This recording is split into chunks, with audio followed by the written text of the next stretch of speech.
In the midst of a squall of fierce snow, she voluntarily accepted her death, since she no longer had a reason to live. The beautiful girl lay right in the snow. She had no one left, no family, no friends, abandoned by everyone. Opening her eyes, she was already thinking about death, thinking that it would be nice to die like this. Among the mountains, the heroine did not even think of meeting anyone. She lay quietly and waited for death. But then she was met by a dark-skinned man who was disappointed with what he saw. The man stood right in front of her and looked at her with regret. But even so, the girl lay in the snow like a queen. Kneeling before the girl, the man decided to take her life for himself. He wanted her to belong to him. The heroine could not answer. She was already without strength and could not fight the cold. Having picked up the heroine in his arms, the man wanted to take her for himself. Now she would belong to him. Looking at the girl, the man continued to repeat the same words. "Empress, now you are mine." It was snowing heavily as usual, and it had completely covered the imperial palace of Thanatos 3 months ago. The emperor, almost naked, was in his room, and they offered him to kill the empress. Natalia was the emperor's mistress. She offered herself every night and tried to turn her lover against the empress. She hugged the emperor and whispered tenderly in his ear for him to strengthen his power. The emperor was truly irritated by the fact that the empress was in charge of everything in the state, and he was like a doll on the throne. Natasha was thirsty for power. She wanted to overthrow the empress, Alexandra, so every night she turned the emperor against her. Natasha's plans were to set up the empress's brother, to seduce him, but to present it all as rape. Then the empress's brother will be severely punished, and she, as a loving sister, will definitely try to save him. The emperor thought that this plan was ideal. He was already ready to go against the empress, just to be a full-fledged ruler. Natasha became closer and closer to the emperor. Through him she will achieve her goals and get the entire empire.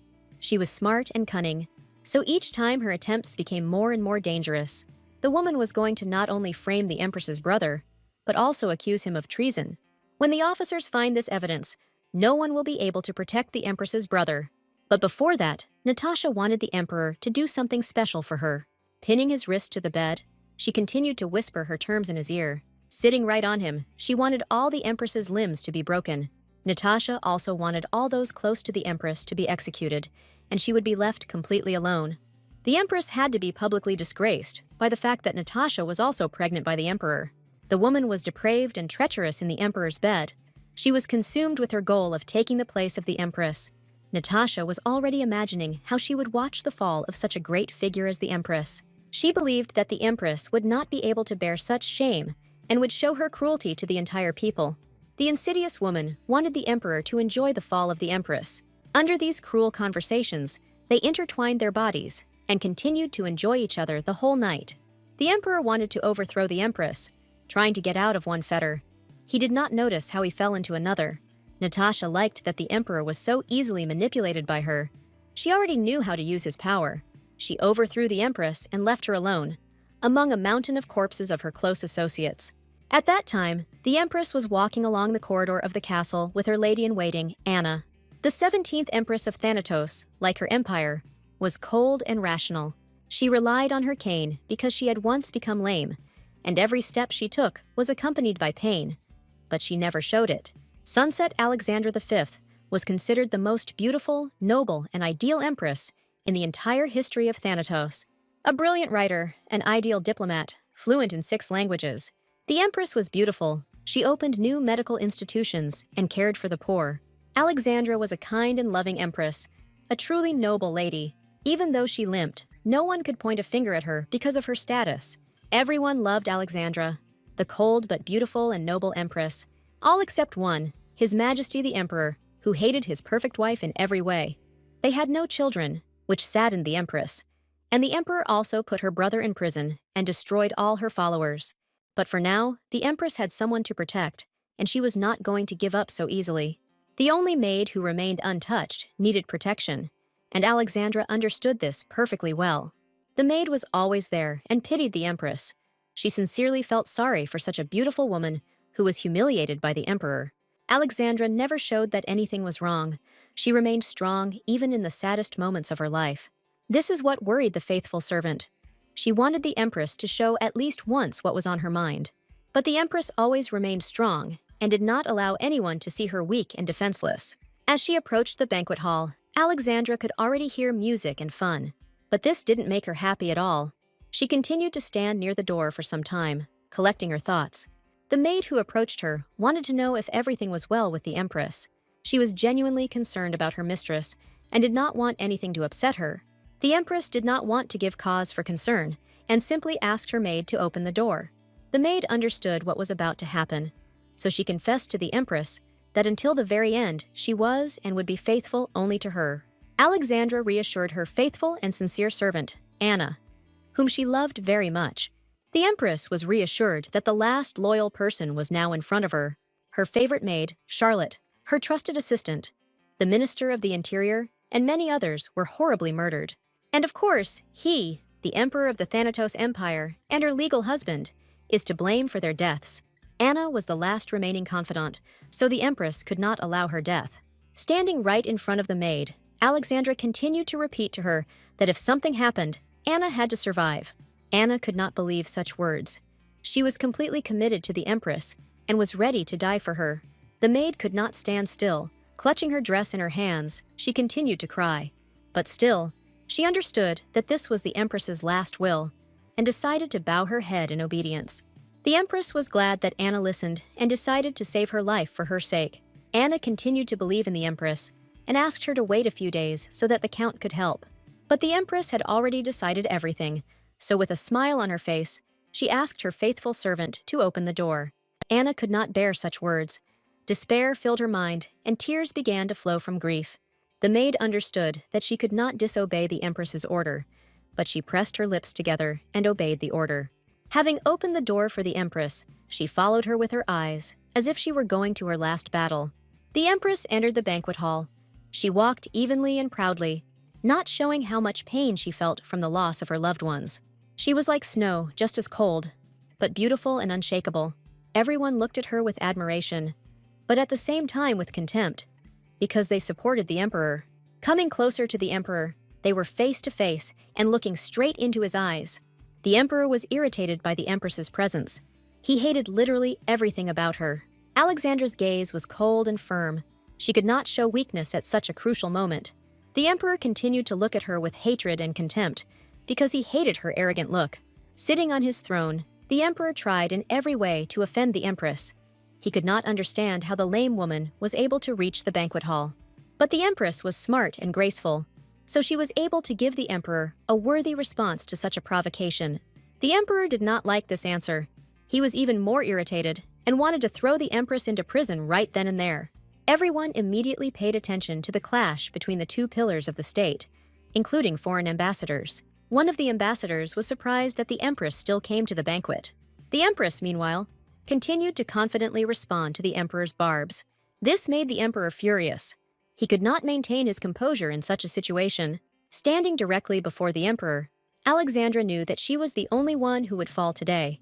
Her father, mother, and brother, they all died to protect the family treasure, which is why the Empress was not going to retreat.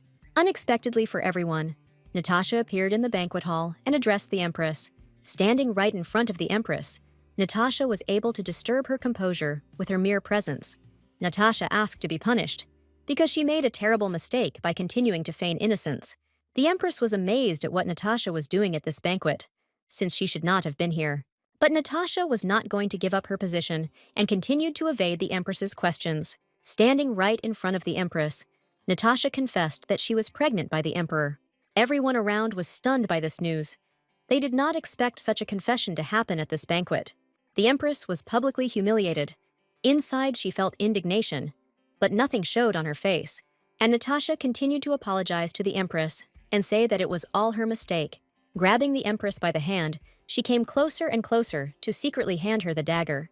The smile never left her face. She knew what was about to happen, and, hiding the dagger behind her fan, she wanted to set up the Empress. Having deftly thrust the bloody dagger into the Empress's hand, Natasha did everything to falsely accuse Alexandra. And then, Natasha fell to the floor like a wounded bird. The Empress did not understand what was happening and stood with a bloody dagger in her hands. Natasha lay on the floor bleeding, and the Empress continued to stand in front of her with a dagger. The blood flowed from the lover's body so strongly that it seemed as if it would never stop. Everyone immediately rushed to help Natasha, and also to detain the empress, since they considered her a murderer. Panic gripped the banquet hall. People called for help. They did not understand what was happening. The ambassador of the hot country, Amora, was stunned by what was happening. He could believe his eyes, knowing the empress. The emperor was only happy about what was happening. Finally, the empress had fallen into his trap. Having given the order to the soldiers, he ordered them to seize the empress and take her to prison. Alexandra stood in the middle of the banquet hall with a dagger in her hands. Completely broken, blood was dripping from the dagger that was now in her hands. She didn't know what to do in such a situation. And Natasha, lying on the floor, continued to allegedly bleed and smile. Amor's ambassador, Edward, had been looking at the helpless empress all this time, and in one moment he saw the fall of the great figure of Thanatos.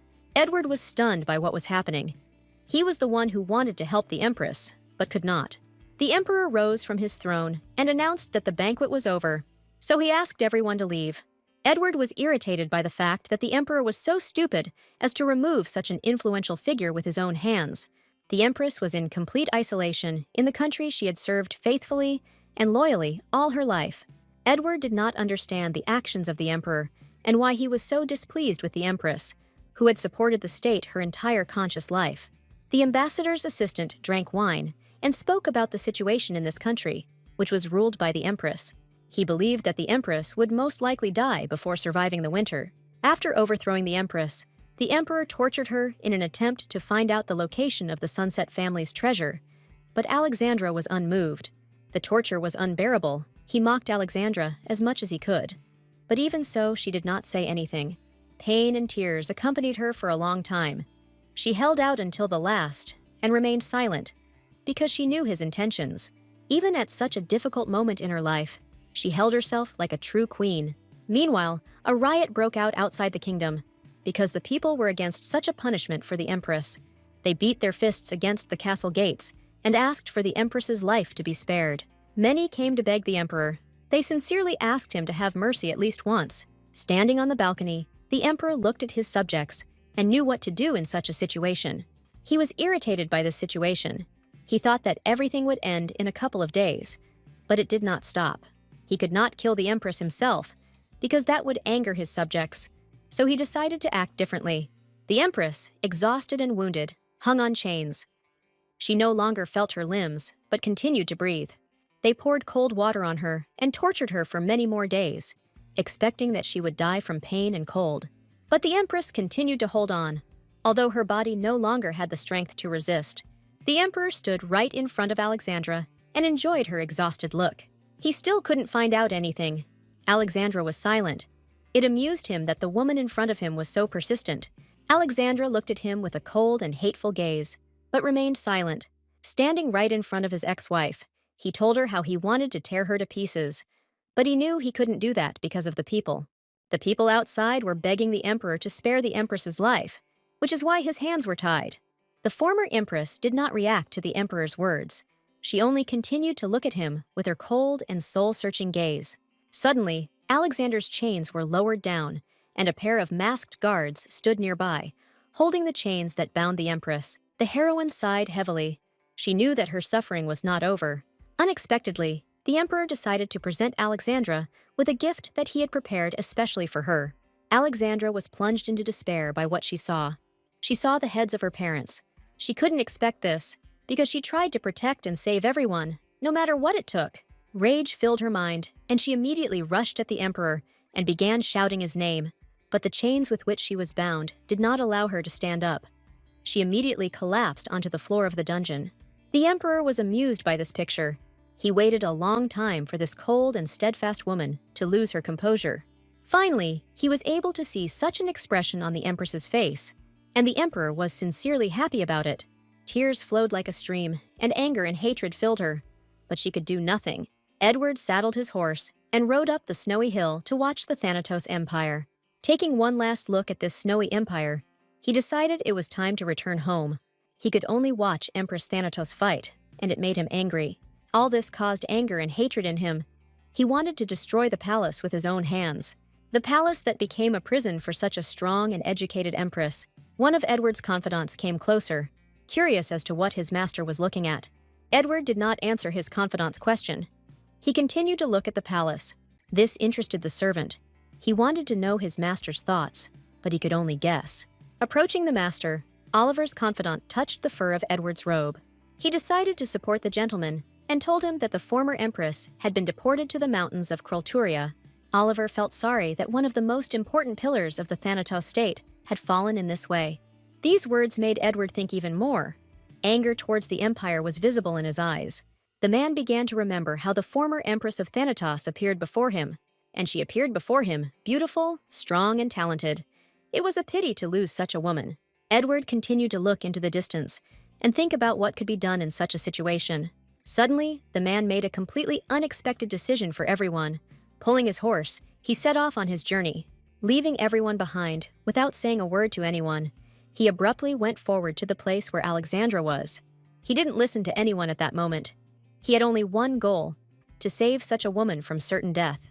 Anger and hatred for the Thanatos Empire stunned him. There was only one thought in his head: to save the Empress. And so, completely alone, abandoned by everyone, the Empress lay in the snow and awaited her death. Her thoughts were only about the Emperor, whom she hated so much, she cursed him and wished him dead. The heroine remembered her family and friends. She was sorry that she was not able to protect them. With these thoughts, she was already preparing to say goodbye to life and retire. Exhausted and exhausted, she thought only about where she had made a mistake. The heroine wanted to do everything right, so much that she did not notice how she had missed something important.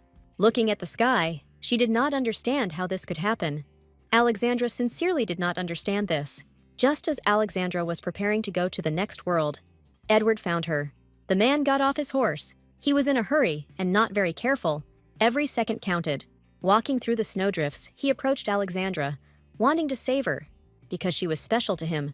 He looked at the heroine with pity and misunderstanding, because he considered her ideal. Alexandra lay in the snow. She could no longer feel her limbs from the cold, and from the weakness in her body, she could practically hear nothing. Edward stood right in front of her, in front of the Empress, who was dying right before his eyes. He sincerely regretted that such a woman was born in this empire. Kneeling before her, he looked at every scar left by torture. Edward hated Emperor Thanatos. He did not understand why such a woman should be next to such a brat. Alexandra could hardly see anything anymore. Her strength was leaving her with every passing moment. The man was sorry that he had not found such a woman first, and could not possess her. Hugging her, he thought only about this. Edward decided that he would take Alexandra's life and make her his own, since she had no use for her life. Wiping her dry lips, he looked at her with love and care, wanting to heal her.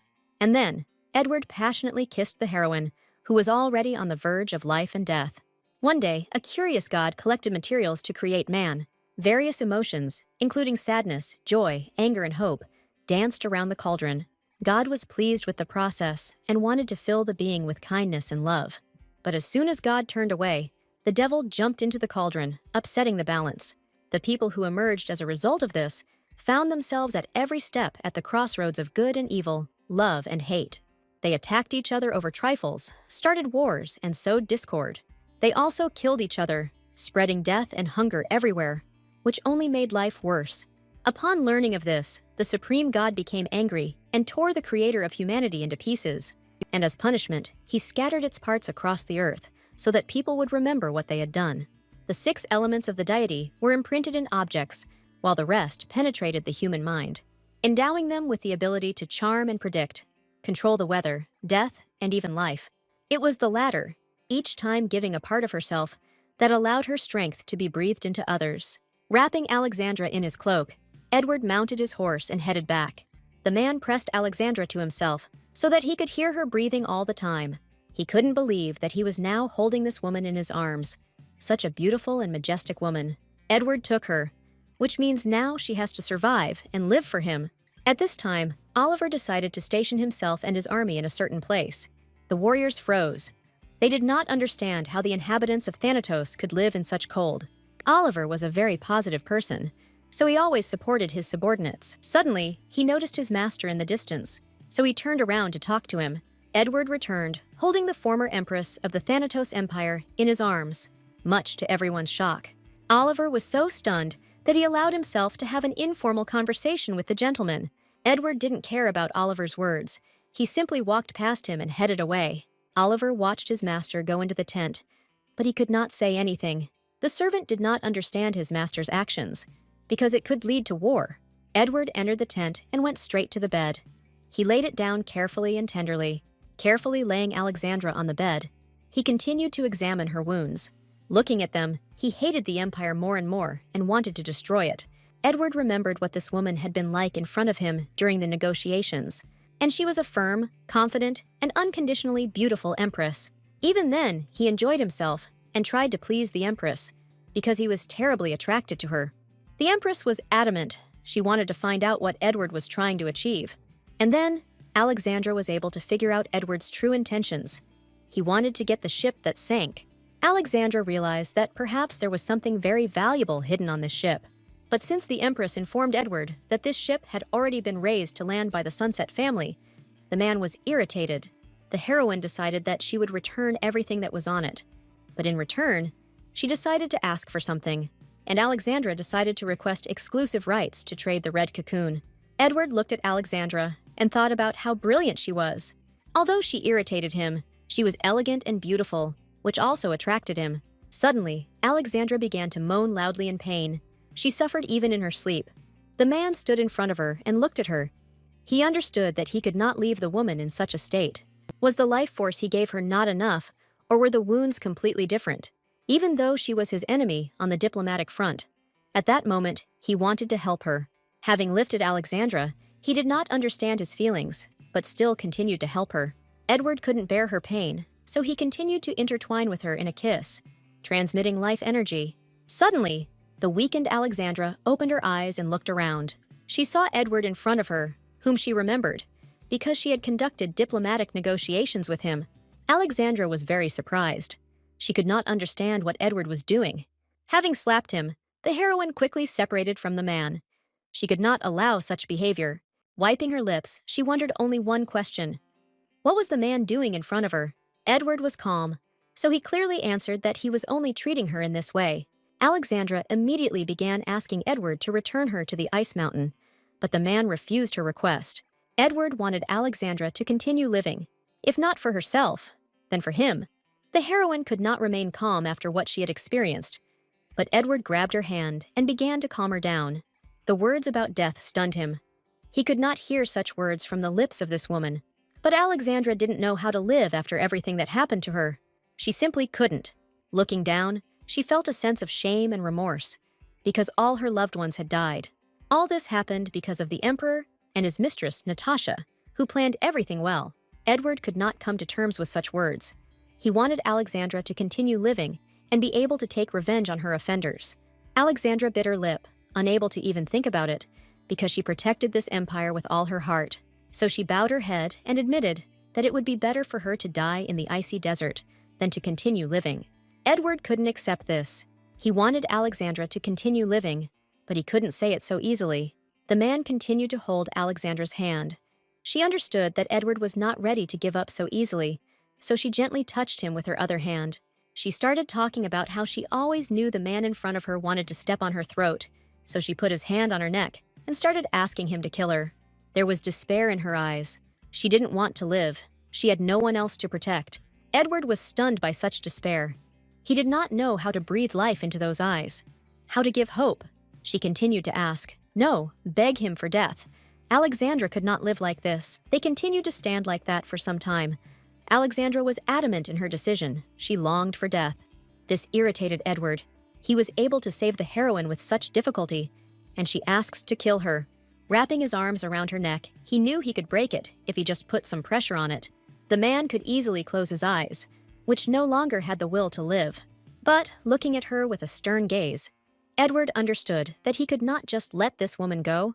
Edward recalled how this woman appeared before him then, on the day of the negotiations. Her gaze was confident and arrogant. She knew for sure that she would get what she desired. But now, in front of him, was as it were, a completely different woman, weak and helpless. He couldn't look into those empty eyes calmly. Anger filled him. Removing his hands from her neck, Edward decided that he would not become the weapon of Alexandra's suicide. Sitting down right in front of her, he bowed down to her feet, which greatly surprised Alexandra. The man wrapped his arm around her leg and kissed her wounds carefully and tenderly. Alexandra was confused by such a command from the man. She did not understand what he was doing, but Edward was only concerned with treating Alexandra. He saw nothing vulgar in it. Edward looked at the girl in front of him, who was so desperately asking him to stop. She asked to stop this treatment. It embarrassed her and made her feel uncomfortable. The man got angry. He couldn't stand such a request.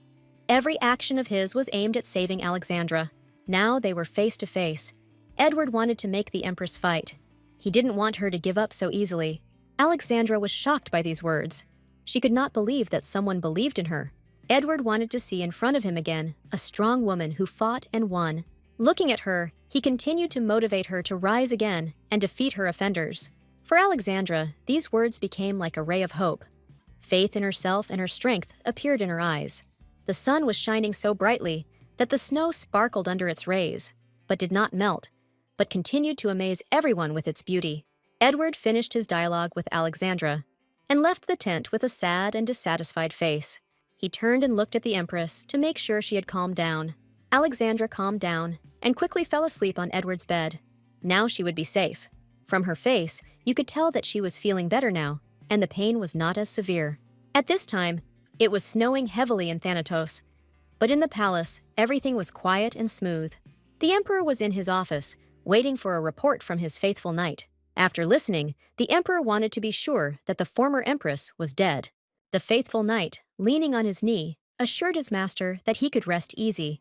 The emperor did not respond to the knight's words. He only continued to listen silently. The knight understood that the emperor was eager to get his hands on Sunset's treasure, but he and his squad had not yet been able to find it. The blue crystal necklace had long belonged to the Sunset family and was politically important. The emperor was dissatisfied with the work of the knights, and in anger, he began to shout at his subject. The ruler ordered a search of all places that could be somehow connected with the former empress. The knight accepted the order and, rising from his knees, went to carry it out, because the emperor coveted the treasure of the Sunset family. The emperor was very worried that he still could not find the Sunset family's treasure. From excitement and anxiety, the emperor felt ill, and from the pain he bent over slightly. The ability passed down from generation to generation of Thanatos' emperors was death, and depending on the vessel, the amount of power was determined. The current emperor was weak, so he had little power. That is why the emperor could only use this power on people, condemning them to a painful death. But this had its price, since the emperor had recently dealt with all his close associates, which is why he felt bad. The only one he couldn't kill with his power was Alexandra, and all because of the wedding ceremony. Emperor Thanatos sealed the marriage by mixing his blood with holy water and giving it to the empress to drink. Therefore, he tried to destroy the empress by any other means. But due to the relic possessing divine power, everything was in vain. The emperor was bending over, sitting on the floor, in pain. But even so, he was happy. After all, he finally managed to overthrow the empress, who was in charge of everything in the state. From the feeling of happiness, his crazy laughter filled the room. There was no limit to the joy. The emperor shouted throughout the room.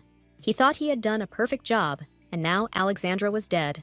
But suddenly, his laughter was stopped by the sudden fall of a painting from the wall. He didn't notice it right away, so he was very scared by such an unexpected turn of events. The emperor was able to dodge the blow, and the painting fell right next to his feet without touching them. From the roar of the painting, everyone suddenly ran into the ruler's office to check on the emperor. Subordinates and servants immediately began to inquire about the master's well-being, but the emperor did not know how to explain this, so he only asked for help to get up.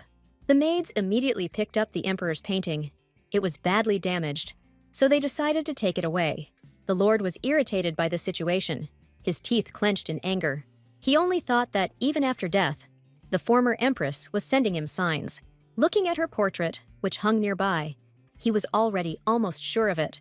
Out of fear and hatred in front of the portrait of the empress, he immediately grabbed his sword, and he began to furiously swing his sword, tearing the portrait to pieces. He hated the empress with all his soul. The servants were amazed by the behavior of their master. They did not know what to do in such a situation. Everyone around thought that the emperor had gone mad in front of them, but the ruler himself continued to stand with his head down. Raising his head, his gaze, filled with hatred, was directed at the portrait. But the damaged painting in front of him continued to convey the empress's confident gaze. The emperor could not look at the portrait of the empress, and throwing his sword on the floor, he decided that he had gone mad. The ruler, bending over, began to scream from the voice in his head. It seemed to him that the late empress was pursuing him. The atmosphere in the palace changed dramatically. The emperor's cries were so loud that they could be heard even outside the palace, and the delegation of Ambassador Amor was already halfway home. They were passing through a hot desert. The people of Amor were accustomed to such temperatures, but the rescued Empress of Thanatos still needed some getting used to. She was very hot, alone. It was much more pleasant than the cold of her homeland. Looking at Edward, she didn't realize how much time had passed since she accepted him. After that incident, Edward diligently transferred his life force to Alexandra. Looking at her hands, Alexandra noticed how all her wounds had magically healed. Alexandra continued to peer at the wound sites. She couldn't believe her eyes. After all, the heroine didn't even take any medication, but she felt much better. It's a miracle. Looking at Edward, she thought about divine power and was almost sure that he really was the owner of the lost power. Alexandra continued to look at Edward and was amazed at his possible strength. Turning her head away from him, she couldn't believe that this was possible. That which had not been seen for many hundreds of years, the fifth divine element, could not be in this man. Alexandra continued to talk about her quick recovery, at which time Edward asked how the heroine was feeling. It scared her. She couldn't get used to such care from the enemy. She looked at him and thought that she was still very weak and could die at any moment. Such words upset Edward. He wanted to see the former sparkle and confidence in her eyes again. Pulling himself together, he decided that he would restore the vitality to those eyes by any means necessary. Holding her and pressing her closer, he convinced the heroine that he would save her again and again. Alexandra was outraged by such confidence. She did not know how to react to such statements. Looking away, she chose not to answer, and remained silent the entire way. At last, they arrived home, in the hot country of Amor, where all the inhabitants were like one family. As he approached the gates, Edward talked about his wonderful country. The country of Amor was hot and located on the edge of the desert. One part of it went out to the sea, which was strategically convenient. In Gwinish, the capital of Amor, the envoys were met by a joyful people who loved their masters. Everyone came out to the main gate and sincerely rejoiced at the return of Mr. Edward. Edward looked at Alexandra with concern. He didn't want anything to bring her pain and suffering. Alexandra felt bad. She was moaning in Edward's arms. You could tell how hard it was for her. The man turned to a passing servant, Oliver, to give an order. Edward wanted Oliver to tell the country's queen, Amora, that he would be delayed. He rode away on his horse so quickly that Oliver didn't have time to react. And when he realized it, it was already too late. Edward raced on his horse as fast as he could. He wanted to get Alexandra to his house. Arriving at his estate, Edward was met by servants. They were in a hurry, because they did not know that the master would immediately come home. Edward continued to hold Alexandra in his arms. He wanted to start treating her as soon as possible. The servant stood nearby. He was interested in who the master had brought into the house. He had to receive the guest with dignity. But looking at the servant, Edward was only interested in one thing. Was the water ready? The servant was at first confused, but replied that everything was ready and the master could go there right now. The house was ready for the master's arrival. Everything was cleaned, and an idol reigned. The servant led the master to the waters and opened the door for him. Now Edward would be able to treat Alexandra. Entering the waters, Edward ordered that no one should be allowed in from that moment on, because all this was a great secret. After these words, the door slammed shut. The couple was left alone and could calmly retire. The waters at Edward's estate were not only beautiful to look at, but were also beneficial to the body. Edward took off all his outer clothing, as well as his ancestral dagger. Having wrapped a towel around his belt and laid Alexandra down, he began to examine her body. Touching her arms and legs, he felt the scars and how they had healed with his help. Looking at her, he smiled, because he noticed that all the scars and bruises had almost healed. Edward lifted her into his arms and looked at her exhausted face, wanting her to get well soon. Slowly, he began to enter the water. Steam surrounded his leg as the bath was hot. After immersing Alexandra in the water, she suddenly woke up from the temperature change. The heroine was very scared. She didn't understand where she was, so she asked a lot of questions. Edward looked at her with tenderness and love. He calmly explained to her that this was his home and she was safe. Alexandra looked around the bathroom and was amazed by its size. She had no idea that a non-royal person could have such spacious private waters. Suddenly, in the distance, she noticed a very important detail that she could not ignore. The heroine looked exactly at the place where all of Edward's things were hanging, and at that moment, she already knew what she wanted. There was a self-defense dagger hanging next to the clothes, which she immediately noticed. Edward noticed that Alexandra was staring at his dagger. Alexandra stood up and turned to Edward. She already knew what she wanted to do.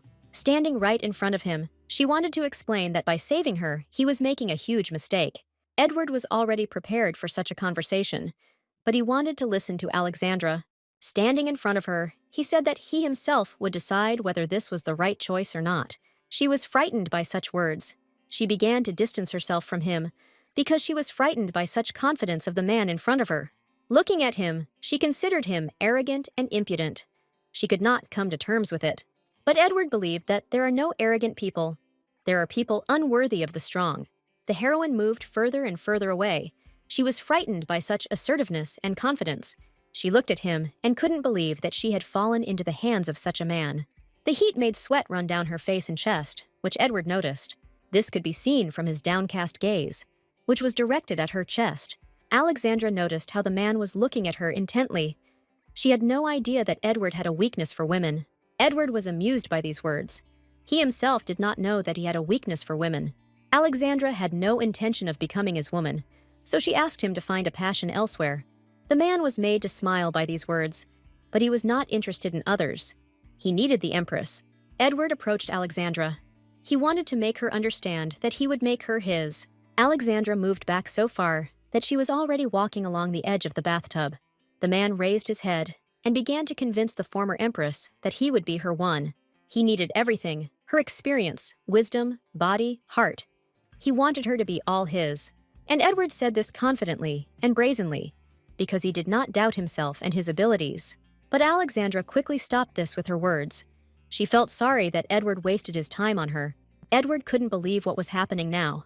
He couldn't have imagined this. Alexandra grabbed the self-defense dagger that hung near the towels. Grabbing the dagger, she immediately put it to her throat. Alexandra was ready to die right now. Edward couldn't believe his eyes. He was already sure that the former Empress was ready to fight. Drops of blood dripped onto the bathroom floor. This time, the Empress decided to commit suicide with her own hands. Edward tried to react quickly. He wanted to help Alexandra as soon as possible to save her. The bloody knife fell to the floor. The sound echoed throughout the bathroom, and there was more and more blood with each passing second. Edward thought the heroine was crazy, because she did something like that to herself. This is the second time that Alexandra is on the brink of life and death, and again, this man saves her. She found it strange that Edward wanted to save her, when the Emperor, her husband on the contrary, always wanted to kill her. Edward immediately began kissing the wound on Alexandra's neck and transferring his life force, thereby healing her. The heroine was again tormented by pain. The heat did not leave her at that moment. It was difficult for her to breathe. The man held Alexandra in his arms. He was lucky that the wound was not deep, and he was able to save her. Edward was angry because he believed that Alexandra had no right to die in front of him. The former Empress was unable to utter a word. She only continued to look at the face of the man in front of her. He looked her straight in the eyes and told her that he had saved her using his life force. Edward had tried so desperately to save her every time, and now he was hugging her so tightly that it was impossible to breathe.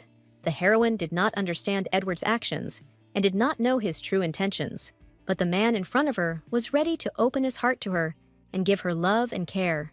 Hugging her, he repeated the same words for a long time. She is now his and only his.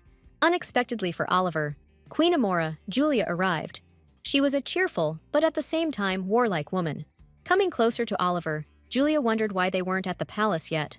It seemed that the subordinate did not listen to the queen at all, and noticing this, she began to get angry. Oliver was afraid of the queen's wrath, because he knew what she was capable of and how strong she was. Dismounting from his horse, he became closer to the queen with each step and was already beginning to apologize. Bowing his head to Julia, he apologized to her for being late. Julia decided to close her eyes to this incident, but now she was interested in one thing. Where was Edward? Oliver didn't know how to hide Edward's actions, so he decided to say that the gentleman was ill. Julia's face immediately changed. She became more serious, because this never happened now. Oliver tried to detain the queen and justify Edward in her eyes. Julia decided to believe Oliver's words this time, and as usual, made a bold joke. Amora is a beautiful country with magnificent and unique architecture, which attracted many. The queen thought about Oliver's words and still decided that she needed to check Edward's condition personally. She suspected that they were trying to hide something from her because she was smart enough that it was difficult to fool her. But Oliver did not lose hope. He tried until the very end to distract the queen from Edward's estate. Julia looked at all this skeptically, but still she had important things to do that could not wait. That's why she decided to give in and listen to Oliver, his report on the negotiations with the Empress of Thanatos. Having encouraged everyone, she announced the beginning of the welcoming ceremony. Oliver was glad that everything worked out so well, because no one knew what the news that the former Empress of Thanatos was now in Amor would lead to. Having saddled his horse, Oliver collected his thoughts and prepared himself for a serious conversation with the queen. Having announced to everyone that they were heading to the palace, Oliver led the delegation and set off. People passing through the huge gates of the castle seemed very small, all because the architecture of Amur was famous not only for its beauty, but also for its majestic size. One of the queen's maids approached the messenger, as ordered, and addressed him. She had a request for him, and in order to fulfill it, she asked him to go with her. Having left the line, the messenger headed in the other direction, following the maid. At this time, the waters of Edward were deathly silent, and because of the steam, nothing could be seen. Edward transferred his life force to Alexandra through a kiss, trying to save her once again. The heroine began to come to her senses. It seemed to her that Edward was mocking her in this way. Their bodies touched, their tongues intertwined in a passionate kiss in which Edward transferred his power to the Empress. But Alexandra couldn't continue like this any longer, so she touched his chest and pushed him away from her. Having moved away from each other, they caught their breath and tried to restore it. Alexandra looked at Edward with disgust. She didn't like his methods of treatment. Rubbing her lips, she realized that she felt completely healthy. Edward looked at her with a smile on his face and joked that perhaps she regretted her failure. The heroine didn't like the way Edward looked at her. She didn't want to see that expression on his face. Suddenly, Edward said that Alexandra turned him on a lot, and the heroine's gaze changed. As she continued to wipe her lips, she began to wonder if she could be attractive to anyone. The heroine remembered her husband, who was always talking about how ugly she was. And in the banquet hall, many compared the Empress to snow, saying that it was impossible to be around her. These terrible words always upset Alexandra, although she never showed it. Edward was the first person who made her feel like a girl. Sitting in front of him, the heroine thought about her life. Remembering everything, she asked to leave her alone at that moment. Edward was surprised by Alexandra's behavior. He had nothing to say at that moment. Standing up, he continued to listen attentively to the heroine, who spoke about her attempts to die. Sitting in front of him, she loudly declared that it was only her choice to live or die. Edward exhaled. He understood that Alexandra was right, and he had no right to judge her. He looked at her with a sad look, because in this short moment with her, he was able to experience a wide range of emotions and feelings. Alexandra looked at him with the same confident and firm gaze. She became her old self again, warlike and unyielding, a beautiful woman. Edward admired her current appearance, so he wanted to say something important. Touching her face, he said crazy words. Now she was driving him crazy. The heroine didn't like the way he treated her, so she abruptly removed his hand. Edward was surprised that Alexandra rejected him so rudely, because before that, women had lusted after him. Also, Alexandra was embarrassed by the fact that Edward brazenly touched her lips whenever he wanted. The heroine, who was famous for her nobility, did not like this treatment. Edward didn't know what to say at that moment, or how to react to Alexandra's words. The former empress waited for an answer, and was very surprised that Edward would listen to her and agree with her. Edward knew he couldn't do whatever he wanted every time. Kneeling right in front of her, the man swore that he would no longer touch her lips whenever he wanted. All this time, Alexandra thought that Edward hated her. She could not calmly accept life force from him. Looking straight into his eyes, she also sincerely did not understand why Edward saved her every time. But Edward never hated the heroine. She just annoyed him, so he often argued with her. These words puzzled the heroine and confused her a little, because she thought differently. In front of her, he spoke of giving all the necessary life force so that she could live. Edward realized that Alexandra had no reason to live, so he decided to find a reason. In front of her, he began to list the reasons to live on: hatred, revenge, the fall of Thanatos. But Alexandra didn't need all this. She didn't want any of the above. Edward didn't want to give up, so he decided to voice the last reason he had just come up with. Approaching her and touching her lock of hair, he offered her to live for love. The heroine couldn't even think about such a thing, so she immediately blushed with embarrassment. Edward laughed at Alexandra's expression. He had never seen her like that. It was deep night, but the lights were still burning in the windows of Edward's estate. Alexandra was given a room in which she was already on the bed and trying to fall asleep. Thoughts did not leave her, so she could not fall asleep for a long time.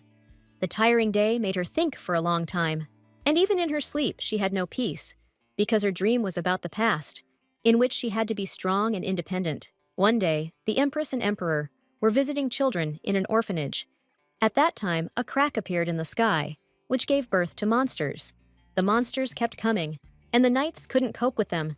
The situation became more and more dangerous. The bull-like monsters were not only strong, but also fast, with a pair of horns on their heads, and they confronted the knights. It was difficult for the knights to cope with so many strong monsters. The Empress and Emperor protected the children in the orphanage. They were squeezed from all sides. Alexandra tried to calm the children, but they all continued to cry out of fear. The heroine tried to stay calm and not frighten the children even more, saying that everything would be fine with them. She never imagined that the breach would appear during the event at the shelter. One of the monsters broke through the wall and began to approach the royals. Alexandra began to worry because the Imperial Guard had not yet arrived. The situation was dangerous. The monster approached. The Emperor, with the sword in his hands, began to shake with fear. The monster's gaze fell on the Emperor. He knew who he would attack first. The Emperor wanted to prove himself a man in the eyes of the Empress and tried to protect her. The Emperor was a self-confident fool. His madness was visible in his eyes, and his sword was pointed at the monster. By swinging his sword at the monster, he only provoked the beast's anger. Out of anger, the monster, in the form of a bull, roared throughout the area, announcing its attack. Gaining speed, he pointed his horns straight at the Empress and children to attack them. The Empress understood that what she feared most could now happen.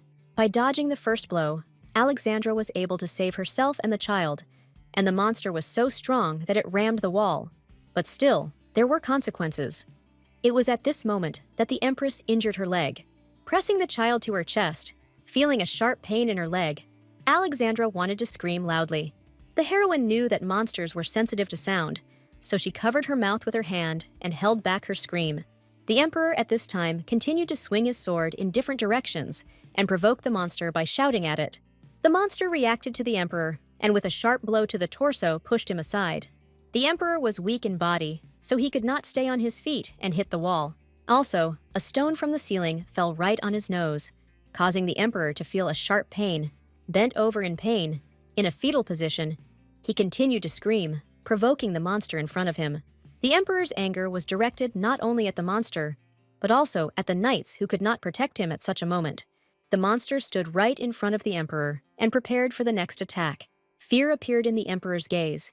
He began to understand how dangerous the situation was. The Emperor knew that this might be his end, so he decided to run away, leaving the Empress behind.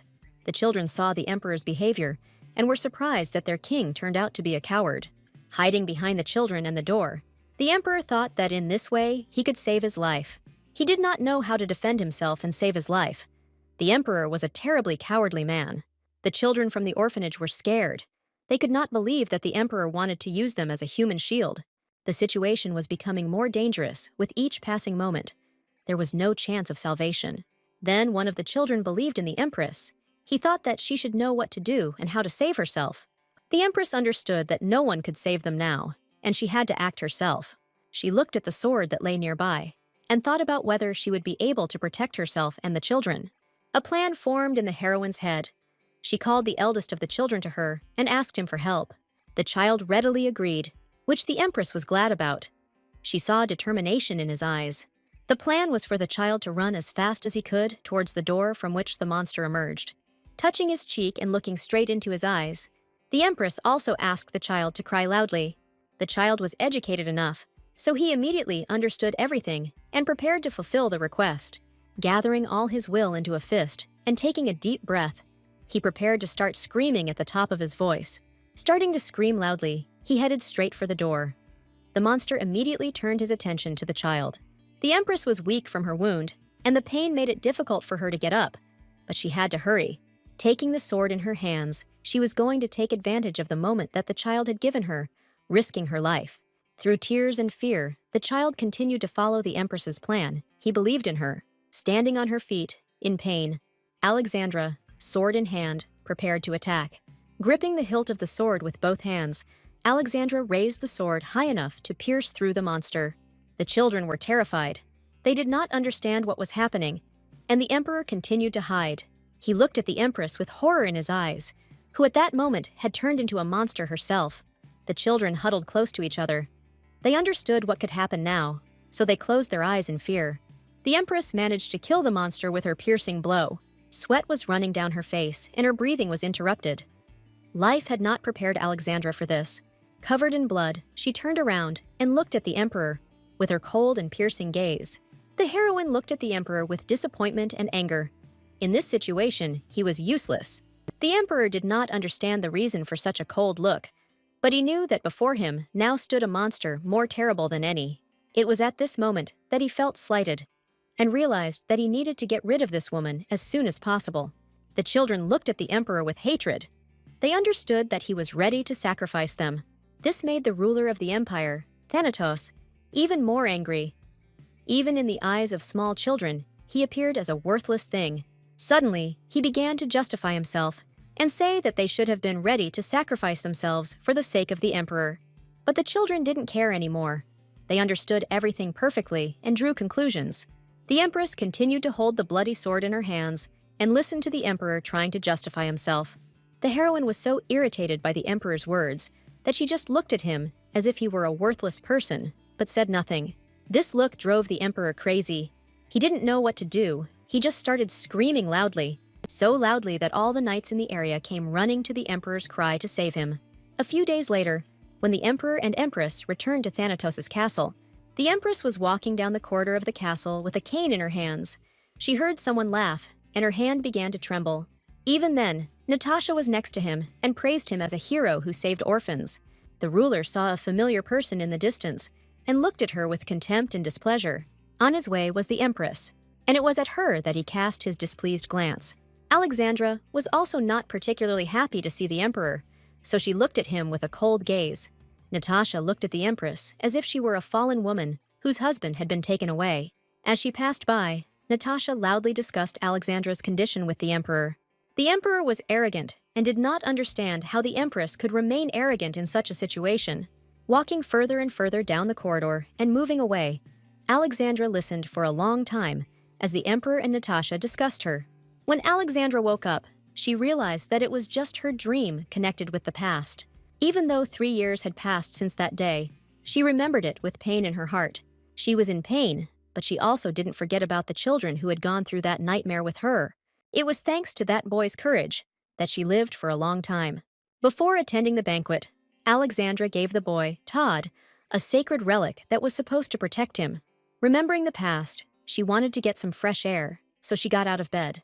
Getting out of bed, Alexandra first of all decided to look around her room. Her room looked luxurious. It was spacious and tastefully decorated. But all this did not stop her. She also did not want to live. It was her turn to die. Heading towards the balcony, she opened the doors and walked out in her robe. Alexandra's gaze turned forward, her eyes wide open from the unprecedented beauty. The sky was strewn with stars. The bright moon was reflected in the sea, a beautiful image. The heroine had never seen the sea before. She had only read about it and its unprecedented beauty. Standing on the balcony, she looked at this landscape with pleasure. Such a world exists. Now she definitely had no regrets left, and with a smile on her face, she was ready to say goodbye to life. The heroine was preparing to jump into the sea and drown herself. This was the method of suicide she chose this time. Sitting down, she looked at the night landscape and thought about Edward, because she was grateful to him. Standing on the edge of the balcony, she was one step away from death. Nothing could stop her. Taking a step forward, there was nothing under her feet, only the sea in which she wanted to die. But Edward grabbed her and hugged her. He saves her from suicide every time, coming at the right moment. Embracing her, he told her that now he would not leave his post even in his sleep. Edward sincerely didn't like that the formerly absolutely perfect person was now so broken. Alexandra was very surprised. She didn't expect that Edward would just take her in his arms. Edward held the heroine in his arms and looking straight into her eyes, said that he would like to change his situation. The man was ready to heal any of Alexandra's wounds and save her no matter what. The heroine did not like such close observation. Her desire was completely different. Edward believed that Alexandra was deliberately harming herself so that he could save her once again. These words made the heroine blush. She couldn't even imagine that Edward could think that way. Standing on the balcony and continuing to hold Alexandra in his arms, Edward said that he was ready to listen to the Empress. He was kind and arrogant, but this was where his feelings for her manifested themselves, and they were the most genuine. Carrying Alexandra into the room, Edward suggested taking a walk along the night shore. Alexandra was embarrassed by her situation, trying not to look at Edward. She closed her eyes. Having saddled his horse, Edward, together with the Empress, went for a walk through the night amour. The man was not going to reveal all his cards and say where exactly he was going, but looking at her, he admired this moment. The heroine was embarrassed by Edward's intent, tender gaze. She could not look him in the eyes. But Edward was not embarrassed by this. On the contrary, he was happy about how sweet the Empress could be. 5 years earlier, Edward's body temperature began to rise sharply. The disease that ran in his family and was passed down from generation to generation also affected Edward.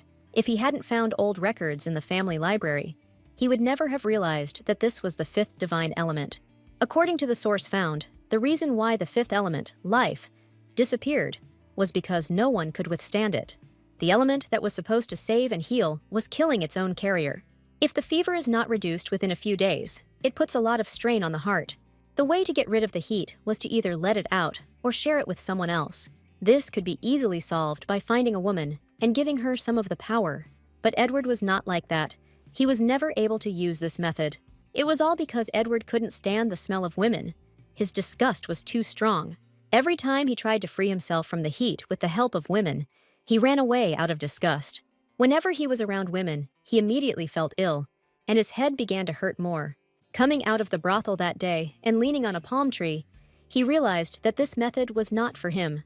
This pungent smell irritated and disgusted him. He could not stand it. Already at that moment, he was thinking about the Empress of Thanatos, because her scent was completely different. The cold and beautiful Empress attracted him with her majestic image. Edward couldn't believe he could allow himself to think about someone else's woman.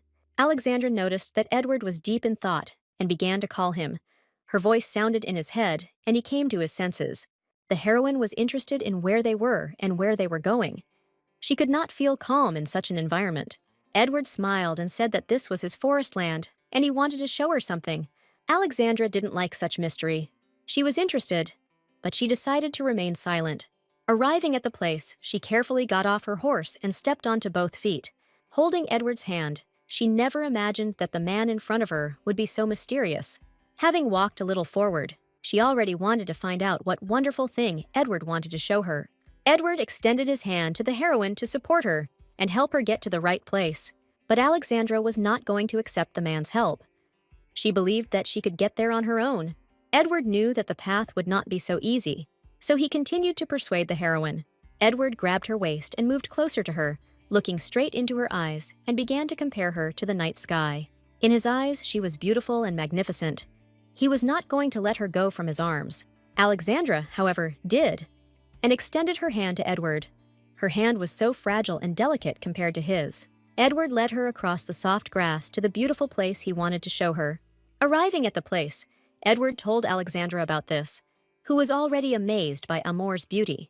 As she walked on the soft grass, the stones beneath her feet began to shine, reflecting the moonlight, and the moon butterflies fluttered over the flower field, creating an unforgettable picture. Alexandra had never seen anything like it. For her, this landscape was like the seventh wonder of the world. She looked at this beauty, not noticing what Edward was telling her. So enchanted was the heroine. Lunar butterflies lived only in warm countries and showed themselves in the light of the moon. Edward said that butterflies take a whole month to mature, but live only 3 days. This amazing, but at the same time, short life of butterflies amazed everyone. Alexandra extended her hand towards the butterflies. She compared them to dancing stars. The man looked at the heroine and admired her. He wanted to tell why butterflies glow. The heroine was interested in this phenomenon, so she prepared to listen carefully. Looking at the heroine, Edward talked about this simple but important phenomenon. The phenomenon was that the butterflies wanted to live. which is why they flap their wings so desperately and reflect the moonlight. These words made the heroine think. She thought about herself and her life. Alexandra stood there silently for a long time, pressing her lips together, because she had been thinking about death all this time. The heroine did not want to admit that Edward was right, so she turned away and spoke about death again. But then suddenly, a moon butterfly flew in front of her face, which literally enchanted her. Edward was glad.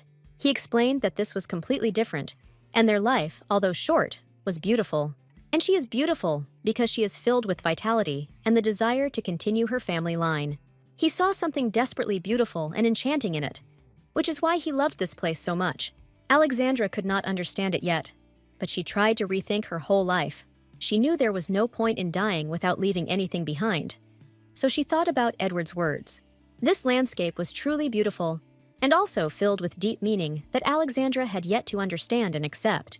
She looked at all this with wide-open eyes, in which hope for the future appeared. The next day, Oliver saddled his horse early in the morning and rode as fast as he could. A disaster had happened that could cause big problems, so Oliver was in a hurry. Last night, there was a welcome party where the Queen and others had a good time. The Queen raised glass after glass every now and then, relaxing and resting. Suddenly, between toasts, she turned to Oliver, who had just begun to drink. Unexpectedly, Julia asked Oliver what the general had brought from Thanatos. These words made Oliver feel sick. He was not ready for interrogation and did not know how to answer. But curiosity did not leave the Queen. She wanted to know everything about the general who had so quickly disappeared from her sight. Oliver tried to avoid the question, and the Queen, so under the pretext of feeling unwell, he decided to leave. This only piqued the Queen's curiosity even more. She suspected that something was being hidden from her. That's why Oliver immediately headed to Edward's estate to warn him. Oliver rode at such a speed that at one point he almost fell off his horse. At last, he arrived at Edward's estate, and having dismounted from his horse, he stood already near the gate. Entering the house, he confidently and quickly headed straight to Edward to inform and warn. Oliver's screams echoed throughout the estate. They tried to stop him, but he pushed everyone away. Standing near the door of Edward's chambers, the butler tried to stop Oliver, as the master ordered not to let anyone in. But Oliver was in a hurry. He had no time for formalities. This was a matter of royal importance. Pushing the butler aside, Oliver grabbed the door handle and was about to burst into the chambers. Oliver burst into Edward's chambers and immediately began to say that he was on important business. But then a saber, sharp and deadly, immediately flew at him. The saber flew right above Oliver's face level, but did not touch him, which frightened the subordinate. Still half naked, Edward ordered them to get out of bed. Oliver knew Edward was with a woman now, but he was still very surprised when he saw her in his bed. The former Empress of Thanatos, declared dead, was sleeping in Edward's bed at that moment. Edward was angry. His order was violated. He was ready to kill Oliver for disturbing him. Taking the dagger in his hands, the man was ready to send it flying right now to kill Oliver. As soon as Edward swung, Oliver immediately left the master's chambers and left. The butler sighed. He warned that the gentleman should not be disturbed now. After leading Oliver to the waiting room, the butler continued to lecture him. The man knew he had made a mistake, so he humbly accepted the butler's help. He looked at the handkerchief as if it were something unnecessary, because he didn't even feel the blood running down his cheek. The butler pointed to his cheek and explained to the guest that he was wounded and needed to tidy himself up. Oliver decided to take the handkerchief to tidy himself up and wipe away the blood. As Oliver wiped away the blood, he thought that if it weren't for Edward's illness, he would have died on the battlefield long ago. The man tried to collect his thoughts, because he was a general of the First Corps, and such behavior was unacceptable for him. Julia, Edward, and Oliver had been friends since childhood, with families that were friends. When they were studying, Oliver often made fun of Edward, while Julia laughed loudly at them. After Oliver's family fell after being accused of treason, they both helped him greatly. If Edward hadn't cleared Oliver's name, he would have been dead long ago. Edward was his friend and benefactor, which is perhaps why they were so close. Edward woke up and got out of bed and went straight to Oliver in his robe. Sitting up, Edward knew that Oliver couldn't just barge into someone else's bedroom, so he came to listen. Sitting at the table and drinking tea, they began their conversation, in which Oliver was preparing to share important news. Edward watched the butler and was in a relaxed state. Looking at Oliver, he didn't know what to tell him, as he couldn't explain his behavior to his best friend. Oliver, on the other hand, waited for Edward to tell him everything honestly and sincerely. Their dialogue was about the deposed Empress of Thanatos, whom Edward had secretly brought to Amora. Since Edward didn't want to admit it, Oliver became furious, because he believed that his friend was now blatantly lying to him. Edward, on the contrary, remained calm and did not react to Oliver's anger. But then the man realized that his friend had seen everything, and at that moment, his gaze changed. Oliver admitted that he saw everything and immediately realized that the Empress of Thanatos was lying in Edward's bed. Edward didn't know how to explain everything to his friend and how to tell him about his feelings. He decided to take drastic action and decided that he needed to rip out his friend's tongue. Then Oliver realized that he had said too much and immediately backed off, because the threats were real. But Oliver warned his friend that even if Edward was stubborn with him, the same would not work with the Queen. Putting his cup back on the saucer, Edward asked again. He was not ready to introduce Alexandra to the Queen. Edward didn't understand why Oliver spoke so abruptly about Julia. He continued to remain calm. Then the friend confessed that the previous night, the Queen had interrogated him and was interested in what Edward had brought from Thanatos. Oliver assumed that one of Edward's close associates had said something too much, but Edward wasn't worried about it, because he didn't think it would be a big problem. The friend did not understand Edward's calmness. Was he really going to introduce Alexandra? The man did not answer this. He only smiled, because he was confident in himself. He knew he couldn't introduce Amora, the former Empress of Thanatos, to the Queen, but he had a plan. It was a beautiful day for a walk, and that was what the sweet maid in the hat was doing, who was already waiting for Alexandra. The girl's kind smile charmed everyone around her, and the warm sunlight only created the right atmosphere. Having arranged a picnic under the shade of a tree, the girl had already prepared everything and was ready to make tea. Alexandra was amazed, because the girl in front of her looked so much like her servant from Thanatos.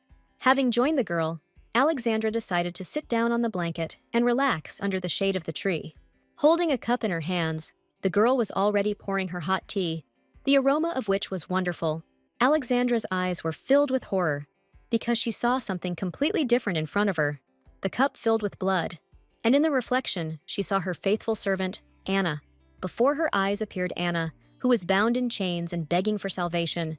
All this was an illusion of Alexandra's mind, but she believed in it and screamed, trying to somehow help her servant. Suddenly, other terrible memories appeared before the heroine's eyes. The heads of her beloved parents were flying straight down. She could no longer help them, and this only increased her suffering. Sitting right in front of them, this bloody picture drove the heroine to hysterics. Crying, she did not understand how this could have happened, how everything turned out this way and where she went wrong. Left completely alone, she continued to cry quietly, not understanding why all this had happened to her. Suddenly, someone's warm voice called her, and she turned around to see who was standing behind her. Her grandfather knelt down, calming his granddaughter and apologizing for being so strict with her. Grandfather never wanted to send Alexandra to the imperial family, because he knew that misfortunes awaited her there. But Alexandra didn't want her grandfather to apologize, because she believed that it was her choice. Holding his hand, she was glad that her grandfather had left before this happened. His heart would not have been able to bear something like this. Suddenly, the grandfather's hand began to slowly disappear. This is how he said goodbye to his beloved granddaughter, Alexandra. Alexandra sat crying on the cold floor, selling out the person dear to her and sending him on his final journey. Her face was filled with despair. She could not calmly let go of the person dear to her so easily. Everything in this world would remind her of her grandfather. The heroine did not know how to live after what happened. Out of despair and hopelessness, her mind was filled with crazy thoughts, which made the smile that appeared on her face seem ugly. Standing on the precipice, she convinced herself that she was okay, wishing to be reunited with her family as soon as possible. Following her dark thoughts, she approached the edge of the abyss step by step, wanting to end her torment. And now, falling, she did not think about anything, did not regret anything. She had only one path. The world in which she was left alone no longer attracted her. The heroine no longer knew why she should live. But Edward, like a ray of light in this dark world, caught her to give her a new purpose. Having caught her, he seemed to warm and heal her poor wounded soul, which was in a grave condition. Having lowered her into the water, hugged her, he smiled at Alexandra, because he was not going to leave her alone in this dark kingdom. Holding her in his arms and looking straight into her eyes, Edward told her that no matter how many times she tried to end her life, he would always save her. Pushing Edward away, she bowed her head and sat on her knees, asking the man to leave her alone, since she had no reason to live anymore. Touching her face and looking straight into her eyes, he said, "Since there are no more reasons to live, we will find new ones." Approaching her, Edward began to whisper in Alexandra's ear. Options, goals of life, what she wants, hatred, revenge, or the fall of Thanatos. Pushing him away, the heroine began to scream that she didn't need all this. Alexandra was in despair. Then, touching her lock of hair, Edward suggested something completely different, something out of the ordinary. Perhaps this was exactly what Alexandra wanted, as Edward offered her his love. The girl didn't know how to react to this. She was confused, and her cheeks turned red from embarrassment. Finally, this long sleep ended, and Alexandra woke up, covered in sweat, and lay in bed for some time. The maids immediately ran to the heroine to check her condition and well-being. The women were worried because they noticed that Alexandra's breathing had become heavy, and her sleep was restless. Alexandra's new maids introduced themselves. The older one, Arcel, and the twins, Tasha and Louis. Alexandra had not yet woken up from sleep and did not notice anyone. She was completely immersed in her thoughts. Tears again poured down her beautiful face. She couldn't hold them back. Everything she had experienced was hard for her. She began to cry sincerely, screaming, trying to remove the heavy burden from her soul. The maids didn't know how to react to this. They wanted to support their new mistress, but they had no idea how. Arcel started asking questions. She wanted to help the lady, and Tasha and Louis ran off for help. They rushed to the young master, who could help them in this difficult situation. The twins quickly found Edward and informed him of Alexandra's condition, hoping for his help. It was difficult for them to describe this picture and explain everything correctly to the gentleman. Excitement got the better of them. After some time, Edward finally realized who Tasha and Louis were talking about. As soon as Edward understood everything, he immediately rushed into Alexandra's chambers to help her calm down. The twins were smart and immediately understood everything, understood what feelings their master had for his ward. The grins on their faces indicated that they were definitely up to something and weren't going to stop. The twins were so happy with what they saw that they jumped for joy and wanted to tell everyone about it. Arcel hugged Alexandra and in her native language began to pray for the lady, thereby calming her down. Alexandra was an educated woman, so she understood everything the maid said. Noticing that the lady had stopped crying, Arcel moved away a little and turned to Alexandra. She wanted to offer her some water. At that moment, Edward suddenly entered the room, running as fast as he could towards Alexandra. All sweaty from the rush, he looked straight at the former queen and wanted to know everything about her well-being. Alexandra noticed Edward's pitiful look. She couldn't look him in the eyes like that, so she immediately turned away, hiding her tears behind her hair so that Edward would not see her weakness. Arcel immediately realized that she should leave the master and his ward alone. Edward had no intention of finding out what happened and raking up the past. He only wanted to help the former queen. Standing silently in front of her, he did not know what was the best thing to do and how to heal the soul of the wounded woman. Sitting on his knees, they were now on equal terms. He wanted to get closer to her and make her understand that Alexandra was safe here. Alexandra did not understand what Edward wanted to do. His actions seemed strange to him, and they also confused her. The heroine couldn't look Edward in the eyes. She was a strong and independent queen of Thanatos in the past. It didn't mean anything to Edward. He wanted to help the wounded woman, so he hugged her. Pressing her to himself, he continued to sit in languid silence for some time and sit in that position. Alexandra did not understand the man's actions. She had never seen such an attitude towards herself before, so she immediately pushed Edward away from her to find out the meaning of his actions. Edward was calm because he only wanted to know why the former queen was crying as if she had not been tortured. The heroine didn't want to tell the truth, so she turned away and came up with the only excuse she could. Her ankle still hurt, and she wanted to rest to somehow ease the pain. The man touched the heroine's leg, asking if it was the right ankle. In order to help the heroine, Alexandra couldn't believe her eyes, and Edward's actions made her blush. Edward leaned lower, right down to her leg, and immediately kissed the heroine's bandaged ankle. The former queen could not allow this. She had never been in such a situation before, so all this greatly embarrassed her. Looking at this, she did not know what to say. Alexandra had mixed feelings. Memories from the past appeared in her head. on the day when she was once again with Emperor Thanatos. How the emperor was indignant at one trip with her to a shoe store. She recalled this moment in her life. Alexandra tried not to show her emotions that day. She remained strong, even on such difficult days. The emperor called the empress's wounded leg dirty and constantly expressed his dissatisfaction with her. He also believed that no skin or layer of the world could hide this ugliness. That is why the former queen did not understand why Edward treated her lame leg with such care and attention. Didn't he really think her leg was a monstrosity? After this question, Edward became confused, for he considered the queen's feet beautiful, so beautiful that he wanted to kiss them. Alexandra could not contain her emotions at that moment. She considered Edward shameless, which the man did not deny. All this weighed on the former empress's head. She was not used to such treatment and did not know how to react to it. But Edward even liked it. He wanted to show the woman a different attitude and teach her to love herself. As she lay down on the bed, Alexandra admitted that even a simple conversation with Edward exhausted her. The man was not offended by such statements. He assumed that Alexandra was simply hungry, so he resolutely carried her into the dining room. A few days ago, people traveling from an unknown place to an unknown destination learned the news that Empress Thanatos had been overthrown. They were shocked by this news, believing that the emperor had completely lost his mind. Such statements were severely punished, so one of the men hinted that they needed to be quieter. All this time in the carriage sat the boy who was entrusted with an important mission. He was still grieving, not knowing whether the former empress was alive. One of the men was indignant.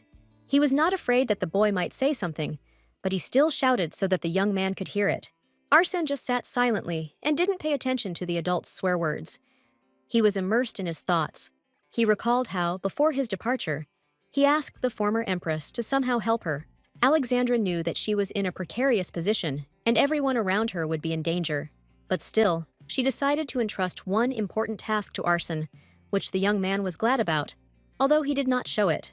The former empress entrusted him with her necklace, which he was to deliver to a northeastern port city. There, Arsène will find a sea merchant, nicknamed the Red Snake. He needed to pass this on before the snake went to sea. However, the path was very dangerous. Alexandra doubted the young man's abilities, but Arsène assured that he would fulfill the empress's order at any cost. He believed that he had to repay her for all her kindness.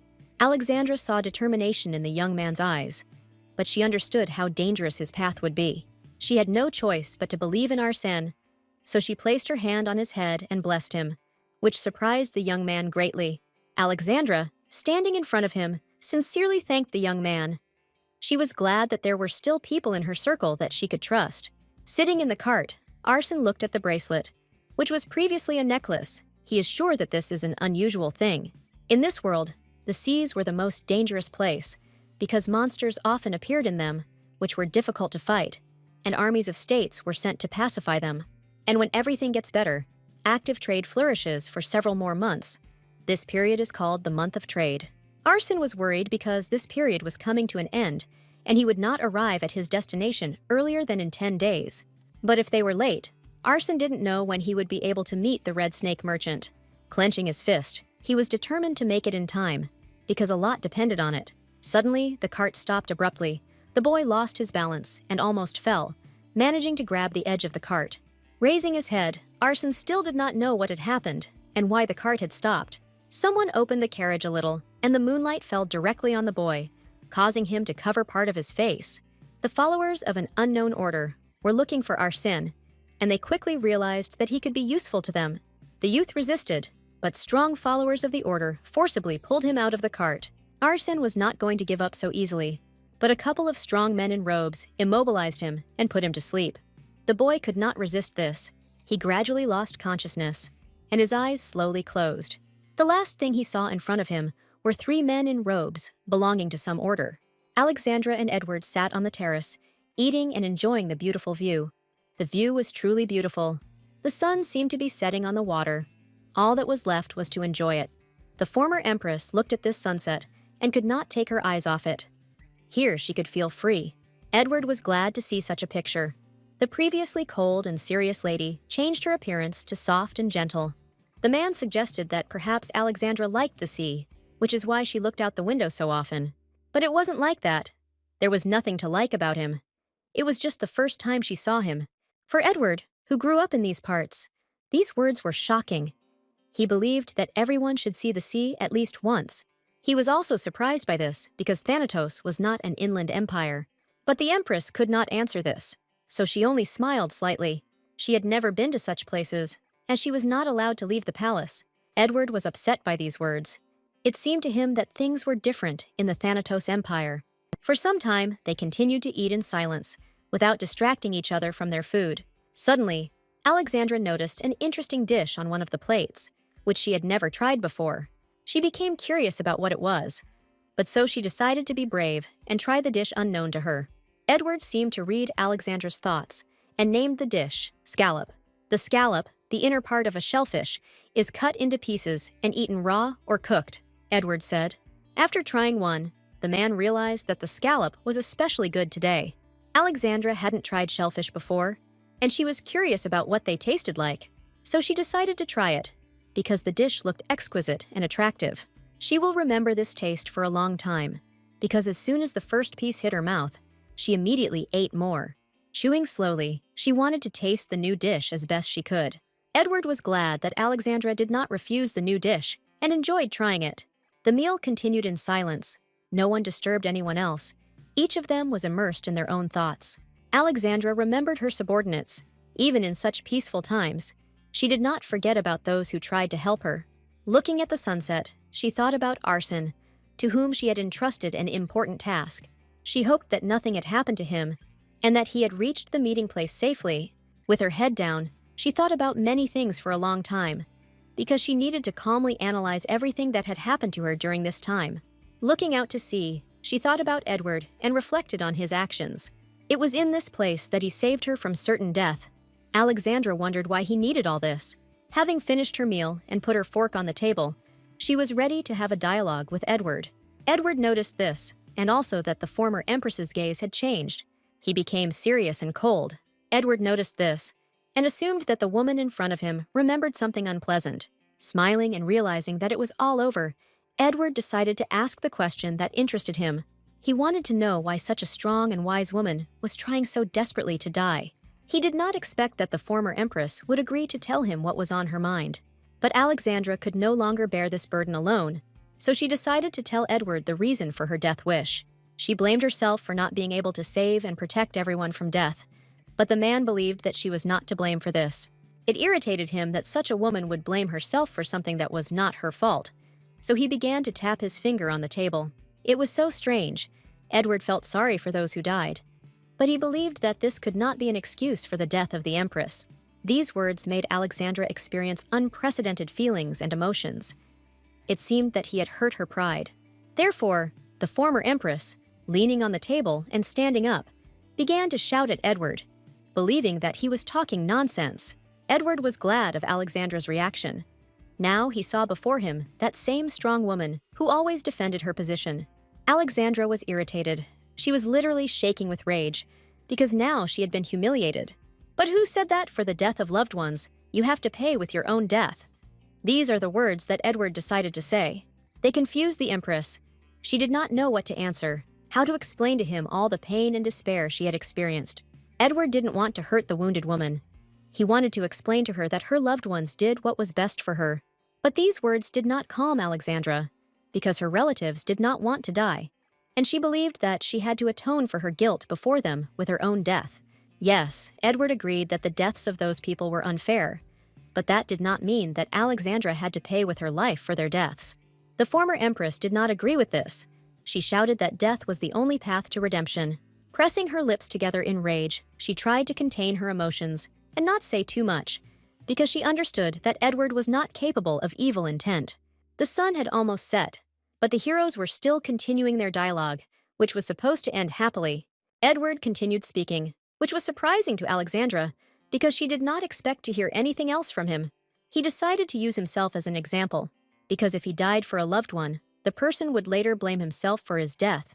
Listening to these words, Alexandra began to tremble more and more, because this was a sore subject for her. But Edward continued, because he believed that even from hell, he would return to say that everything was okay. Alexandra was surprised by these words. She could not look at this situation from that angle. With every word Edward spoke, the former empress shed more and more tears. She couldn't contain her emotions, because she understood that there was truth in Edward's words that she didn't see because of her own despair. She bent over and continued to shed tears for some time, for she had never understood anything like this before. Emperor Thanatos walked through the black water, not understanding where he was. With every step he sank deeper and deeper, the water seemed to be sucking him in. He didn't understand what this dark and cold place was. Not knowing what to do, the man simply screamed into the void.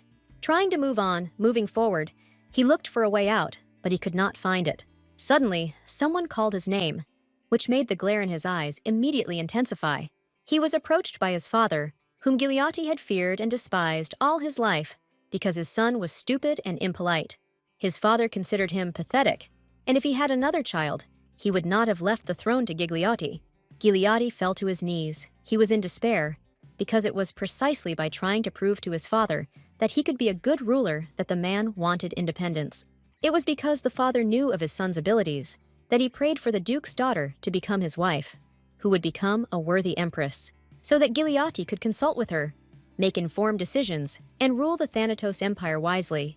These words awakened anger and fury in the current emperor, because he wanted recognition, but his father always pointed out his shortcomings to him, showing him the right path, the path of force and manipulation, because his father considered Gigliotti a worm who was lucky enough to become emperor. Gigliotti did not want to hear these words, so he began to run, trying to escape from his own father. The man did not understand what he was missing, where he was. He had many questions, but few answers. Suddenly, the image of the empress appeared before his eyes, walking straight towards the throne. Turning around, the former empress addressed Gigliotti, looking at him with her cold, condemning gaze. The emperor was afraid of his wife. He was afraid that she would overthrow him through manipulation. Gigliotti was surprised that the empress appeared before him, since he had killed her and believed her dead. But the empress wanted revenge. She was not going to leave everything as it was, so she appeared in his head. She wanted to return to Gigliotti everything he had done to her, so a multitude of red butterflies headed straight for the emperor. Gigliotti couldn't cope with this, so he began to cover his face with his hands, trying to save himself. That cold look, that tone of voice, and the cruel image before his eyes only caused fear that the man couldn't overcome. Even in his sleep, Gigliotti could not be at peace, because the empress's curse followed him. Waking up in a cold sweat, he began to shout throughout the room, thereby waking up Natasha, who was sleeping next to him. She immediately sat down and began to tell the emperor what had happened, trying to calm him down. But the thought that the empress was alive frightened the emperor so much that he could not calm down so easily. Natasha was irritated by the emperor's behavior. She wanted peace, not Gigliotti's madness. The woman was smart, so she did not show her real emotions. To achieve her goal, she continued to be affectionate and gentle with him. But the emperor did not need affection and understanding.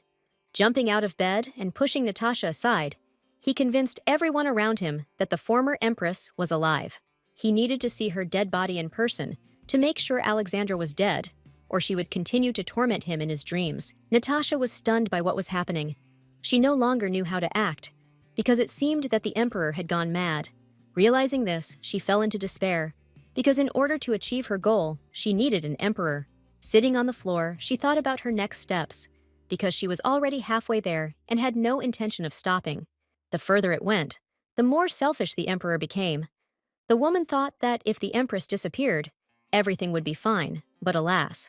But for such a case, Natasha had already prepared another plan, which she decided to resort to at that moment. After all, under her heart, she already carried the emperor's heir, who would eventually replace the current one. Natasha wanted the baby to be born as soon as possible, because in that case, he would save her from unnecessary problems. The sun set slowly.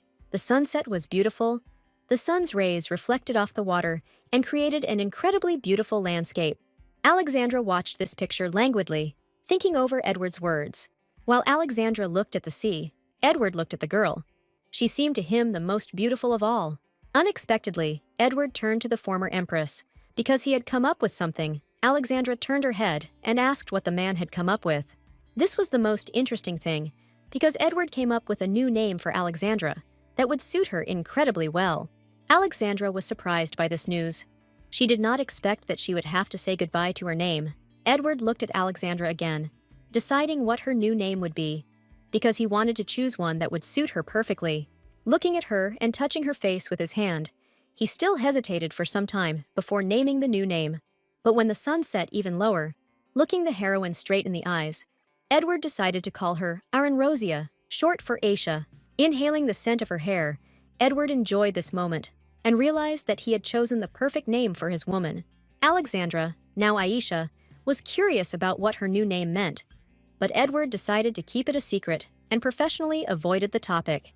Extending his hand to Aisha, he wanted to take her to bed, since it was already time for sleep. Aisha asked a lot of questions. She was interested in why her, because all this was not just like that. But Edward felt that it was not yet time for answers, so he suggested that they go to bed together. The former empress was against it. She didn't want to sleep yet, so she didn't rush her to bed. But Edward insisted on his own. The woman was embarrassed by such words from the man. She had never slept with someone of her own free will before. Unexpectedly, Aisha turned to Edward. She decided to speak out about the sea. The Thanatos Sea was bigger. She missed it. Even though it was always covered with ice, it was still more familiar. Edward was upset by such a statement, but in part, he was glad that Alexandra said at least something. Edward let go of Aisha's hand, because he understood why the former empress began to distract him from his actions. The woman did not understand this change in mood, but did not say anything about it. After all, Edward decided to move from words to deeds, abruptly taking the empress in his arms. He decided that this way they could get to bed much faster, and Edward did not want to deviate from his plans. The former empress began to be indignant. She did not understand where they were going, but Edward was even amused by this. Embarrassed and in such a position, she spoke words of hatred, but they did not affect the man in any way. After all, Edward was sure that one day, Aisha would scream words of love. The very thought of it took his breath away. Continuing on their way, step by step they approached Edward's room, which he informed Aisha about. The heroine was very surprised. She had never seen such beauty before, so she could not believe her eyes. A truly beautiful bedroom that gave a feeling of freedom, closeness to nature, and an incredible view. It was mesmerizing.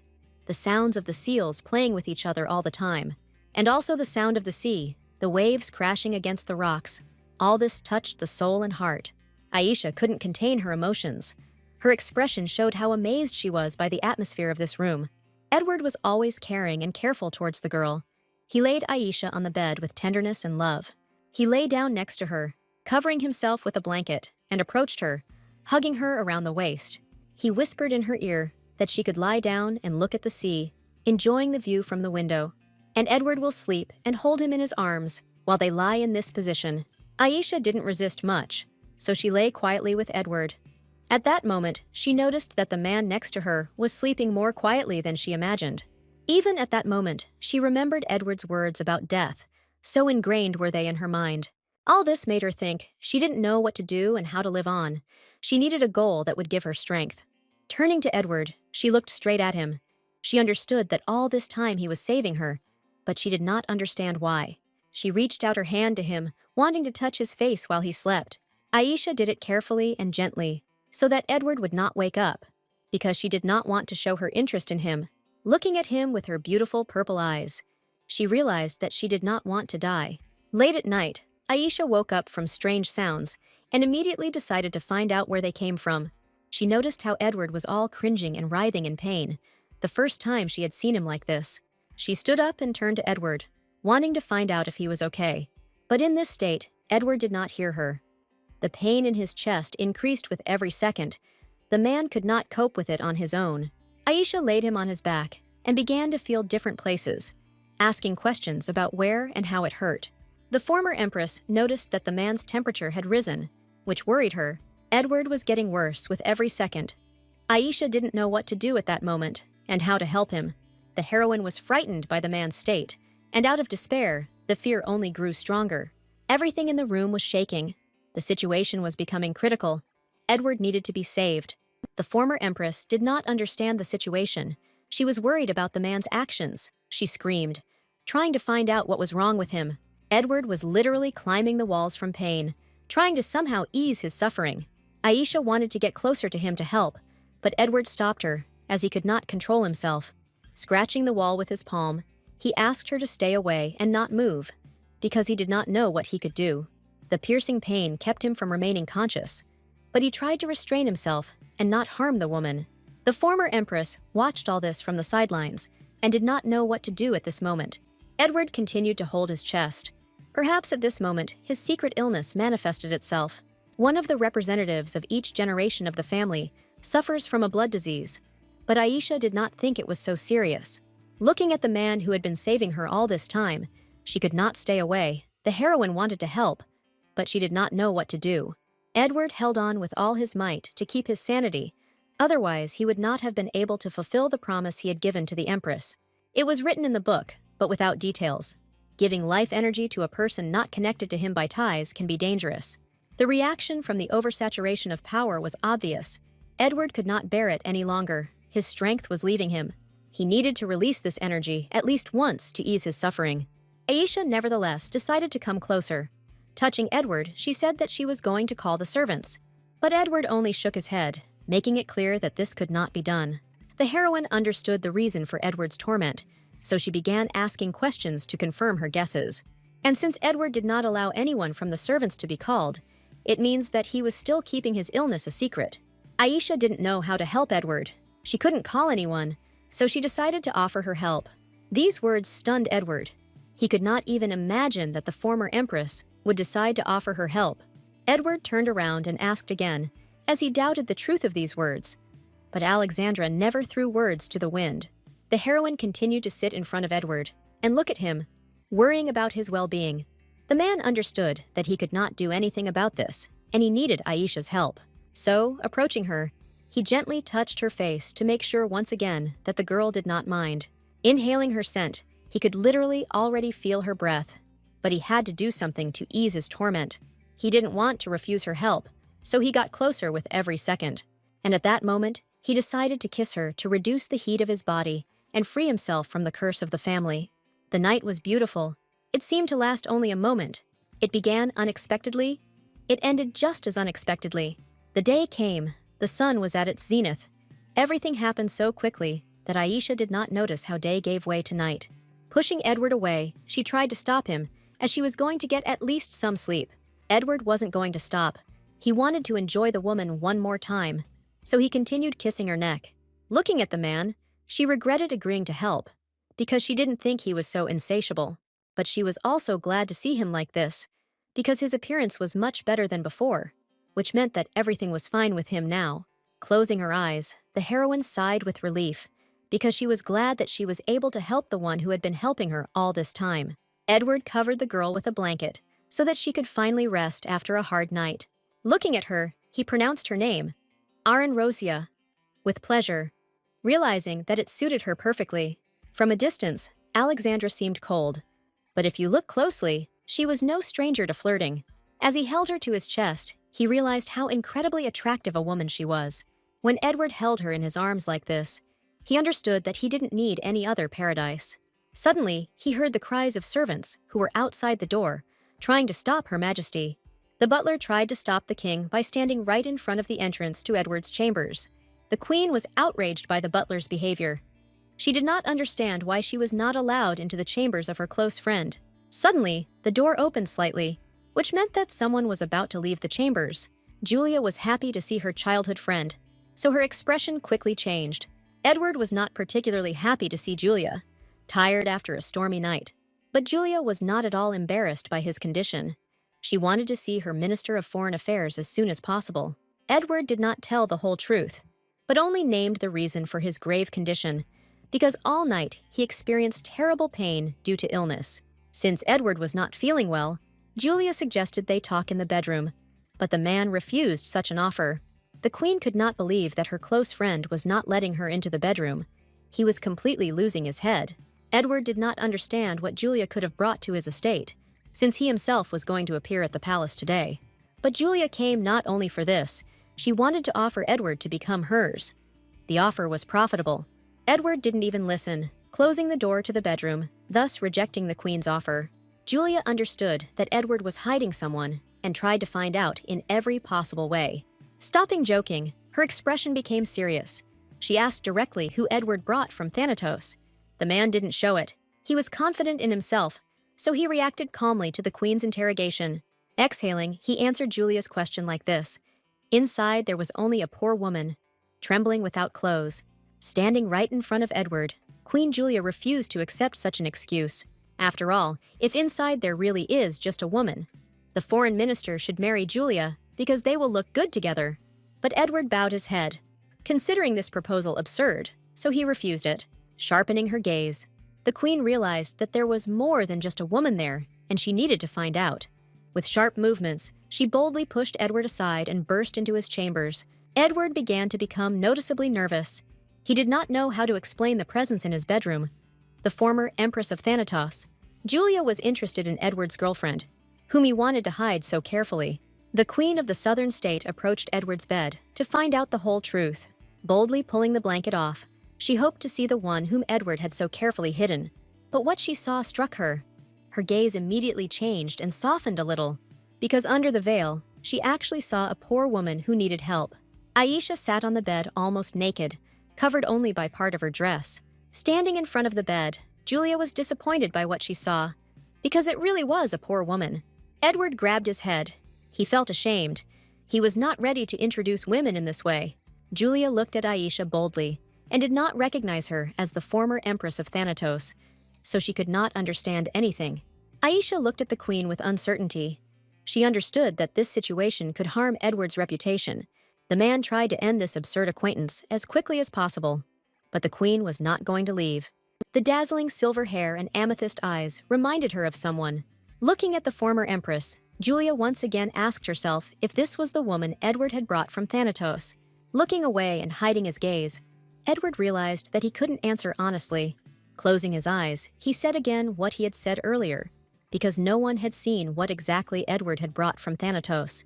The man was careful to hide this information, so he tried to find out how the queen found out about it. He didn't know who it could be, but he was determined to demand punishment for spreading false information. Julia was unhappy with this, crossing her arms over her chest. She thought about where she had gone wrong. But the queen needed proof. She wanted to see what Edward had actually brought from abroad. And then Edward replied that he had brought the fur of a silver deer, which was considered a great rarity and good luck.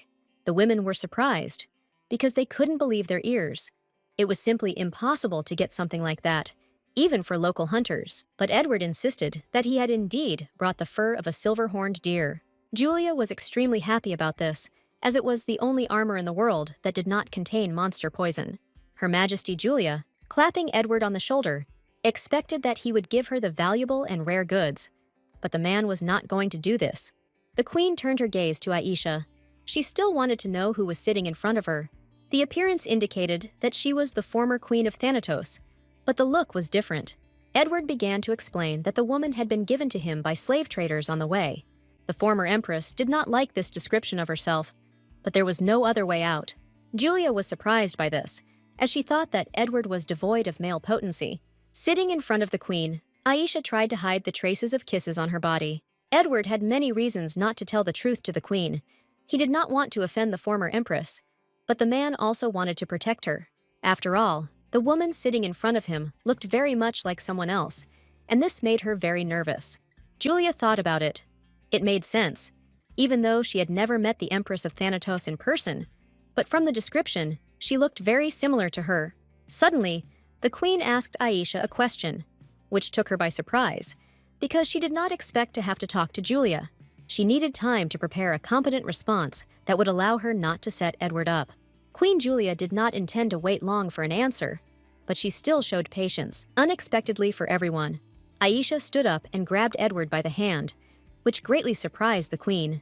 Aisha began to speak in another language, fully entering the role of a slave. She asked many questions. Edward was surprised at how well Aisha spoke the Hirusha language. Did she really start speaking their language on purpose to arouse the queen's pity? The queen was very surprised. She did not expect that this slave would be from Hirish. The deception was successful. The man confirmed the queen's words. He did not know the Hirusha language so well, but it was similar to him. Julia didn't understand how a girl from Hirush became a slave and ended up here, so she asked her name. Aisha explained that she was not very good at speaking the official language, so she asked to repeat the question. The queen was kind and repeated the question. After a pause, Aisha was about to say her name, although she didn't really want to. Straightening her back and placing her hand on her heart, she said her name.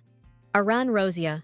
Edward was surprised by the pride and honor with which the former empress spoke her new name, which he had given her. Looking at the woman, Edward wondered if she knew that, in the ancient language, Alexandra became the sea. Her image struck Edward. He could not take his eyes off her, because at that moment the former empress looked happy. Alexandra's new name meant the most beautiful sea, which suited her so well. After some time, when everything was over, Aisha was lying on the bed looking at the sea. She was so tired from what happened that night and morning, so she just quietly watched nature. And also, remembering the queen's words that Edward is deprived of male strength. From her point of view, he was a lustful pervert and sexual maniac, a real monster. How he had lived until now. If everyone thought that he was not interested in women, this interested Aisha. She was haunted by memories of the previous night, because Edward looked so exhausted that she reluctantly helped him. Edward gave her life. She gave herself to him only once. That's what Aisha reasoned. Suddenly, she remembered the silver deer she had brought from Thanatos. They are difficult to breed because they are formidable and solitary. The former emperor found a special way to breed silver deer. He sent children to the reindeer camp, and those who managed to survive among them tamed these wild animals. These children were called Goresi. Now there are only 2 chairmen of this profession left, brother and sister, Mir and Lucinia. These thoughts weighed on the former empress, so she could not sleep and rest for a long time after the stormy night. She recalled her last conversation with these children who were asking for help. They asked for an end to the hunting of silver deer, as well as for protection from the emperor. The empress, looking at these children, with a heavy heart, made a promise to the children that she would protect them. Crying and looking at the empress, they were glad that they would receive protection from the emperor. Standing before them, she promised them that she would protect them every day while she lived, for the good of the kingdom. The voice at that moment sounded confident. She knew what she was getting into, and she also understood that she had enough power and strength to protect them. Sitting now on the bed, in the southern state, she thought that she had to do something for them, but she understood that now she had neither the power nor the leverage to protect even herself. Edward entered the room, and approaching Aisha, he noticed that she was thinking about something. Aisha didn't notice Edward enter the room, so she was very surprised when he started talking to her. Sitting down on the bed, he assumed that the girl was worried that she might be kicked out, but the former empress dispelled these thoughts. This amused Edward. He liked the way Aisha defended her position. This reaction surprised the former empress, as if her words were not taken seriously. Edward lay down on her lap and asked if Aisha would like to be treated as his lover. Lying on her lap, he believed that this was a quick rise in her status, which was to their both advantage. Turning her head to the side, the heroine did not allow herself to be touched. Moving away from Edward, she repeated her words of hatred that she had spoken earlier. Seeing the girl cover herself with a blanket, Edward couldn't understand how Aisha could say such cruel words after such a passionate night. The former empress did not respond to Edward's words. She was tired during the day and decided to finally rest. A soft and gentle smile never left Edward's face. He was pleased with everything. Turning away, Aisha wondered what Edward wanted from her, because it was clear that the man wanted something in return. Edward stood up and took the question coldly, as he had already given a clear answer to it earlier. He wanted her experience, her wisdom, her body. He wanted everything she had, and he would definitely get it. Aisha didn't understand why Edward desired her so much. She believed that there was truth behind it. Standing up and turning to Edward, she asked again if he wanted her. She didn't understand what the catch was, because Aisha believed that there was something else hidden behind it. But Edward convinced the heroine that he was not going to play any games with her, because his words were sincere.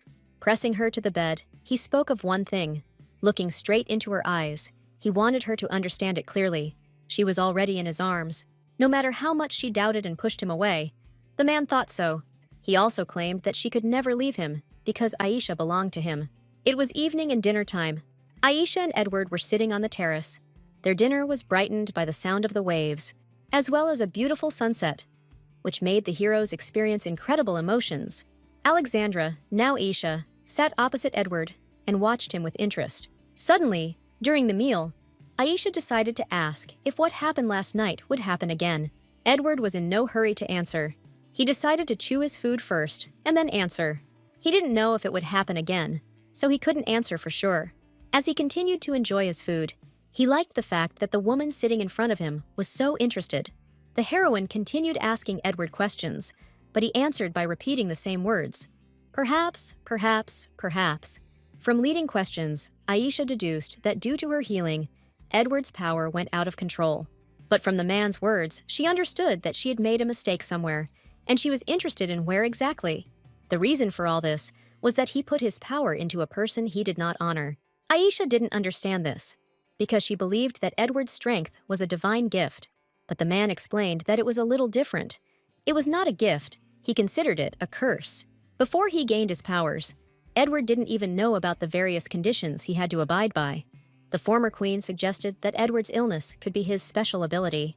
Edward liked Aisha's intelligence and confirmed her words.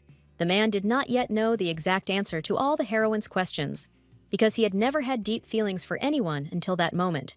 And now he clearly understood that if he didn't do this, he wouldn't last long, which surprised the heroine. Aisha suggested that they hurry up with this and quickly find a person with whom Edward could imprint. But it was not as simple as the heroine thought, because Edward's power was transmitted through close contact, or, in other words, through the body's fluids. The former empress believed that a man's strength was the same as his own. Absolute shamelessness. Bowing his head and closing his eyes, Edward laughed at the heroine's words without saying anything in response. He gently touched Aisha's snow-white hand, hinting at something beautiful. Aisha did not understand Edward's actions. She did not yet know what awaited her. The man pulled the heroine's hand to his face. He wanted to show Aisha how hot and full of strength he was. This is how Edward explained why, due to his strength, he could not build relationships with just anyone. Just like when he saved Aisha, at that moment, the two bodies would merge and his power would enter the other person's body.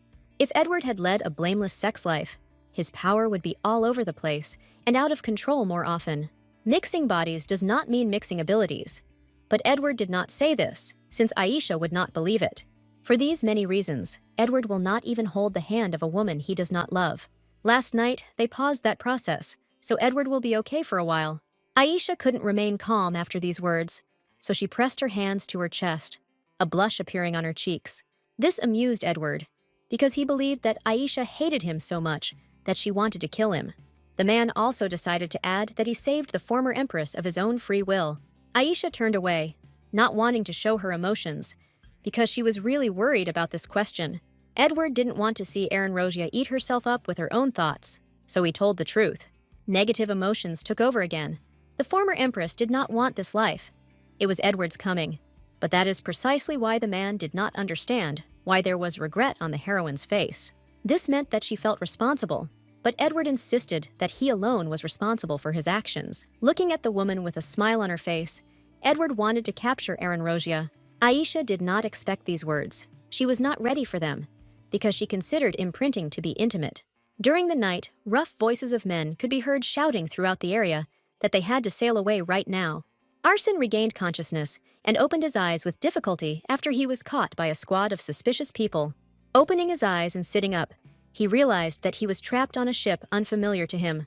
Arson grabbed the bars and tried to loosen them, but when he failed, he realized that he was here for a long time.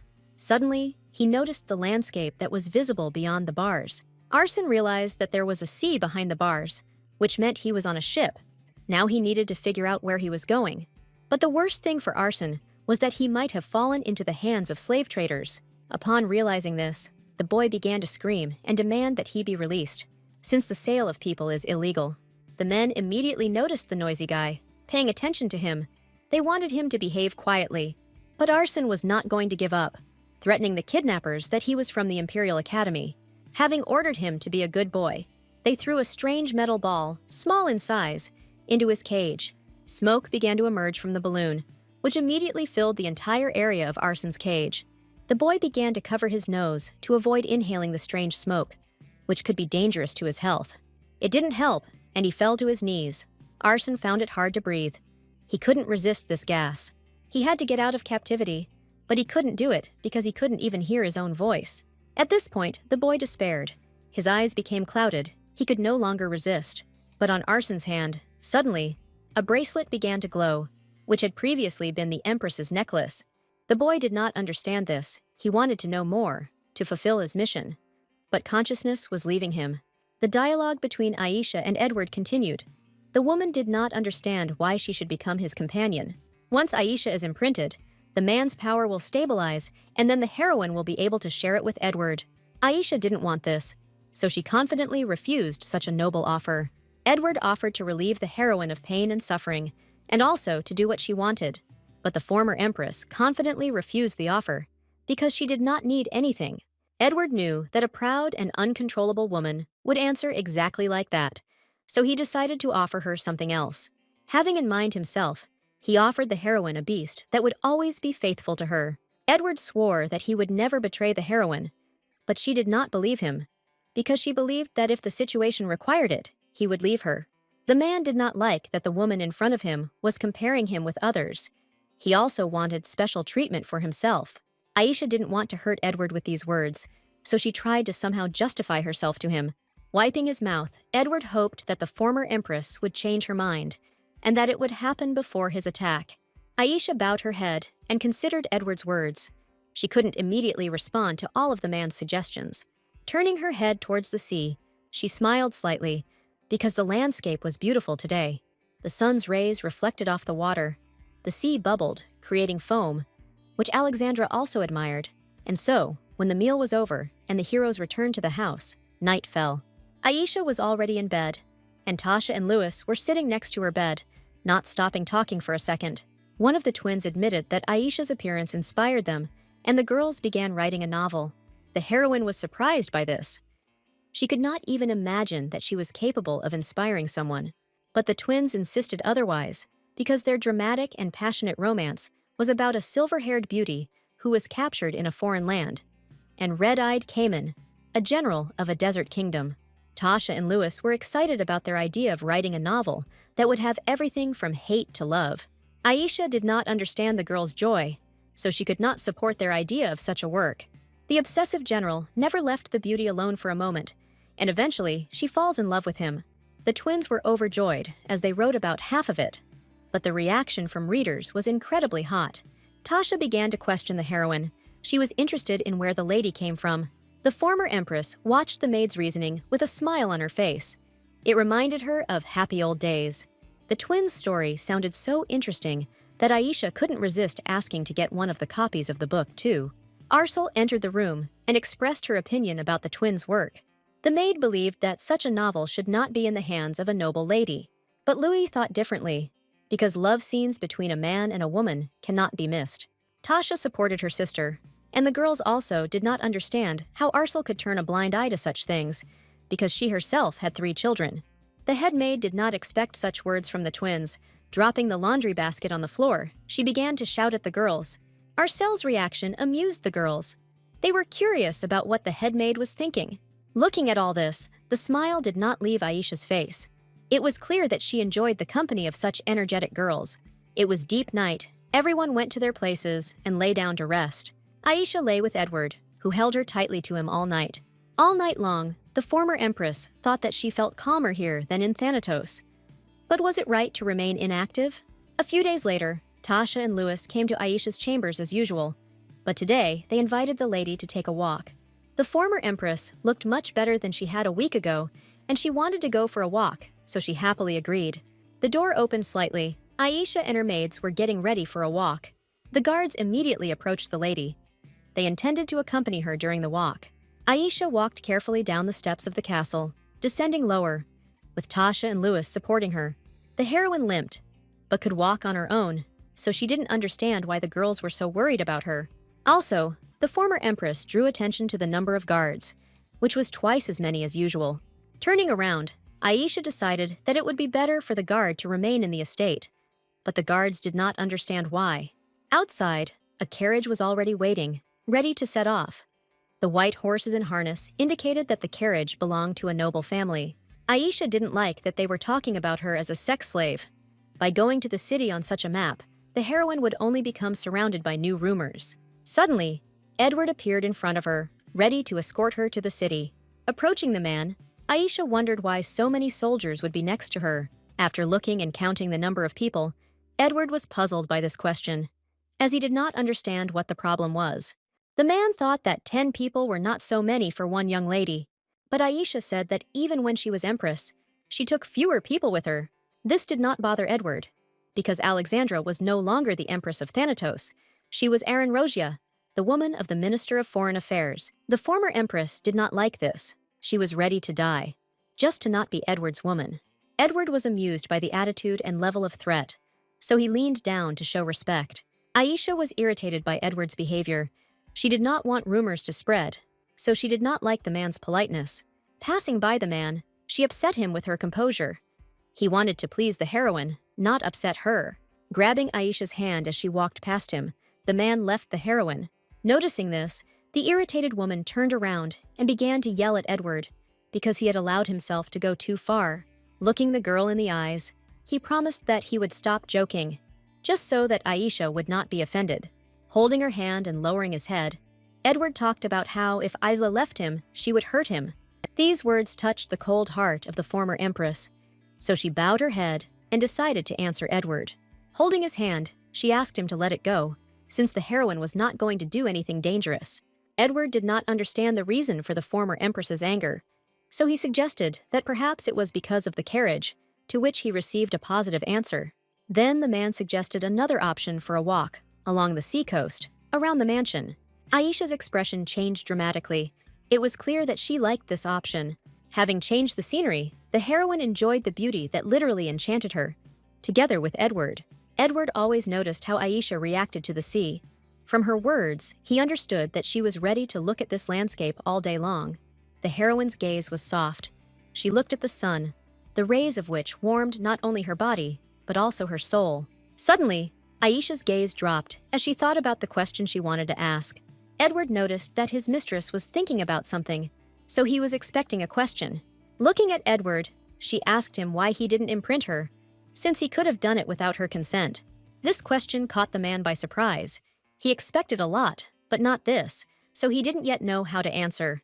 The former empress was no longer who she was when she wanted to die, and not who she was when she wanted to live. He saved a poor woman left to die in the cold. Is Edward willing to take responsibility for that? Hearing these words, Edward realized that in front of him was no longer a wounded bird, but a proud lioness who was not subject to anyone. Now Aisha was ready to imprint on Edward, but in exchange, he would be completely submissive to her. It sounded like a deal, but Edward liked his woman's approach to business. The former empress confirmed that this was a deal. She was completely serious and had no intention of joking. The man was pleased to hear this, and since it was a deal, everyone had to voice their terms. Aisha prepared to listen attentively to Edward's conditions. He promised to fulfill any 3 wishes of the heroine. The heroine believed that 3 wishes were not enough, so she began to bargain to get a little more. Edward didn't remain stubborn for long, so he quickly agreed to 5 wishes. But that was not all. Aisha also asked that Edward not love her. The man clearly didn't like these words. His lips pressed tightly together, showing displeasure. Aisha knew that Edward desired her, but she only hoped for physical contact, nothing more. Edward understood that the former empress would not want love, but he was still upset. Therefore, in a confident and commanding tone, the man said that he would never love the empress. These words did not hurt Aisha in any way. On the contrary, she was very happy about them, since this is exactly what she wanted. But the man was also interested in what would happen if he refused Aisha's conditions, to which she replied that they would pretend as if this conversation had never happened. The man clearly didn't like these words. He wanted everything to turn out a little differently. What if Edward himself doesn't notice how he falls in love with Aisha? Because you can't command your heart. The divine bond was not so easy to break, so Edward did not understand how one could follow such conditions. But the former empress knew how this could be done, so she was confident in herself and in the fact that Edward would follow her terms of the deal. The heroine had one supreme oath, which she received under another name, and she could also use it. This woman could surprise and irritate. Edward's fists clenched so hard that the veins on his hands stood out. Coming closer, he asked what would happen if Aisha fell in love with him, because nothing is impossible. This question made the former empress think. She had never even thought about such a thing. Standing in front of the man, the heroine was confident that something like this would not happen. But if suddenly this happens, then Edward can do with her whatever he wants. These words made Edward happy. He was confident in himself and knew that he could melt Aisha's cold heart. The heroes discussed everything, and Aisha suggested making the deal right now. But Edward was in no hurry. Aisha has only put forward her demands. Now it is Edward's turn to set his conditions. This was unexpected for the former empress, but she was ready to listen. Looking at Aisha, Edward began to speak slowly. He wanted to prolong the pleasure, because he liked how the heroine reacted to his words. The man noticed Aisha's right leg, which had been injured while protecting the child. The heroine did not understand the meaning of these words, so she began to react sharply to the man's words. She lifted her dress slightly, still not understanding what Edward wanted to say. But Edward did not explain anything. He only silently watched the empress's reaction. Not understanding Edward, Aisha assumed that he wanted the heroine to cut off her right leg. Edward was stunned. He never thought that Aisha could twist his words like that. But it was even more interesting this way, because the heroine's reaction was so funny that a smile appeared on his face. Realizing that it was just a joke, Aisha began to feel embarrassed that she did not understand the meaning of the words. But Edward only wanted to get the heroine's leg in another sense of the word, since he wanted to cure the woman. Aisha didn't like these conditions. She didn't understand what the catch was, so she looked down. Without thinking twice, she finally agreed to the man's conditions, showing respect for him. Coming closer to Aisha, Edward bowed his head and knelt down in front of the heroine, not understanding the meaning of the man's actions. Aisha was preparing to ask something, but did not have time to do so. Kneeling and holding Aisha's right leg in his hands, Edward declared that from now on, her leg belonged to him. Holding the heroine's leg in his hands, the man gently pulled her towards him and kissed her tenderly. At this moment, Aisha's face turned red. She was even more sure that Edward was a pervert. At this time, in the snowy country of Thanatos, something unimaginable was happening. Screams were heard throughout the palace. Emperor Thanatos could not sleep peacefully, and every time he woke up, he experienced a sharp pain in the solar plexus area. Enraged that the medicines were not helping, the emperor ordered a more effective remedy. Gigliotti felt his heart squeezed by a sharp pain. He was afraid of death, so he demanded to find another way to relieve the pain. The emperor's mind was leaving him, so he saw everyone as a traitor working for the former empress. Johann, the court physician, came closer to the emperor's bed. He tried to justify himself in the eyes of Gigliotti, as if he had been with him since a young age. The emperor did not hear anyone. He believed that the former empress had cursed him. Even after death, the man was afraid of her spirit. Therefore, he immediately ordered to convey the order to Johann to burn the Sunset Estate. And the court physician was horrified by these words. And also, in a panic, Gigliotti ordered the duke's grave to be dug up and thrown into the same fire. Johann could not believe these words. It seemed madness to him, but he could not go against the words of the emperor. Standing before the emperor's bed, listening to his mad cries, the court physician saw his master going mad. Under the stress and fatigue of constant pain, Gigliotti went mad, turning into a mad ruler. Already in the morning, Edward and Aisha were having breakfast on the terrace and had a very interesting conversation. The foreign minister said that his Queen Julia was distrustful and had a heightened intuition, although she also had a naivete. Edward was then able to divert the queen's attention to the silver deerskin, but this did not dispel her suspicions. Moving his fork along the edge of the table, Edward wanted to explain his words. He wanted to explain to Aisha that they would not be able to deceive Julia for long. Since Edward noticed that there were more observers around them, it meant that Julia was still watching them. Aisha did not understand the reasons for the surveillance, because as she knew, Edward was on fairly good terms with Julia. That's why Edward knew there was a high chance the queen would suspect something when she saw them together. However, since she has nothing to show for it, Julia sets up surveillance to find out more. Aisha thought about this for a while, holding her fork to her mouth. She understood that if her identity was revealed, she would be in danger. But Aisha tried not to show it, so she calmly put her fork on the table, finishing her meal. Edward asked why the woman in front of him was not eating, to which Aisha calmly replied that she was full.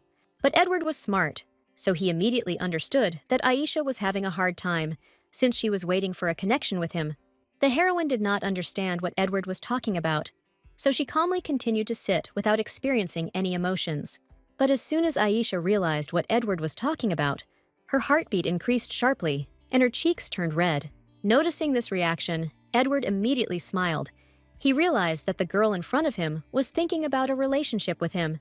Leaning on the table, Aisha wondered if this was the only way to imprint, if there really was only one way. Squeezing the tablecloth with her palm, the woman realized that she had fallen for Edward's provocation again. As he brought the piece of meat to his mouth, Edward wondered what his beautiful woman didn't like so much.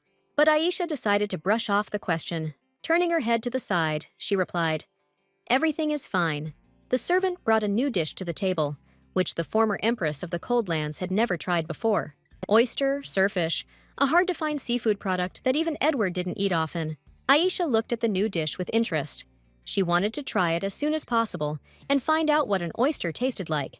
Edward had already eaten oysters, so he decided to show the heroine by his own example how to eat them properly. The heroine, without thinking twice, decided to try a new dish for herself, so she immediately grabbed one oyster with her fork. The taste amazed her. She didn't know how to describe it. It was something tender, literally melting in her mouth.